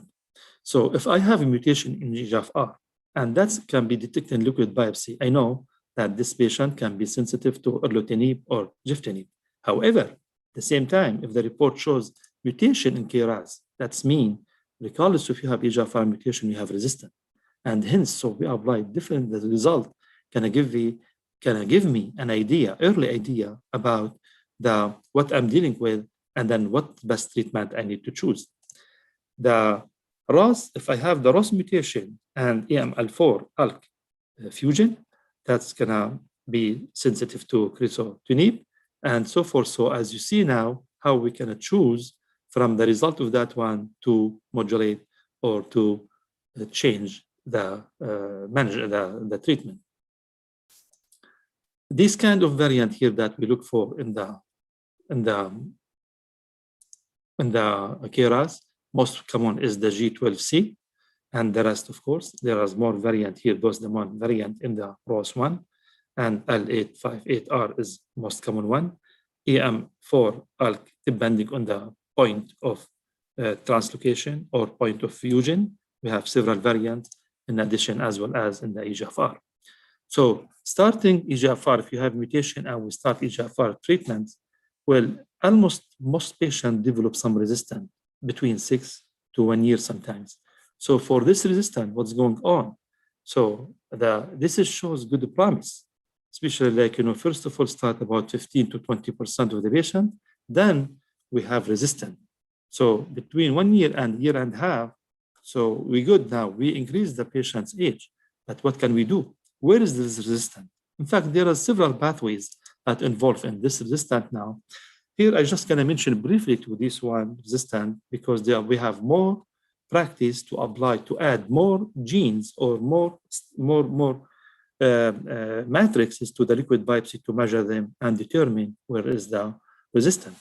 As you know, the new second mutation with EGFR, these are T790M and C797S are very much like, show resistant to everything, even to immunotherapy. The rest here, I just mention some of them. We have upregulation of MET, upregulation of insulin growth factor receptors, HER2 amplification, BIM modulation, and FKB activation, and PD-L1 expression with subsequent immune tolerance. So these kind of some of the pathways that show resistant mechanism to related to EGFR mutation. The breast tumors, of course, I'm just pick up from every case here, the gene or the molecule that we are dealing with that one in liquid biopsy or at what we are practicing right now. In the breast cancer, as you know, we sometimes look for expression of estrogen, progesterone, and HER2 in the tissues, but sometimes we are able also to follow in the blood the ESR1, which is the gene for estrogen, and the variation in expression of this gene between the primary tumor and the secondary tumor. And then we can know sometimes why we can have resistance to endocrine therapy like tamoxifen, if there is any. In melanomas, and then the big gene that we look for in melanomas, we have the BRAF V600E. This can be detected through liquid biopsy. And when we have that one, that's mean we can give BRAF V600 inhibitors. and we can predict the diagnosis. However, in melanomas, if we have the BRAF V600 mutation, melanoma, this can be benefit from MYC inhibitors, whether if it is in the colon and we have that one, and with EGFR mutation, they will be resistant for EGFR, anti-EGFR resistant drugs if this is accompanied by BRAF V600E. On the other hand, the melanoma that show NRAS mutation on one of these variants show also resistant to BRAF inhibitors. Very much NRAS, it can be played. We thought like, we see it in the breast, we see it in the melanoma. Now we start to see it also in the lung mutation. So when we have NRAS mutation, that's gonna be like ominous signs. Maybe give me idea that this plant or this patient, no matter what drug I bought, he will show resistance sometimes. Now there is several clinical trials to overcome this mutation and this resistance. The KIT or CD117 mutation or certain thing mutation, and these show some benefit or inhibitor for this one here, in melanoma, and it is sensitive to imitinib. So there is something clinical trial are running now regarding KIT mutations. Okay, so in prostate cancer, and then the things that I think everybody want to be speaking about metastasis and about recurrence. We are talking about androgen variant 7, because this one here, the androgen receptor supplies variant 7 is involved in what we call MCPRPC, or metastatic castration-resistant prostate cancer. These cancer usually, they don't respond to target therapy by enzalutamide or abiraterone because of that one. And from my side, I can detect that one in the blood and give idea about prognosis and possible treatment in the futures. But for further treatment or follow-up, we leave that one to the oncologist. For colon cancer also recently, we were able to detect EGFR in the stools and in the blood. And it will be good, like sensitivity and specificity for this test is very good in liquid biopsy. And if it is there, I think the anti-EGFR can be good treatment for colon cancer if I have that one. As I mentioned earlier, the NRAS, the one that if you have NRAS mutation, especially G12D, this is very much ominous signs, and then tells me that there is a resistance to EGFR inhibitors. Also, as I mentioned earlier, if I have even EGFR mutations and the anti-EGFR is working with that one, but with presence of BRAF V600E, I will face a resistance. In gliomas, and this is even a very important issue that, so we start to raise this dilemma recently, because as you know, the problem in the brain tumor is not in malignancy itself as goes to where is the tumor location. And then in the gliomas, there is 80% represent 80% of all malignant brain tumor. And then there is different stage, but most common one that we really try to put the microscope on it is the glioblastoma or stage 4 glioma. We found recently that it is something interesting about this one, about gene fusion, 2 gene fusion in that one. Why this is important, and then why it is significant for liquid biopsy, because we are able to measure it. These two, the most common gene fusion here, we have NTRK and ROS1. There is kind of treatment when we find this fusion through the liquid biopsy, and then we can also have better follow-up in terms of response or resistance. There is certain drugs, like crizotinib itself, show resistance in this tumor, but there is crizotinib analogs, like intracetinib and or lorlatinib. These can show enhanced or effective treatment in certain gliomas. In fact, the percentage was good. This speak about a good response, about 50%. But also, it's more data needed for validation. Another things can be applied here, and we can measure through the liquid biopsy, is the ALK mutations. and the ALK inhibitors can be applied to that one, especially in the brain tumors. The dilemma that we face is the brain barrier, and this inhibitor is able to penetrate the brain barriers and reach to the tumors such as lorlatinib and brigatinib. These are another, but all of these pathways are very much involving in the glioma, and we use this one here to pick up, to measure the mutation for the main thing here, the one that we are under current study, and then under current validations, EGFR, IDH1, BD, platelet-derived growth factor receptors A, phosphoinositol 3 catalytic and alpha unit, PIK3 receptor 1, and TB53. And usually what we are looking for, so when I speak about mutation or about gene, if the gene is, if I'm doing DNA, I am looking for mutations, but I'm looking for RNA, I'm very much looking for expression. So speak now about DNA, all of these, but I'm gonna move to the new application of liquid biopsy, which is the RNA. And we found that we can get more information from the cell-free RNA than the cell-free DNA.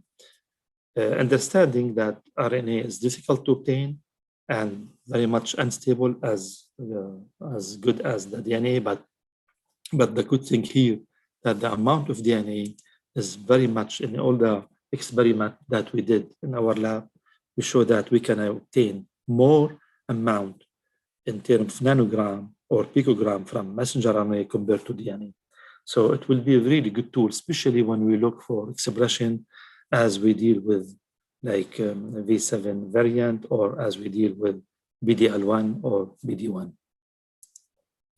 So, and here's an example about comparing. We just tried to study the expression of KRAS, the variant G12D, in the plasma, and we found obtaining the clone DNA or RNA way better than DNA. That's why sometimes if we are able to measure the RNA, we have more accurate data, or like more sensitive and precise data than to do the DNA. But at the end, we do both, because both DNA and RNA has a good applications to follow up on patients with cancer.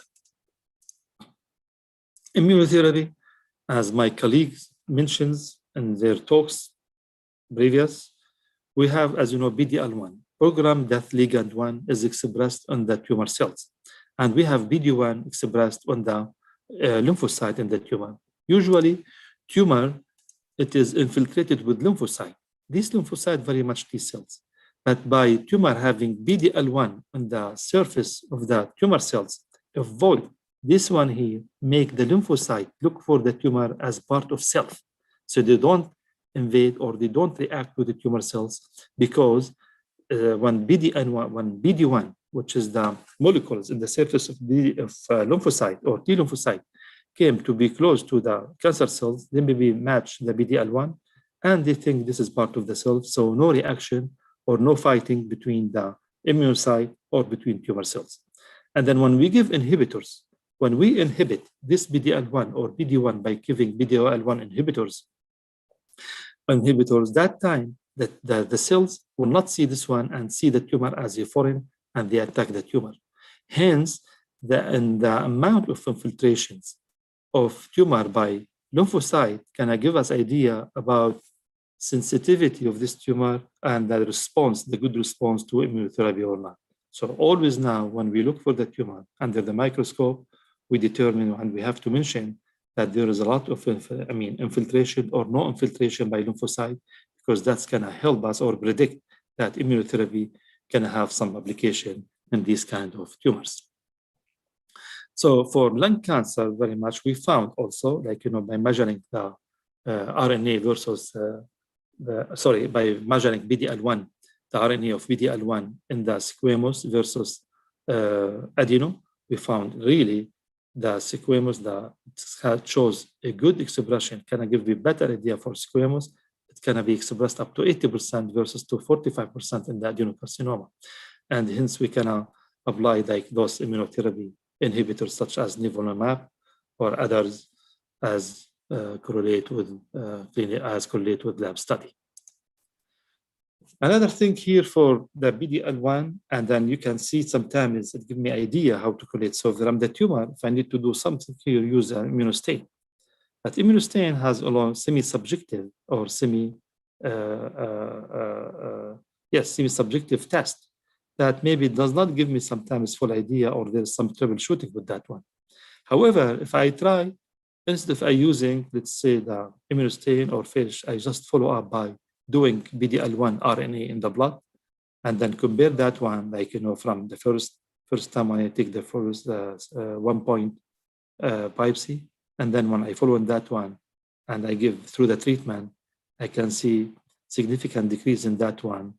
But the idea, the main concept here is just to show you how we are using liquid biopsy to watch in patient, and then some expression change, either high or low to high or low, and so forth. Another correlation, sometimes we try to correlate also in the blood, measuring the HER2 and BDL1, and we found really good correlation between BDL1 and HER2 new expression, especially in the gastric cancer. So I think we can have better evaluations or better follow-up for patients with gastric tumor if they are positive for HER2. I mean, if it is negative, maybe cannot measure it, but for positive tumor, we can measure either HER2 or BDL1 in the blood. So before I end, I just kind of mention here, so now most of the tumor, in fact, now we are in stage of validating the rest of the genes, and that's like, AKT. This is looking for somatic mutation in this one here. It is soon it's gonna be in a practice. And this is because kind of expressed in a lot of tumors. There is many clinical trial going on in the lung and the breast to see how much this one can be used as a target for treatment. Most of tumor, over 50% express TP53. And this is very important for germline because, and then as you are familiar with Lafromani syndrome, which is a genetic disease that goes mutation in TP53. And then you can have multiple tumor at the same time. Other things now, it's new molecule came to be used very often, the PIK3CA, and this is going to predict the treatment. We start recently, last 2 years, to use this one also, one of the molecular, we add this one to the molecular classification in the breast cancers. And there is now, we try to generate a treatment toward these molecules. And as I stated also in the glioma, we have the IDH1, IDH2, 3, and 4. And this molecule also under clinical trial now to see the efficacy of this treatment. Then KRAS and MEK and RAS, as I mentioned earlier. So by just summarize that one, if I need to see how we can move in diagnosis from tissue to liquid biopsy, of course, as I said, tissue would be the gold corner or the gold step to use it if we have it. But if you don't have the tissues, and that's especially when we follow up in the patients with cancer, then we can use either DNA or RNA through the liquid biopsy. The DNA mutation or the DNA, any problem with it, whether it's insertion mutation or deletion, it can be used to be replaced the tissue-based DNA mutation test with cell-free DNA. The RNA expression can be used to replace immunohistochemistry stain and the fluorescence in situ hybridization test. So by having this last slide, I will conclude my presentations and thank you very much. Yes. All right. Please. Dr. Michael Tedeschi. It's Dr. Yes. Me.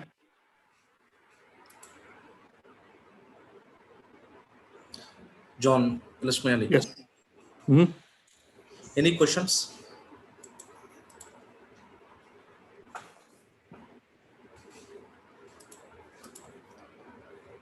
Yes.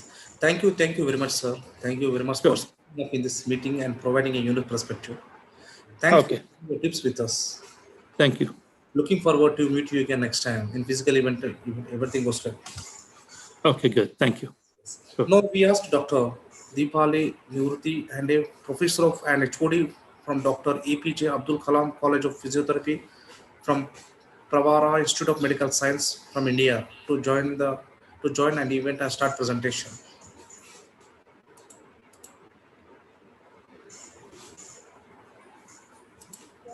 Yes, madam, you can start the presentation.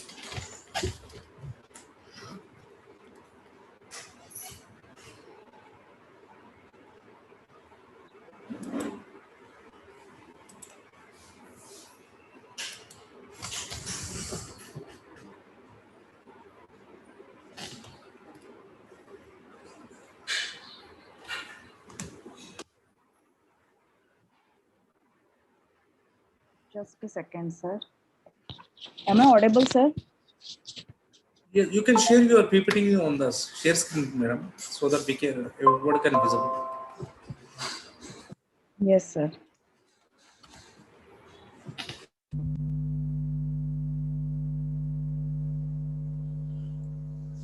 Sir, in this share screen, I cannot see this. Just to, you can see in the bottom of the yes, madam, it's fine. No, you can find.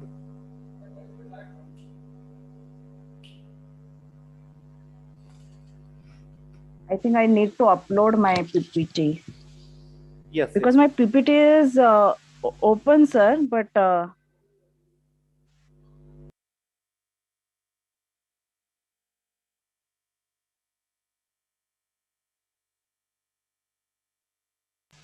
Yes, madam, it's fine. Just you can enlarge your PPT from your side. yeah. Yes. Yes, it's fine, madam. Can you see my PPT, sir? Yes, madam. Okay. Good evening, one and all present here. First of all, I would like to thank the organizers for giving me this opportunity to speak in front of people who have so much of experience and expertise in the field of cancer. So my today's topic of presentation is virtual reality program effective in reducing anxiety in post-mastectomy among breast cancer patients? And it was a pilot study, and I have done this study with one of my colleagues, that is Neelam Gupta, and I'm working as a professor and head of the department in community physiotherapy. I have done my master's in community physiotherapy. My university is situated near the western part of India, and it is located in very remote rural area. But we have all the super specialty services. We are situated near the tribal area also, so that makes disadvantage also for us to make awareness in the patients. If we see the demography of India, you all know that India is the second populous country in the world. And around it takes around 17.7 of the total population, that is total world's population. In that, 35% population is from urban area, and 65% population is staying in rural area. So the problems which are faced, or specifically the health problems which are faced by rural people, need to be tackled. And especially when the healthcare system and the healthcare facilities are not very good and advanced in rural area.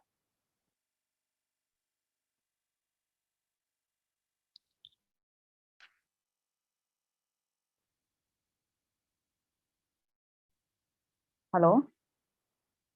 Yes, madam, you can continue. So my PPT stopped, sir.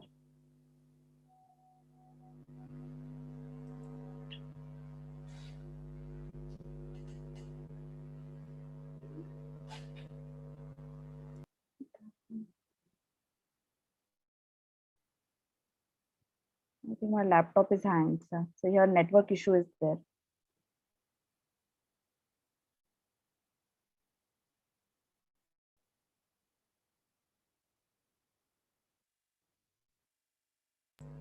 Is it possible to share your PPT in chat box, madam, so that I can play behalf of you? Yes, sir. You can share your PPT in chat box. Yes, sir. Now it is. Now I'm able to do it. Okay. Cancer is characterized by uncontrolled cell growth and acquisition of metastatic properties.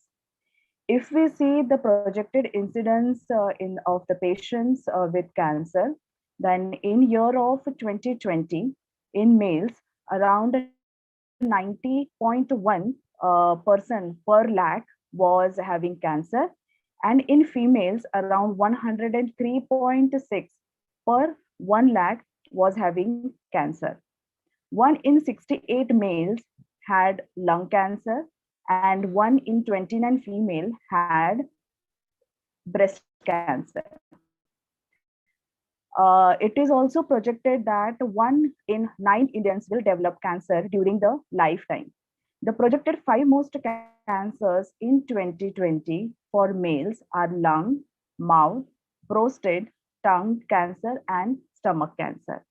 In females, it is breast cancer, cervix cancer, uterus cancer, and lung cancer. But it is very surprising that for decades together, cervical cancer was the most common cancer in women in India, and more deaths in women in India were attributed to cervical cancer than any other cancers in female. But in last 10 years, breast cancer has been rising steadily, and for the first time in 2012, the breast cancer was the most common cancer in women in India, and it is way ahead of cervical cancer.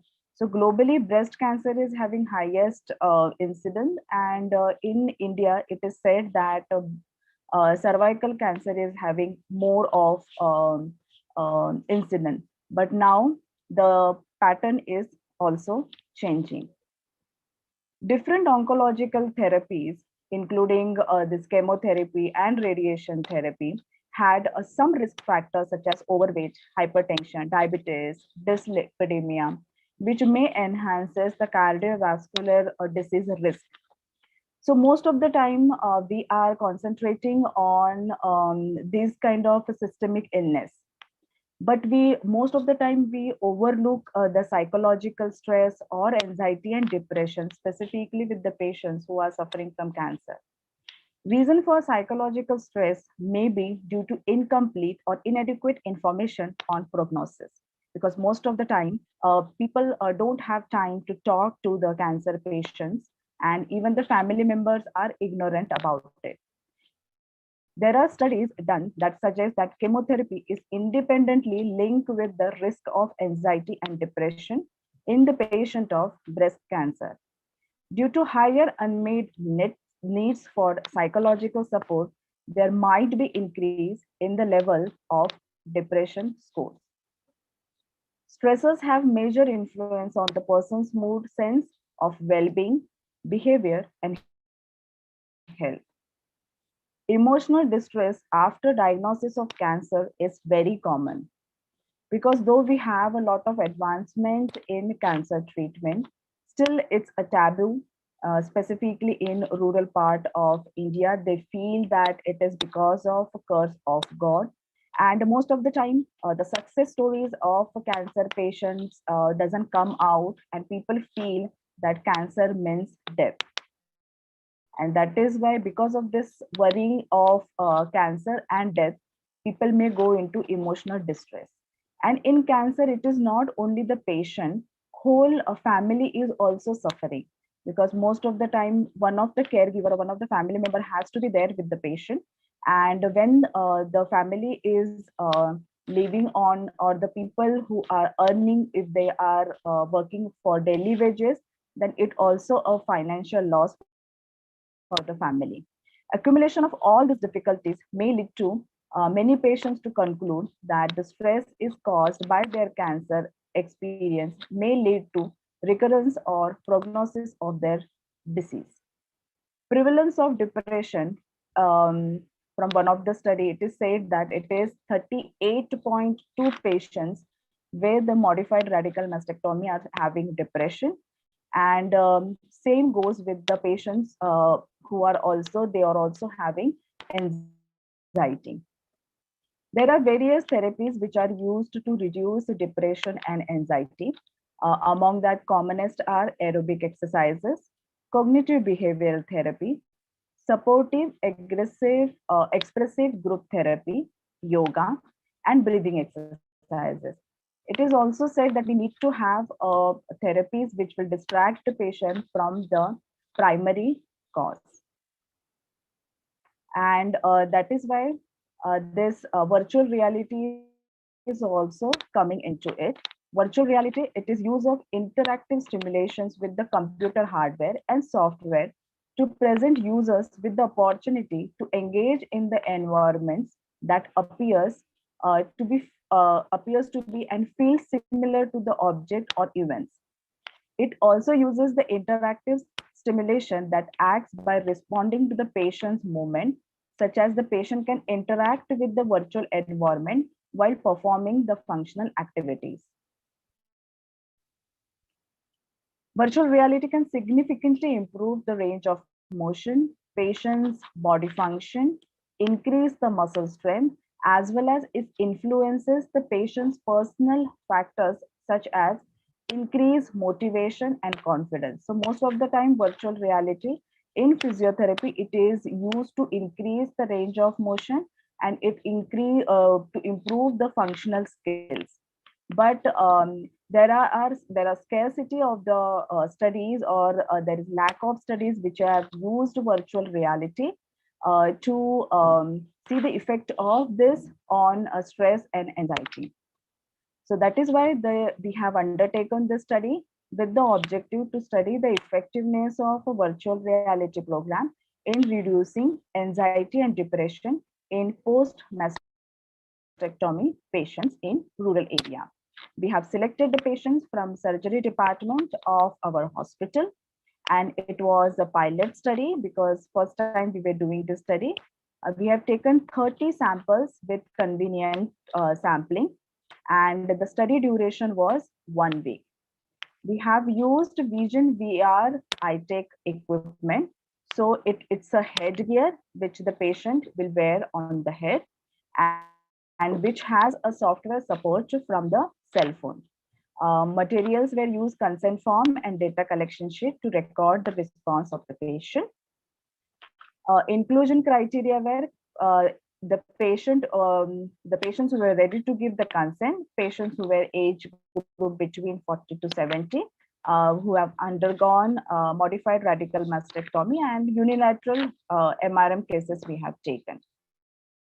The patients we have excluded, like the patients who are having a cognitive disorders and neuromuscular disorders. Cognitive disorders we have excluded because the patient need to follow our commands. So that is why we have excluded these patients. And the patients who were not able to give the consent, those patients were also excluded. We have used hospital anxiety and depression scale to evaluate depression and anxiety when the patients were treated in the hospital. Then this scale is a reliable, valid, and practical screening tool for identifying or quantifying anxiety and depression in the patients. Anxiety component was having 7 questions and depression was having 7 questions. This scale will used to take 2 to 5 minutes to complete, so it was very easy to ask the questions.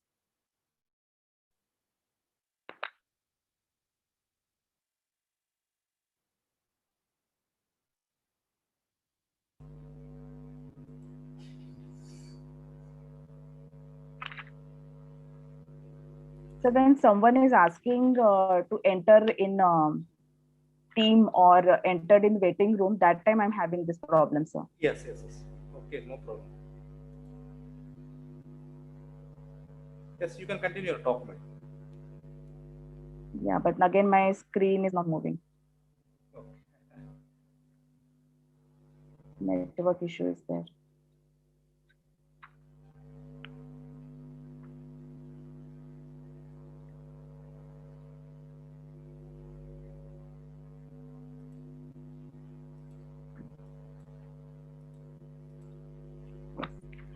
So scoring the depression and anxiety Both the domains need to be scored separately.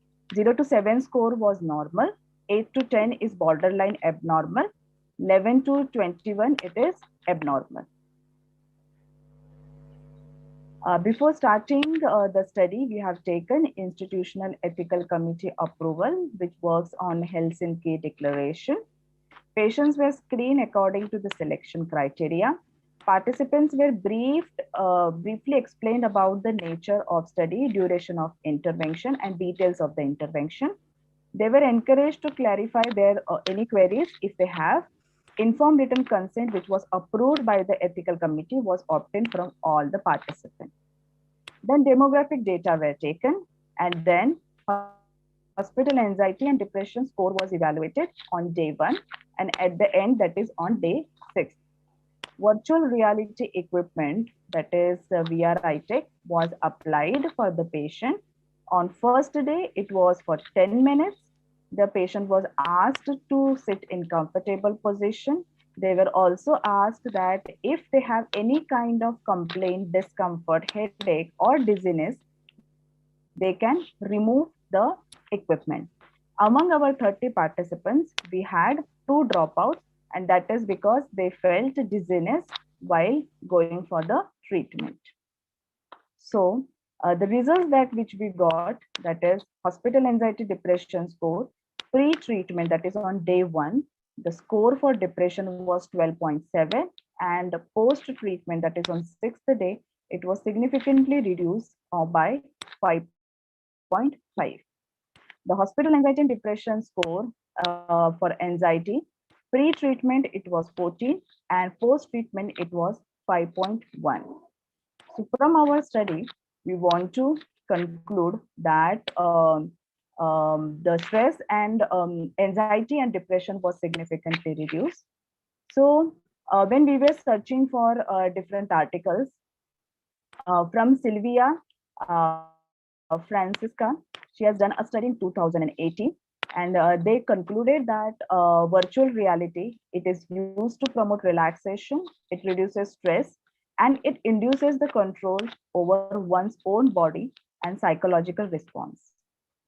Pleasant, peaceful, non-arousing sceneries such as island, parks, garden, other than open space, generic nature-based environment, it establishes a different environment, and the patient goes into imagery, and this environment reduces the stress. A study which is done by Paramita Bhattacharya in 2017 concluded that playing action video games by virtue of their nature enhances visual processing and thinking strategy. Playing results in training of central nervous system in improving ability to ignore or inhibit extraneous distracting stimuli. So virtual reality can be used as an alternative or supportive psychotherapeutic technique.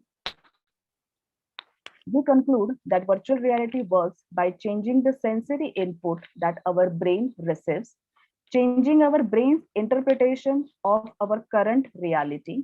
So virtual reality can be effectively used to reduce anxiety and depression in modified radical mastectomy cases in rural area. Limitations of our study, because it was a pilot study, so we had smaller sample size. To generalize the result, randomized control trial can be done, and the activities or the virtual reality which we have used, in that we have used forest and nature.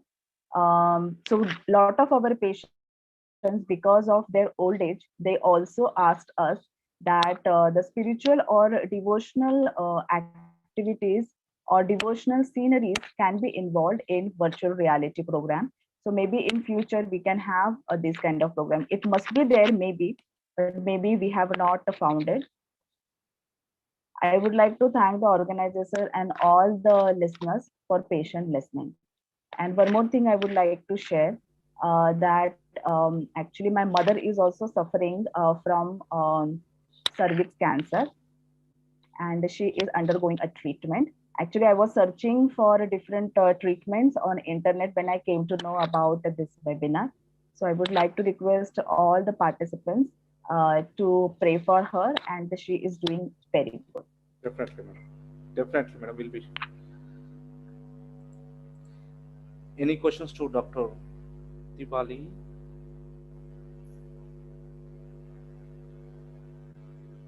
Yes, definitely will be praying to your mother to recover very soon from your. Thank you very much. Yes, Thank you thank so you very much. much. Thank you very much, madam, for Thank participating you. Thank in you. this event. Thank you so much. Thank you. On Yes, behalf of thank Organizing Committee member of Cancer Congress 2021, we want to thank you for insight presentation. Looking forward to meet you again next time in physical event. Now Yes, we sir. ask Thank Dr. Yes. Now we ask Dr. Tullio Simonci, specialist in diabetes and metabolism disorders from Italy, to start the presentation.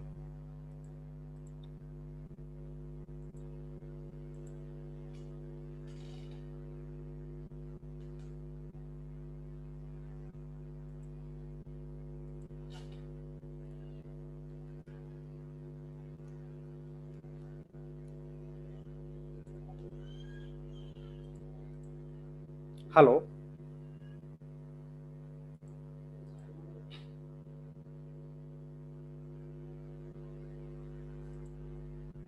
Hello, Doctor.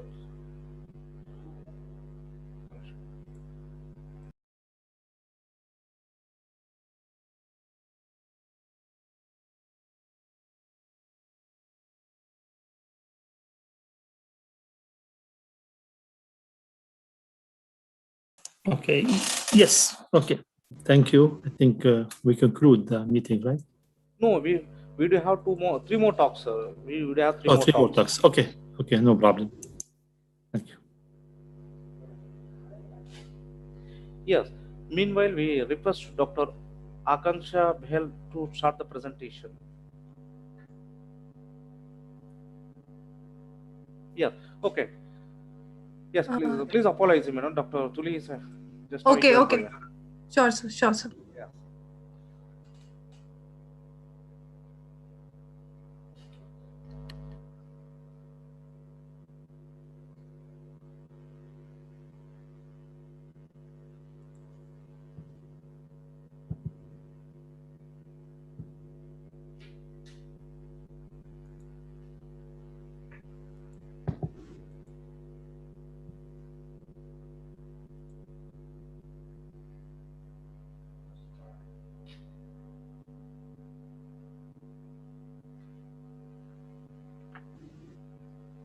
Yes, Dr. Tulio, are you ready with your PPT? I am here. Yes. But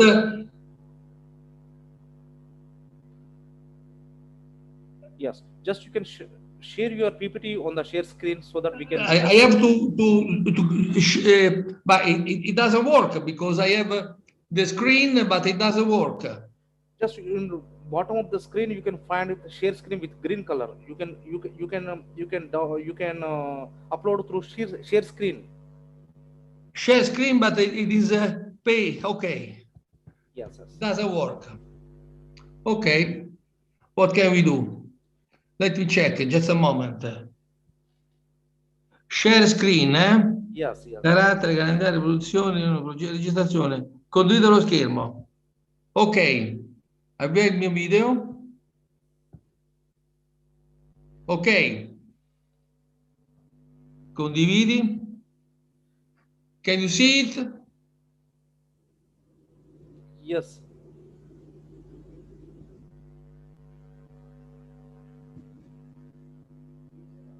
Okay.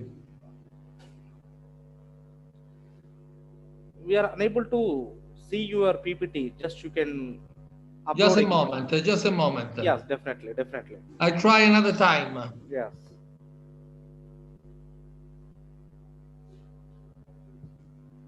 Okay. Can you see it? Yes. My screen? Yes. Okay. Okay. Tell me when I have to start. Yes, you can start your presentation. Okay. I have half an hour more or less.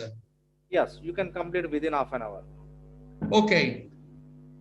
This is the presentation. Cancer is a fungus. Tullio Simoncini, specialist diabetology, metabolism disorder, and also philosopher doctor. I am oncologist. This is when I was made professor honoris causa in Bolivia. Lecture, cancer is a fungus. What is cancer? We have to wonder today.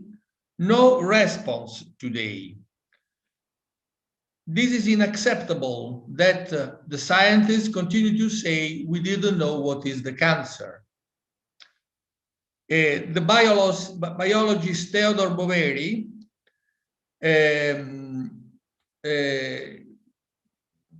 made a theory on cancer at the end of for last century, and he said cells become mad, they invade the organism, chromosomes are damaged. The chromosome are damaged is made, theory is made later on.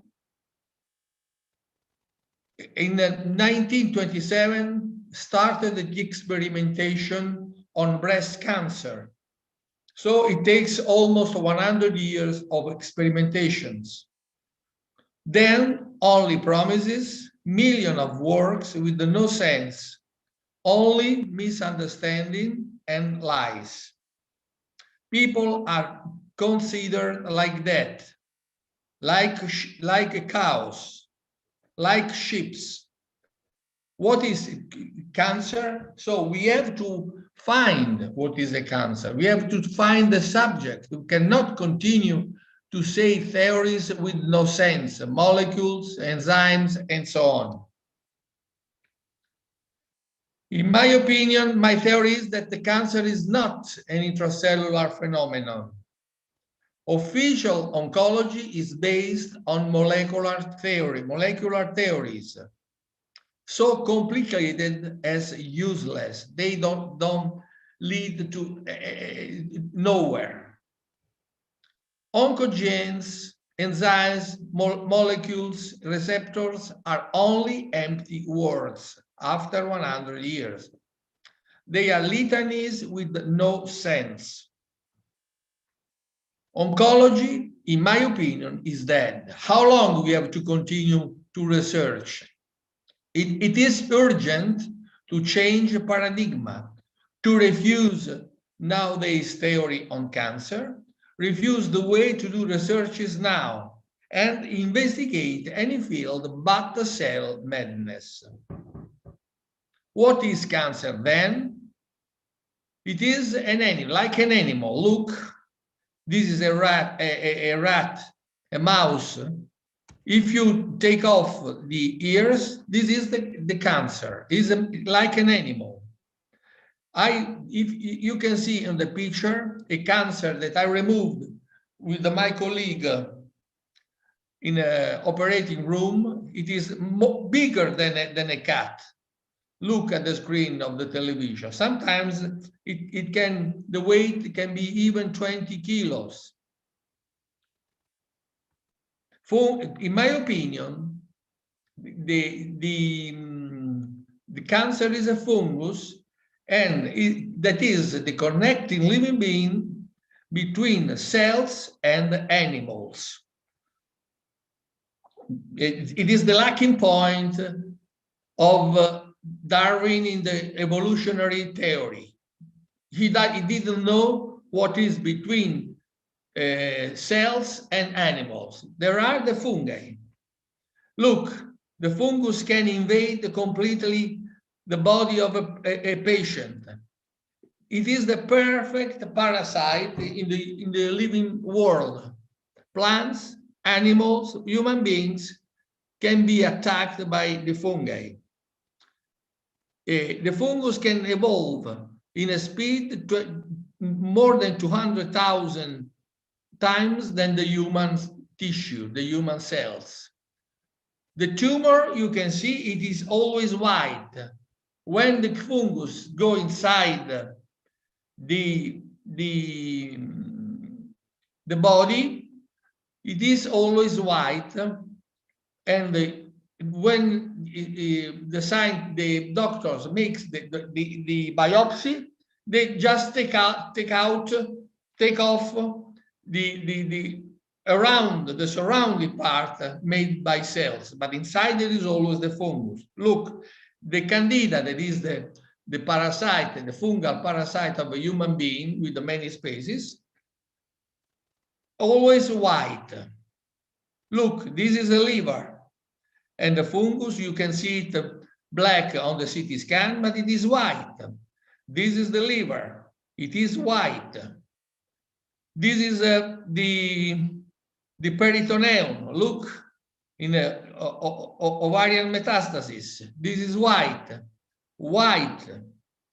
This is a lymph node that is cut off, and around there is the tissue. There are the tissue of the defense reaction, but inside it is white. White. This is when I operate this lymph node, I said to the surgeon, can you squeeze this lymph node? Look, it's squeezed, white inside, white inside. This is a mass in ascending column, always white. This is also the liver. You can see the tumor white. This is a breast invaded by the white candida. Oh, this is even a melanoma, because when there is an infection of fungus, the body tries to enwrap the colonies of the fungus with its own cells.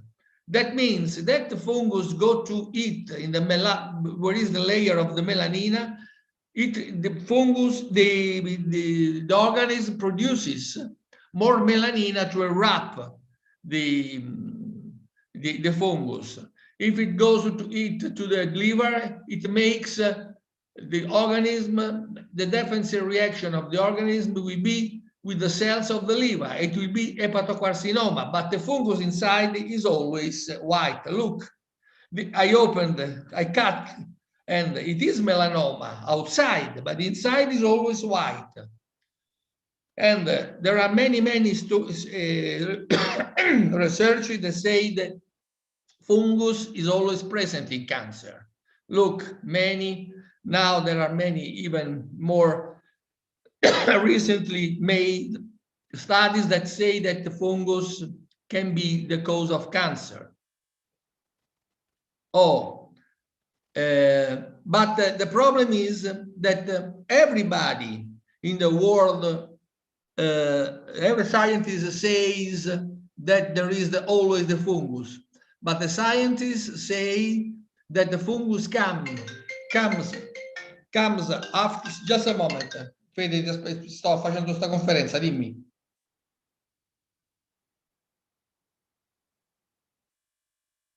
Va bene. Ti chiamo fra 10 minuti. Ciao. Sorry. And because they say that it comes later. It comes after the tumor, but they don't have the subject. I say that the subject is the fungus itself. So the interpretation is wrong, and the reproductive cellular anomaly is a suggestion. It is not science, only fantasy. What grows up on cancer? Nobody knows officially. Curious, oncology treatises say no cellular reproduction reproduction exists on cancer. If you see one of the biggest book, you see that it is not reported that there is the cancer there are madness cells in the cancer. The reproduction is a G0, that means no reproduction. 2,000 pages about abnormal cellular reproduction with no evidence. Oncology today is in intellectual fraud and deceit. Then what grows up on cancer? This is the problem. Fungi. Fungi, unique cause of cancer, in my opinion. The masses has defense reaction, but antifungal drugs are ineffective because they go only on the surface of the tumor. Fungi are not bacteria. They are like animals, a big mass. Cancer is a fungus, and it is a volumetric infection. They can communicate with the pores, with the pores. They have internal communication. The colony have a quick defense together, each other, quick changing. Drugs are quickly neutralized, and the drugs favor only cancer because they debilitate the organism. The real cancer, in the real cancer, there are no survivors. Brain, lung, liver, pancreas cancer, no survivors. You see, every recognized, well-known person usually dies.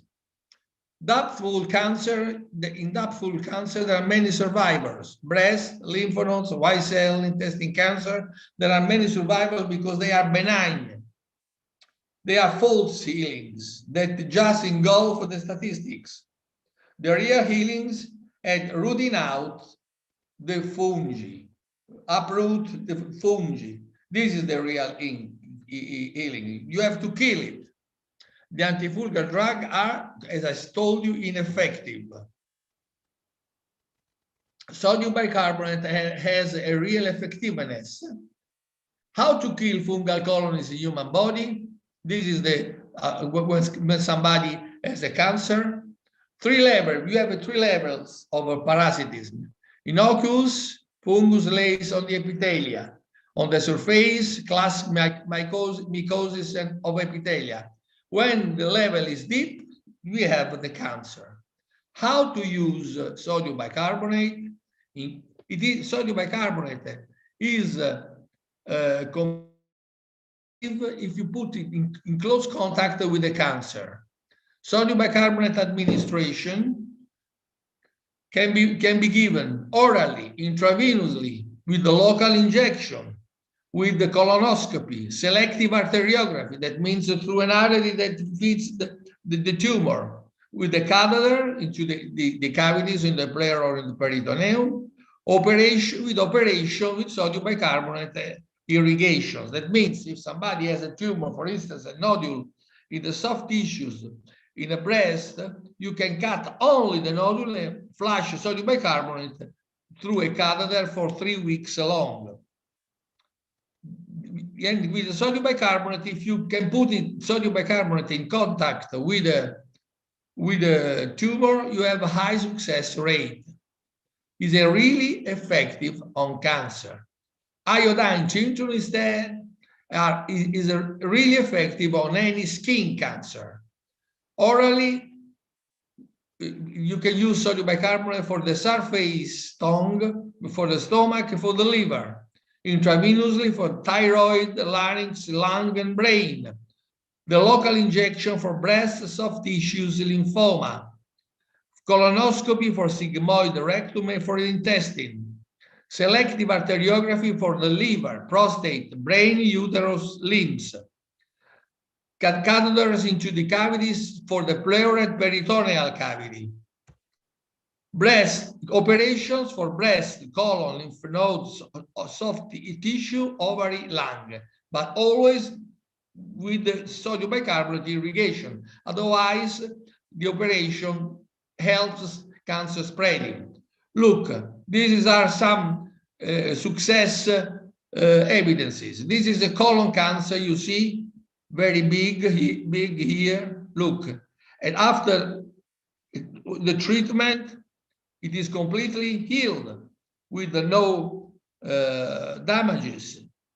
This is a big tumor inside the colon as well. After the treatment, a few days, I think 1 day, look, completely reduced. This is the bronchial cancer. Before you see the white spots into the bronchia. After 4 days, they disappeared with the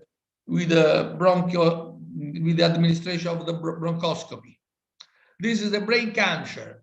In the upper part, with the selective arteriography, you treat the upper part, and after 5 days, you see they almost disappeared. See below. This is the tumor into the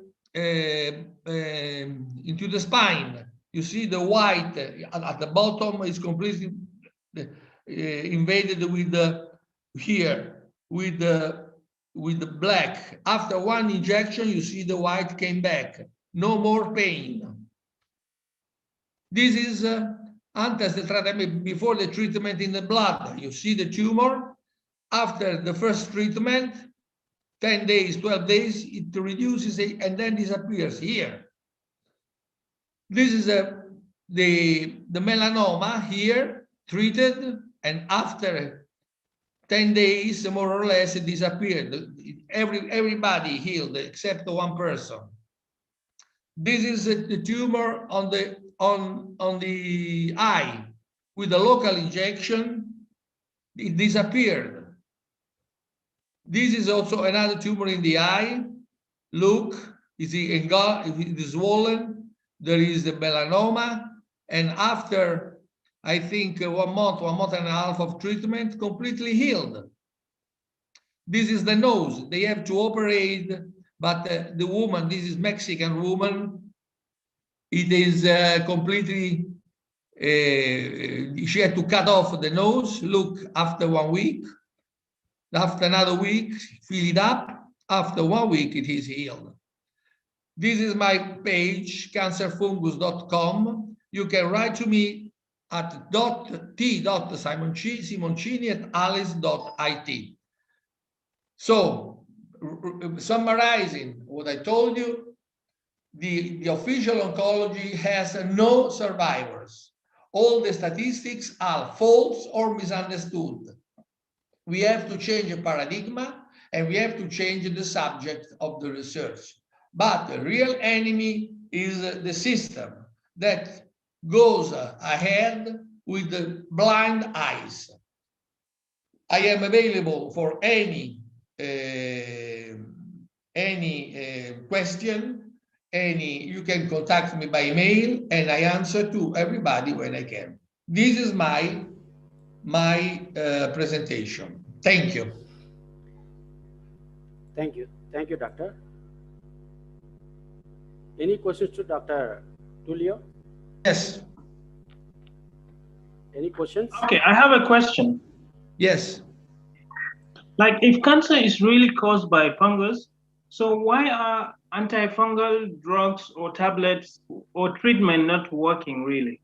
Because they don't penetrate the tumor. Are readily available.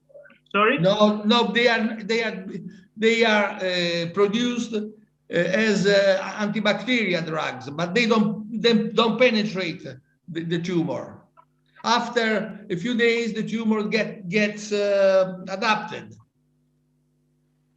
So you are telling me that, like, if we can give the patient an antifungal drug that can penetrate the surface of the epithelial, or that can really penetrate the cells, it can cure the cancer. Yes, but you have to produce new antifungal drugs. At the moment, they don't exist. Okay, thank you very much. You're welcome.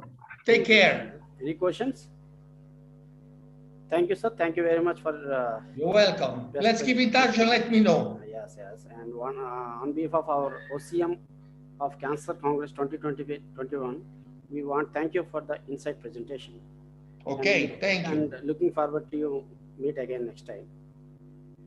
Thank you. Bye. Thank you, sir. Thank you very much. You're welcome. Bye. And, now we ask Dr. Akanksha Behel, Indian Institute of Integrative Medicine, India, to start the presentation. Okay, thank you.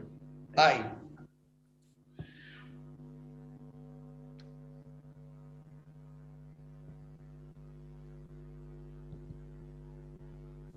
Eccoci qua. Che mi stavi dicendo, Fede?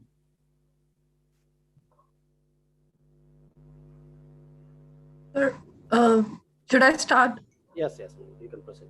I think my screen is not being shared. Please. Yeah, can you please bottom of the page, click the share screen and open your PPT. Sir, I think you have to tell Dr. Tulio to stop sharing the screen. Then I can share my screen. One second, I will show you. Yeah, not a problem, madam. I have already provided you enable the credentials. If you have any problem, please send me. Sir, I can't share the screen because Dr. Tulio is sharing the screen. No, it's already closed.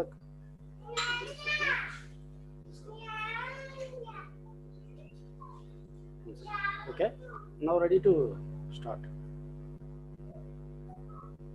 Is it possible to share two screens simultaneously? Yes, it's all okay, fine.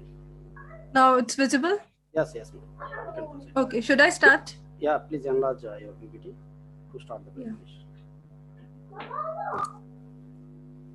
Yes. Hello to everyone. My name is Akanksha Bahel. I am working as a women scientist, DST, in Maharishi Dayanand University, Rohtak, Haryana, India. So topic of my today's talk is AB copolymeric PEG-PCL amphiphilic nanoparticles for anti-cancer drug delivery. So first of all, what is cancer? It is a complex disease, uncontrolled multiplication. So it is in one part or it spreads to other parts. So what is a main cause of cancer is internal factors like hormones, immune condition, inherited condition, and external factors like lifestyle, infectious agent, chemical radiation. So this is a microscopic image of MCF7 cell line, that is a breast cancer cell line. So current anti-cancer strategies are there. So most importantly, surgery, which is taking place. So we cut a cancer tissue from it, but it is accompanied with the pain, risk of infection, poor wound healing. So next therapy, which has been using nowadays is radiations. So it completely kills the cancer cell or it shrinks the tumor size. But again, it is non-specific. It damages nearby cells. So it is also having a pain, nausea, hair loss, damage to normal cells. So most common therapy which is using nowadays is chemotherapy. So chemotherapy again kills the dividing cell, or you can say a cancerous cell, but it again kills the normal cells too. So it is also accompanied with the pain, nausea, memory loss, and many other side effects with this. So next is current therapies, which approaches for the cancer treatment is, that is chemotherapy again, that is FDA approved and that is widely being used for the cancer. Again, it is having a advantages like non-specificity, lack of aqueous solubility, multi-drug resistance, toxic to normal cell, and low bioavailability. So other therapy, which I will be talking in this presentation, is about peptides, inhibitors, or antibodies, which is an alternative therapy for cancer treatment. So advantages are, it is easy and rational design to define target. It is easily produce and modify, and it is specified, limited off-target toxicity. So again, it is having some disadvantages also, like it is fast biodegradation, poor pharmacokinetics, poor tumor depositions, and it requires penetrations and immunogenicity. So chemotherapy, which has been coming nowadays, chemotherapy is given in the combination. So why combination is important? Because two drugs reduce the toxicity and it increase the efficacy. So these are all the combination which has been given nowadays. So combination chemotherapy, by what are its advantages and what are its drawbacks? So if you use a single drug, again, it is FDA approved, but it is toxic and low bioavailability. MDR, single target, non-specific, high dose, and toxicity. These are its disadvantages. So if we come to the combination therapy, so combination therapy, it targets multiple targets. It is less likely MDR, better patient, and it reduces the dose. Most important, dose is being reduced. But its drawbacks are like its low bioavailability, MDR still persists, and lack of target selectivity. So combination therapies have some advantages and some limitations. So if we go for the first part of this figure, so small molecules, which is therapeutic drugs, which is coming in the market, like here I've mentioned the drug A and B, they go inside the cancer cell from the diffusion or active or passive process. It is acting as a synergetic. It is, but at the same time, it is more toxic, and multiple drug resistance is there. Lack of bioavailability is an important and concerned issue nowadays. So second part, we go for the targeted biologicals. Biologicals like a small molecules, monoclonal antibodies, peptides, DNA, like this. So they reduce non-specificity, toxicity, and less multiple drug resistant, immunogenicity, and biodegradation of biologicals.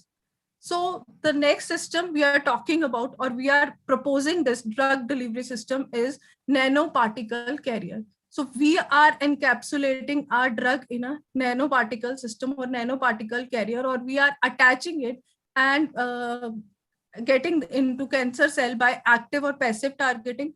So it is optimal intracellular delivery. It is non-toxic, water-soluble, non-immunogenicity, synergetic effect is increased, and it increased the bioavailability. So this system we have proposed, or we will be talking further. So shortly, I will explain a nanotechnology. It is a small nanomaterials that is size range from 1 to 100 nanometers. So how nanotechnology is coming in the cancer area, in diagnostic, in imaging, treatment, and in personalization medicine. So nanoparticle platform for drug delivery. So they are polymeric nanoparticle, polymeric micelles, polysomes, polymer drug conjugate, liposomes, inorganic like quantum dots and core, then protein carrier, biological nanoparticles, and hybrid nanoparticles. They are all which is used in the drug delivery system nowadays. So the clinically, which are in market, that is antibody and their conjugates, then viral and non-viral vectors, polymeric micelles, polymeric drug conjugated, polymeric protein conjugated, liposomes, they are already used in the cancer treatment. So nanoparticle drug delivery mechanism in cancer, how it is working. It is working as a passive delivery and active delivery. So passive delivery is a non-targeted drug to the nanoparticles. And for the active delivery, the release to specific drug targeting, or you can say a docking site, a specific site is there, or folate receptor transfer, where specifically that nanoparticle will bind and inhibit the cancer. So objective of this present study is we are developing a biodegradable polymeric nanoparticle for encapsulation of peptides, antibody, or inhibitors as an anti-cancer drug. And then we are evaluating them for cancer therapy. So what polymer we have used in our study is PEG-PCl. So why we have taken the PEG-PCl, what is its importance is, so PEG-PCl, PEG, basically I will discuss PEG and PCl. So what is the benefits of PEG is a polyethylene glycol. So it is biocompatible and biodegradable carrier. It is having a protective coat. So due to its polar oxygen atom and non-polar unsuitable for, they are both for polar and non-polar solvents. They are used for the hydrophobic drugs particle, which improve its water solubility. So next we take a look at PCl, that is polyethylene caprolactone. So it is degradation in the human body by hydrolysis of its ester linkage. It's slowly degraded and it has a high melting and low glass stage temperature, which maintain its semi-crystalline structure that results in a higher durability. So most important thing is it is controlled drug release. So the both, what we have done, we have co-polymerized this both.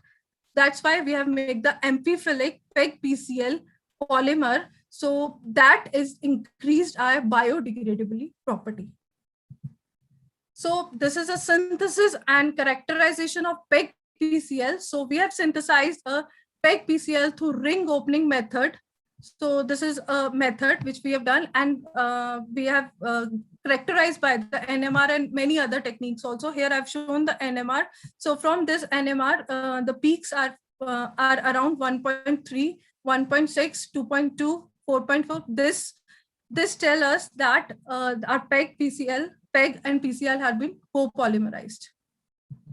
Next, we have done a bioconjugation of PEG-PCl with the folic acid. Again, we have done this to improve or for a target delivery only. So this is lots of method we have followed, the reactions which we have followed.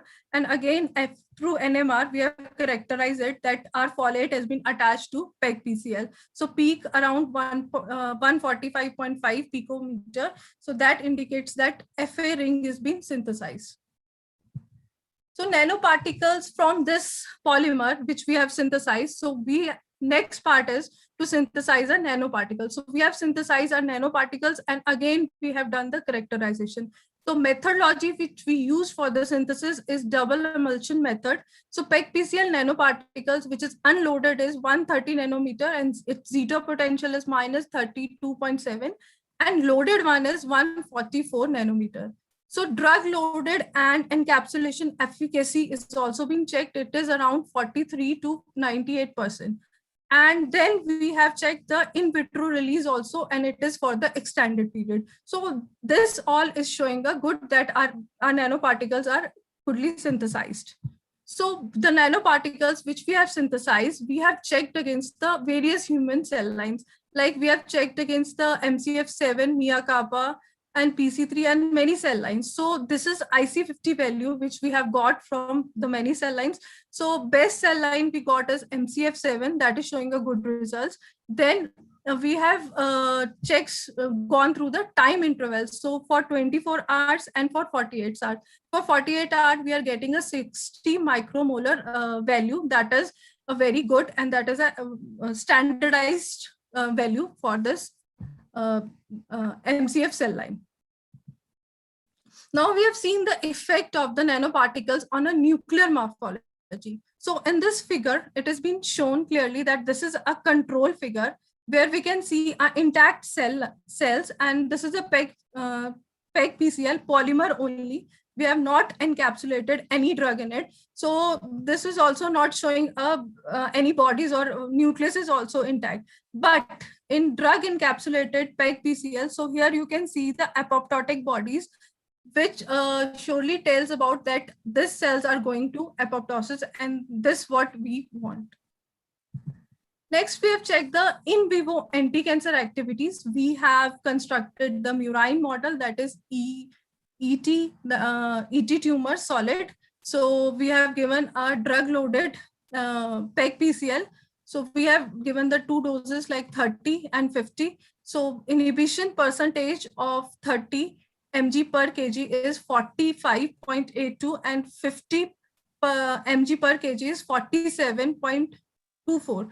That inhibition has been increasing as we are increasing the dose, and we are comparing with the 5-FU, that is our standard. So it is coming to 64.23%. So this is a tumor inhibition growth curve, which has been showing its value.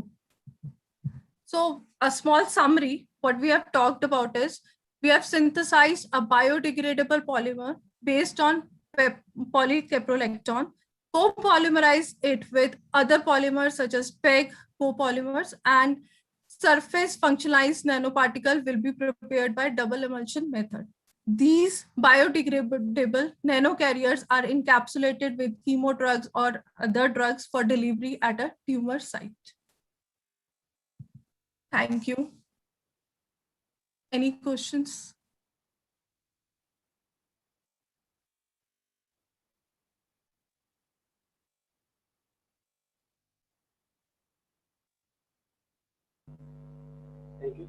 participate. Thank you, sir. Thank you, ma'am.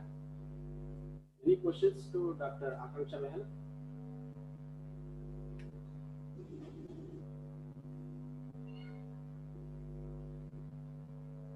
Hello.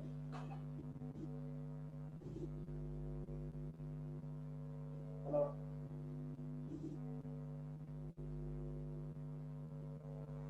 Hello. Any questions to Dr. Akanksha Behel?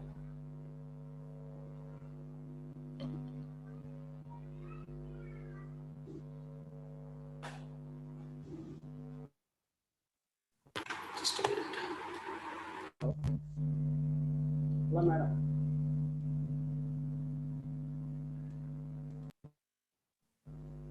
Hello. Yes, sir. Thank you very much, madam. Thank you. Thank you very much for a nice presentation. And on behalf of our team of Cancer Science 2021, we want thank you for insight presentation, and we will meet next time in this game. Thank you so much, sir, for inviting me. Thank you. Now we ask Dr. Sabah Abdul Ahmad, CP Institute of Urology and Transplantation, Pakistan.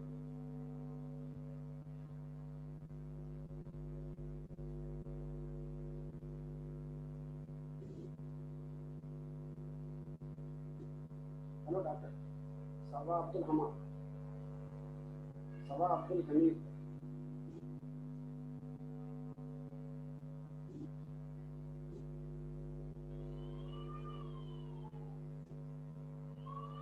Please proceed.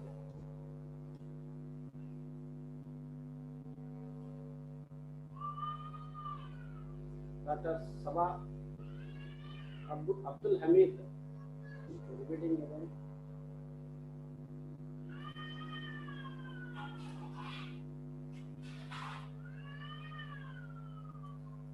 Did you hear me? Yes, yes.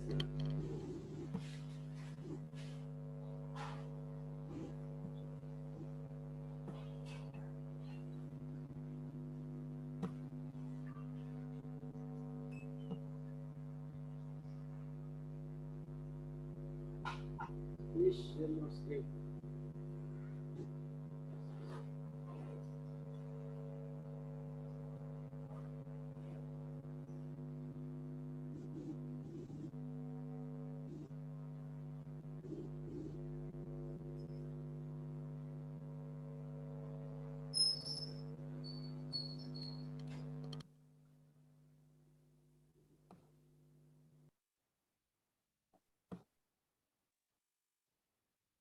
I have to share my video. You can proceed.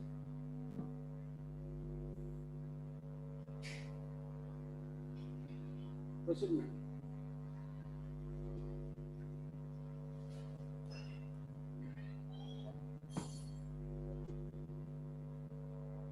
I cannot. Yes, proceed, ma'am.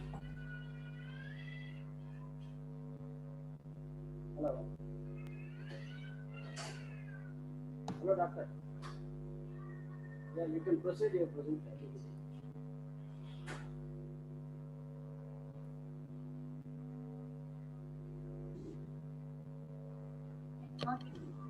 Yeah.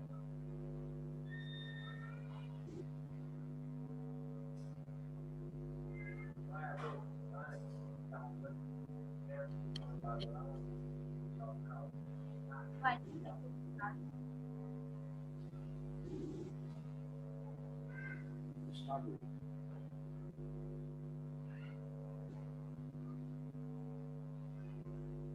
Hello.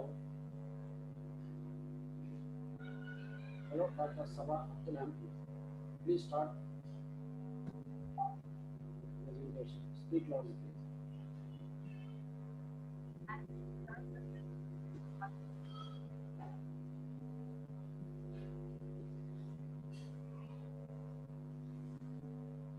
Hello.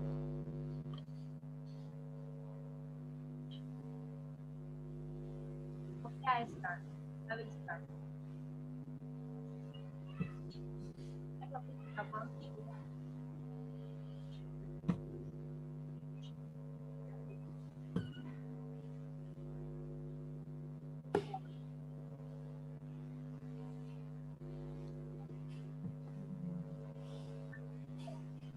Hello, madam. Couldn't get your voice now. Please speak loudly.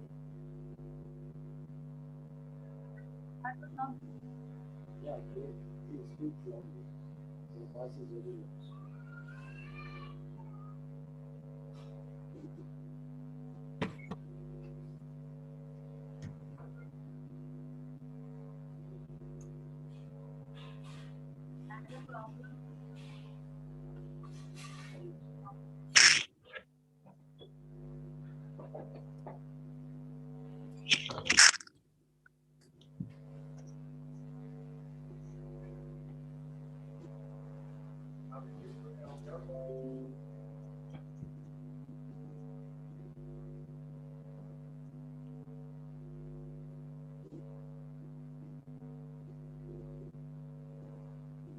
Hello.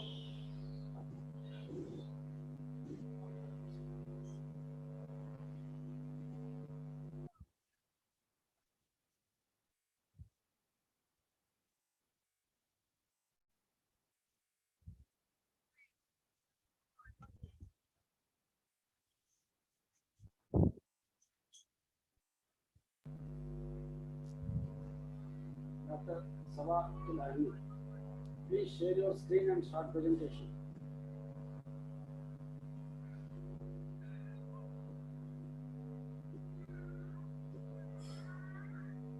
Okay, meanwhile, we will. Are you hearing me? Yeah, yes, ma'am. Stop. Yeah, I should. Please share your screen and share your PPT. Share your screen and start presentation.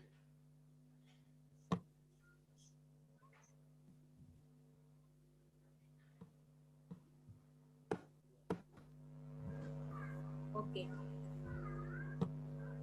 Yes, ma'am.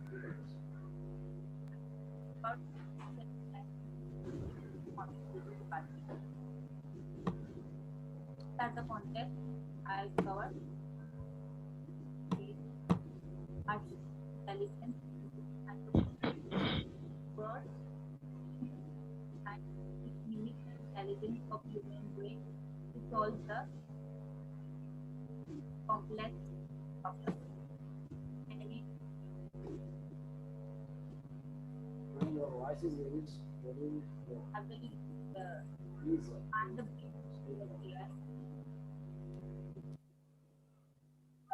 at the first in 1938 to 1946 it started from the science fiction movies where the AI concept in 1950 Alan Turing built the Turing machine which encoded the Second World War Nazis language secrets to share in their Alan Turing basically encoded the secret messages from Nazis and asked them to uh, fight with the Nazis. So he just shortened the time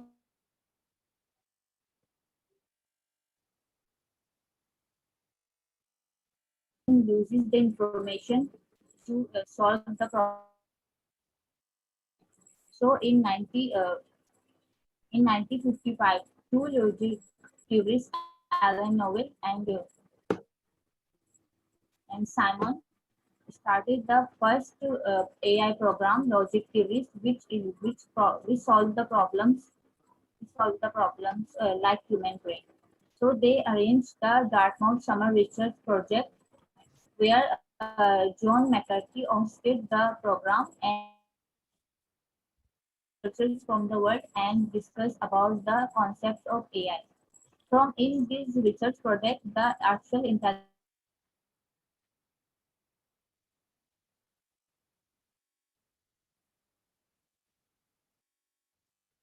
of fund in this field. So in 1963, due to the in 1960 ELISA program, the once chat box was invented, and it gained the trust of government. So in 1963, Defense Agency Research Project Agency give the fund to MIT to research on AI. In 1965, Morse stated the law that AI is speeding, AI memory and speed is gaining time to time. So in 1970, Minsky stated that from 3 to 8 years, we will have a machine with a general intelligence of a human being. In 1980, Edward introduced the expert system. Expert system is basically a system which uses the which solve the problems like human brains, and as the Edward system implemented, the Japan government invested many money on Edward project expert system, and it invented the fifth generation computer project on their industries.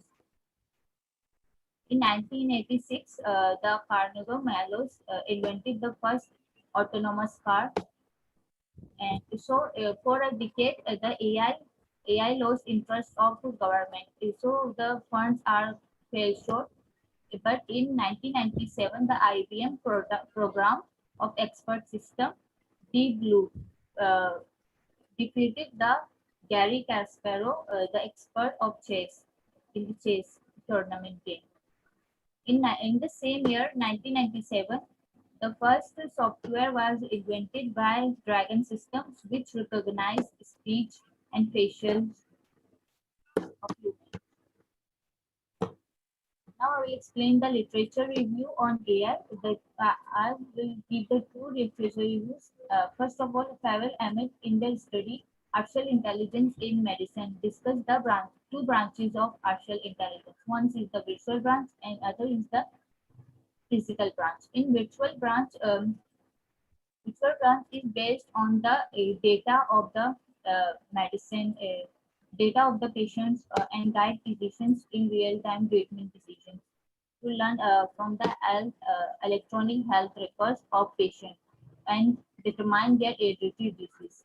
The virtual branch is very beneficial because it provides the real-time decisions process for the physicians to work on the treatment of the patient. In physical branch, the physical devices are used in medicine as included many devices of medicine where the robots are used as a physician or patient assistant to provide the healthcare system. But using the robots, Pavel Emmett also highlighted the societal and ethical complexes as using of robots as a healthcare system. Gia et al. In their conducted a retrospective study on machine learning tools to as it is replaying the adaptive and replanning and adaptive RT benefits. He conducted the 19 patients. He conducted a study on 90 patients, where 41 patients are used for learning procedure of algorithm, and 49 patients are used for testing the tool.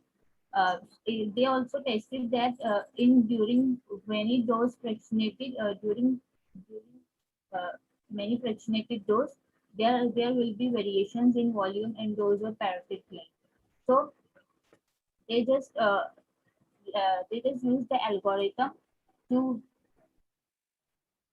find out the variations in parasitic gland, those variations, and they use the support vector machine learning program, and they find out that in the fourth week, this software is most applicable in fourth week of fractionated dose, where it got benefit from replanning and doesn't need and it overcomes the adaptive radiotherapy complexes. AI in medicine provides many opportunities. like stored electronic health records, as I stated above, that allows AI applications to be very beneficial. In medicine, the AI algorithms are first fed with the data as a label to it recognized, and it was fed to another more data as it is recognized the pattern. It was then tested to accuracy as the physicians know the answers. If the and in their in their tested programs, they pass out that AI could be able to uh, predict the labels which are physicians giving to them.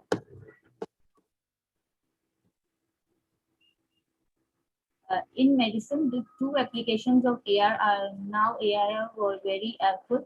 Like first application, it is known as deep learning based automatic detection, where the physicians, where the one panel as a left panel is fed into the machine, and the right panel was in the right panel the lesion was identified by AI algorithm, so the physicians could look more closely at the lesion to as it is non-cancers or cancer cells.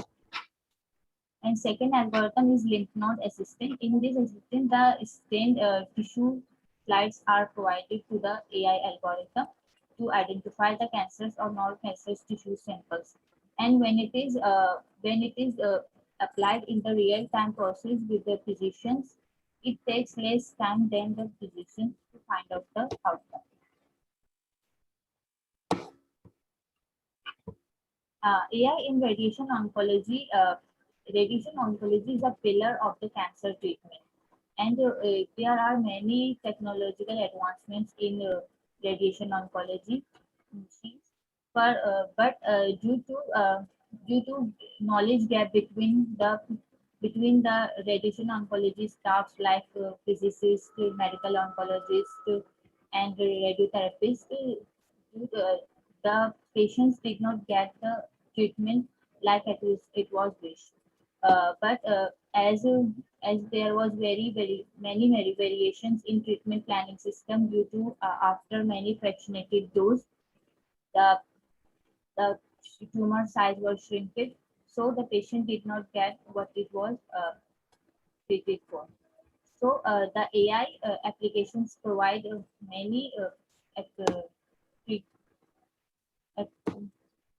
AI applications like opportunities for AI in radiation oncology, like AI algorithms are very advanced to know the facial recognition, visual perception, to identify the tumor size in more precisely and in less time. So it provides the treatment with accuracy, efficiency, and increased quality to make the workflow of radiation oncology smooth. AI in electronic health records is very beneficial. Like due to in many healthcare systems there are so much data are increasing due to increased mortality rate of cancers in patients. So these electronic health records are must be present on real-time decision-making process to know the patient treatment outcome. So the AI applications like big data, which is the branch of data science. The big data store huge capacity of data to provide the real-time decisions for physicians and their patient hereditary disease, and the target can be identified before it's proceed. In treatment planning system, the AI plays the important. Sorry, my battery is not. I will connect the battery.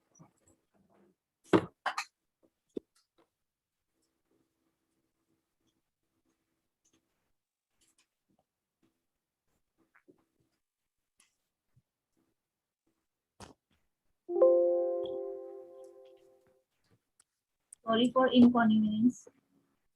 Okay. The AI in treatment planning system provide many applications like facial recognition, the size of tumor, and the classification of tumors from one type to another. The treatment planning system, the digital imaging and communication of the one algorithms of AI is widely used in TPA system like machine learning algorithms and its branches. The machine algorithm is basically the subtype of AI to achieve the AI. In this machine learning process, the data are inputted into the machine to learn from the existing data and predict the outcome.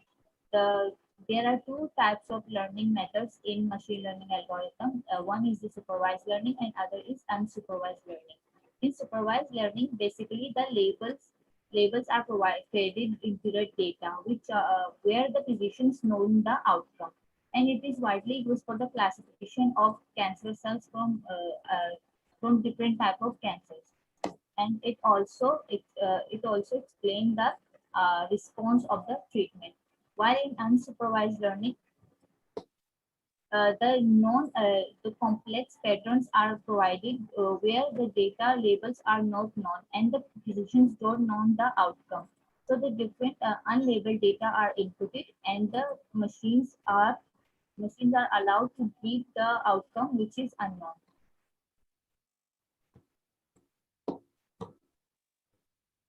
The another procedures of machine learning in treatment planning systems, the close calculating algorithms like Monte Carlo algorithm. This is basically the algorithm that tells the linear accelerator machine to from which angle to provide the dose and in how much capacity. And then the artificial neural network basically it is inspired from the human brain neural network, where the different layers are worked out. In the artificial neural network, the data is inputted in the input layer and it is processed in the hidden layer.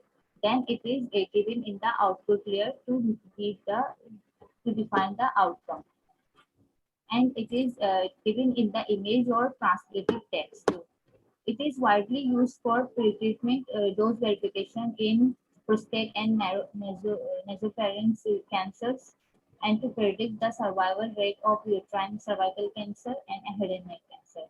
And it also predicts the side effects of lung radiotherapy like pneumonitis. The another machine learning tools are support vector machine. Well, support vector machine find the labels which are very complicated to know. So it uses the previous patient's vector combination of vectors, which are known as kernels, which are very similar to the similar function like the new patient labels, and it basically provide the support vector machine basically made the decision boundary which is known as hyperplane between the two classes and compare their vectors, and the decision boundary is drawn with the closest function of the vectors which are very functionated according to the patient, which is outcomes are to be known. In logistic regression basically predict the side effects and outcome and response of radiotherapy by analyzing the time dose relationship curve, which is also known as time iso effect curve, and which can also known as sigmoidal logistic function. From which it provides the decision boundary in the sigmoidal logistic curve to know the radiotherapy outcome of different cancers like lung and head and neck cancer. The AI role in IMRT and VMET, the different types of radiotherapy machines, intensity modulated radiotherapy and volume arc radiotherapy. In these techniques, there is so much advancements of treating the patients in various in various angles to continuously rotation of gantry, and the field size are so small, precise, and the eye radiation dose is given to that point to overcome the side effects to overcome the side effects of organ at risk. So in IMRT, IMRT and VMET, MLCs are continuously moving in the very less short time. And if the planning system of IMRT and VMET are so complex, so AI provided very benefits to these two techniques, and the risk of errors could be least due to using the AI method in IMRT and VMET, where it will plan the position of multi-leaf collimators in the treatment planning system to know where the multi-leaf collimators will be during the treatment and predict their outcomes.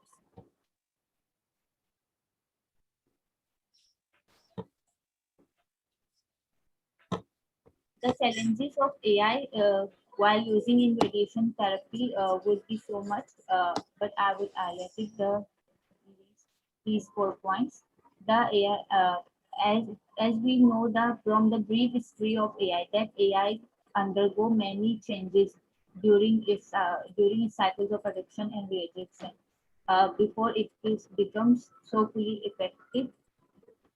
So AI verification before using in radiation oncology is very much important, and for this verification, the experts of these fields are needed. And AI application to implement the human skills require expert human engagement. And due to our modern slow adoption of AI in radiation oncology, the staffs and radiation oncologists, including radiation oncologists, dosimetrists, physicists, should be trained to use that AI application very smoothly, which is very complex, and it requires so much training of the staff. And due to growing advancements in AI algorithm, the AI algorithm should be updated time to time in order to make the treatment convenient for patients. So at last, I will conclude it that AI tools provide a precise treatment in radiation oncology department, making the workflow very smooth and decreases the chance of errors by making the data transfer process to know the real-time decision-making process very easy. Thank you so much. Any questions to Dr. Sabah Abdul Hamid? I have a question or a comment, if you can call it. Like, if you can please elaborate on the importance of AI in electronic health record system, like AI or. Could you repeat the question, please? Like I saw in one of your slides, something like the importance of AI in electronic health record system. If you can please elaborate on that slide, I would appreciate it.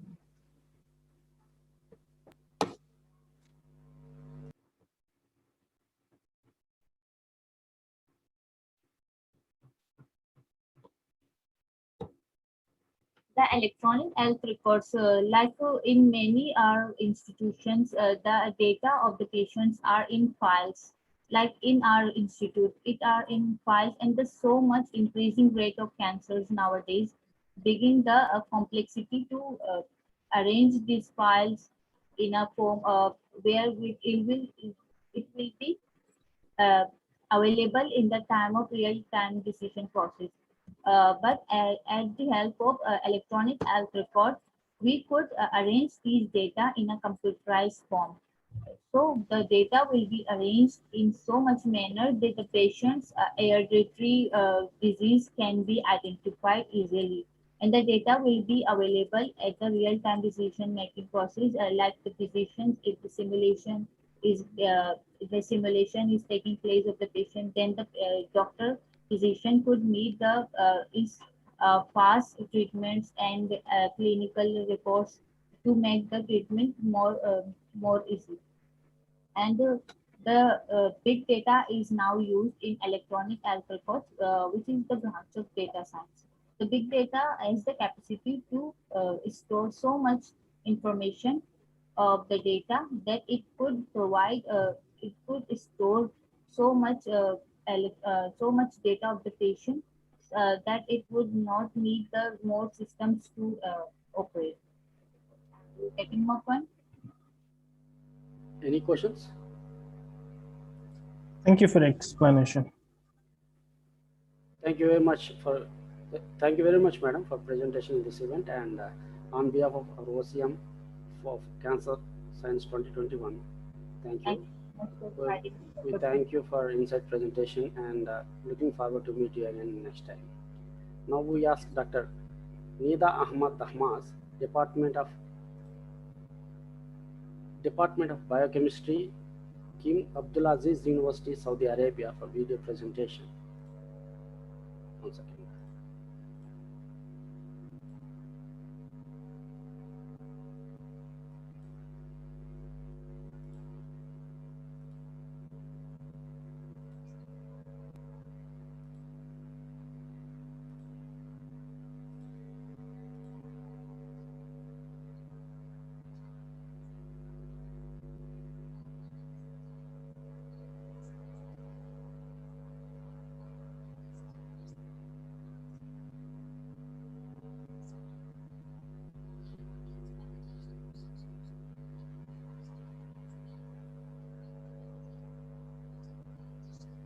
I'm sorry, but the video is not really audible on my side. Not sure if that is the case for everyone.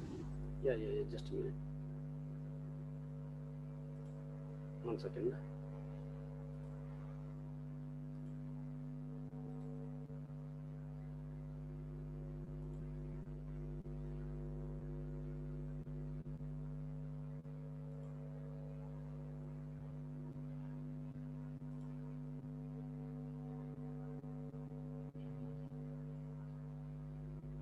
One second.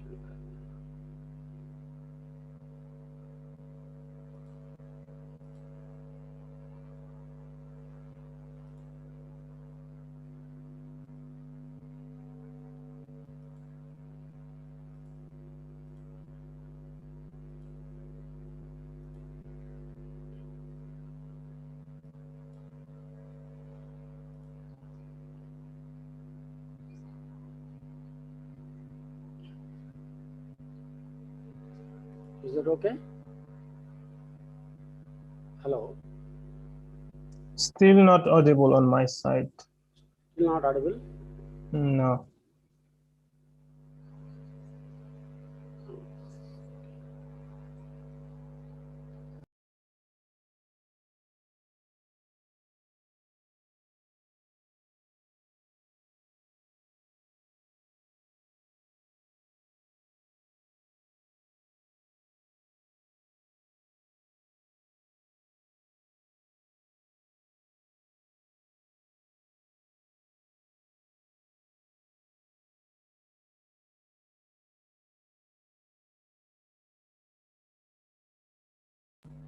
Just a moment, I will share this.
Is it audible?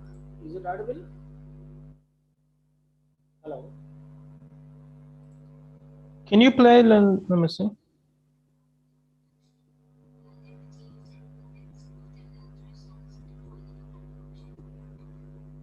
Yes, but very minimal. Anyway, never mind about me.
Yeah. Nadia.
Hello. Dr. Nida Dahmash, can you? Hello. Hello. Hello, Dr. Nida Dahmash.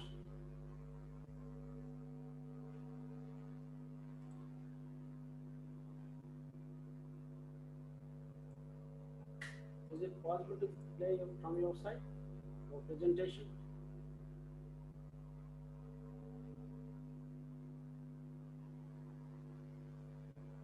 Hello, Dr. Nida Dahmash.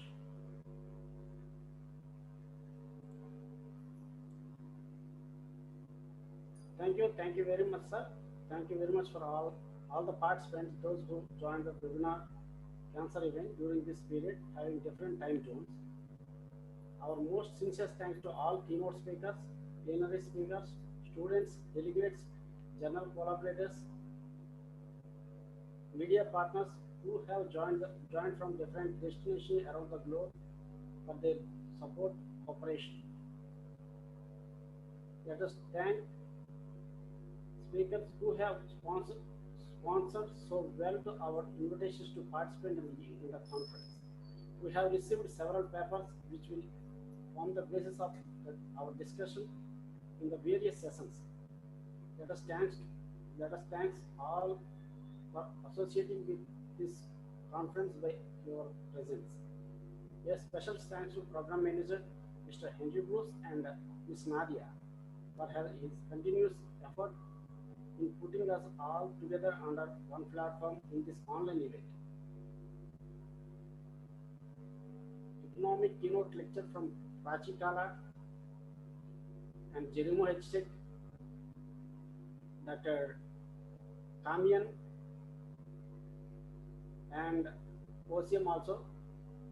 Thanks, thanks to speakers Dr. Urmi Chatterjee and Abdul K. Cesari and all Amal Al Yasari and Dr. Tullius Simonsios and Deepali Nivrutti Handy and Dr. Nida Ahmad Dahmash and Dr. John Yahya Ilshimali and Dr. Michael Dedex. Thanks to all. Thanks for your cooperation and support. And we will send official through mail, e-certificate and e-book. Thanks again. Have a nice day. Bye. This is signing off, Krishna.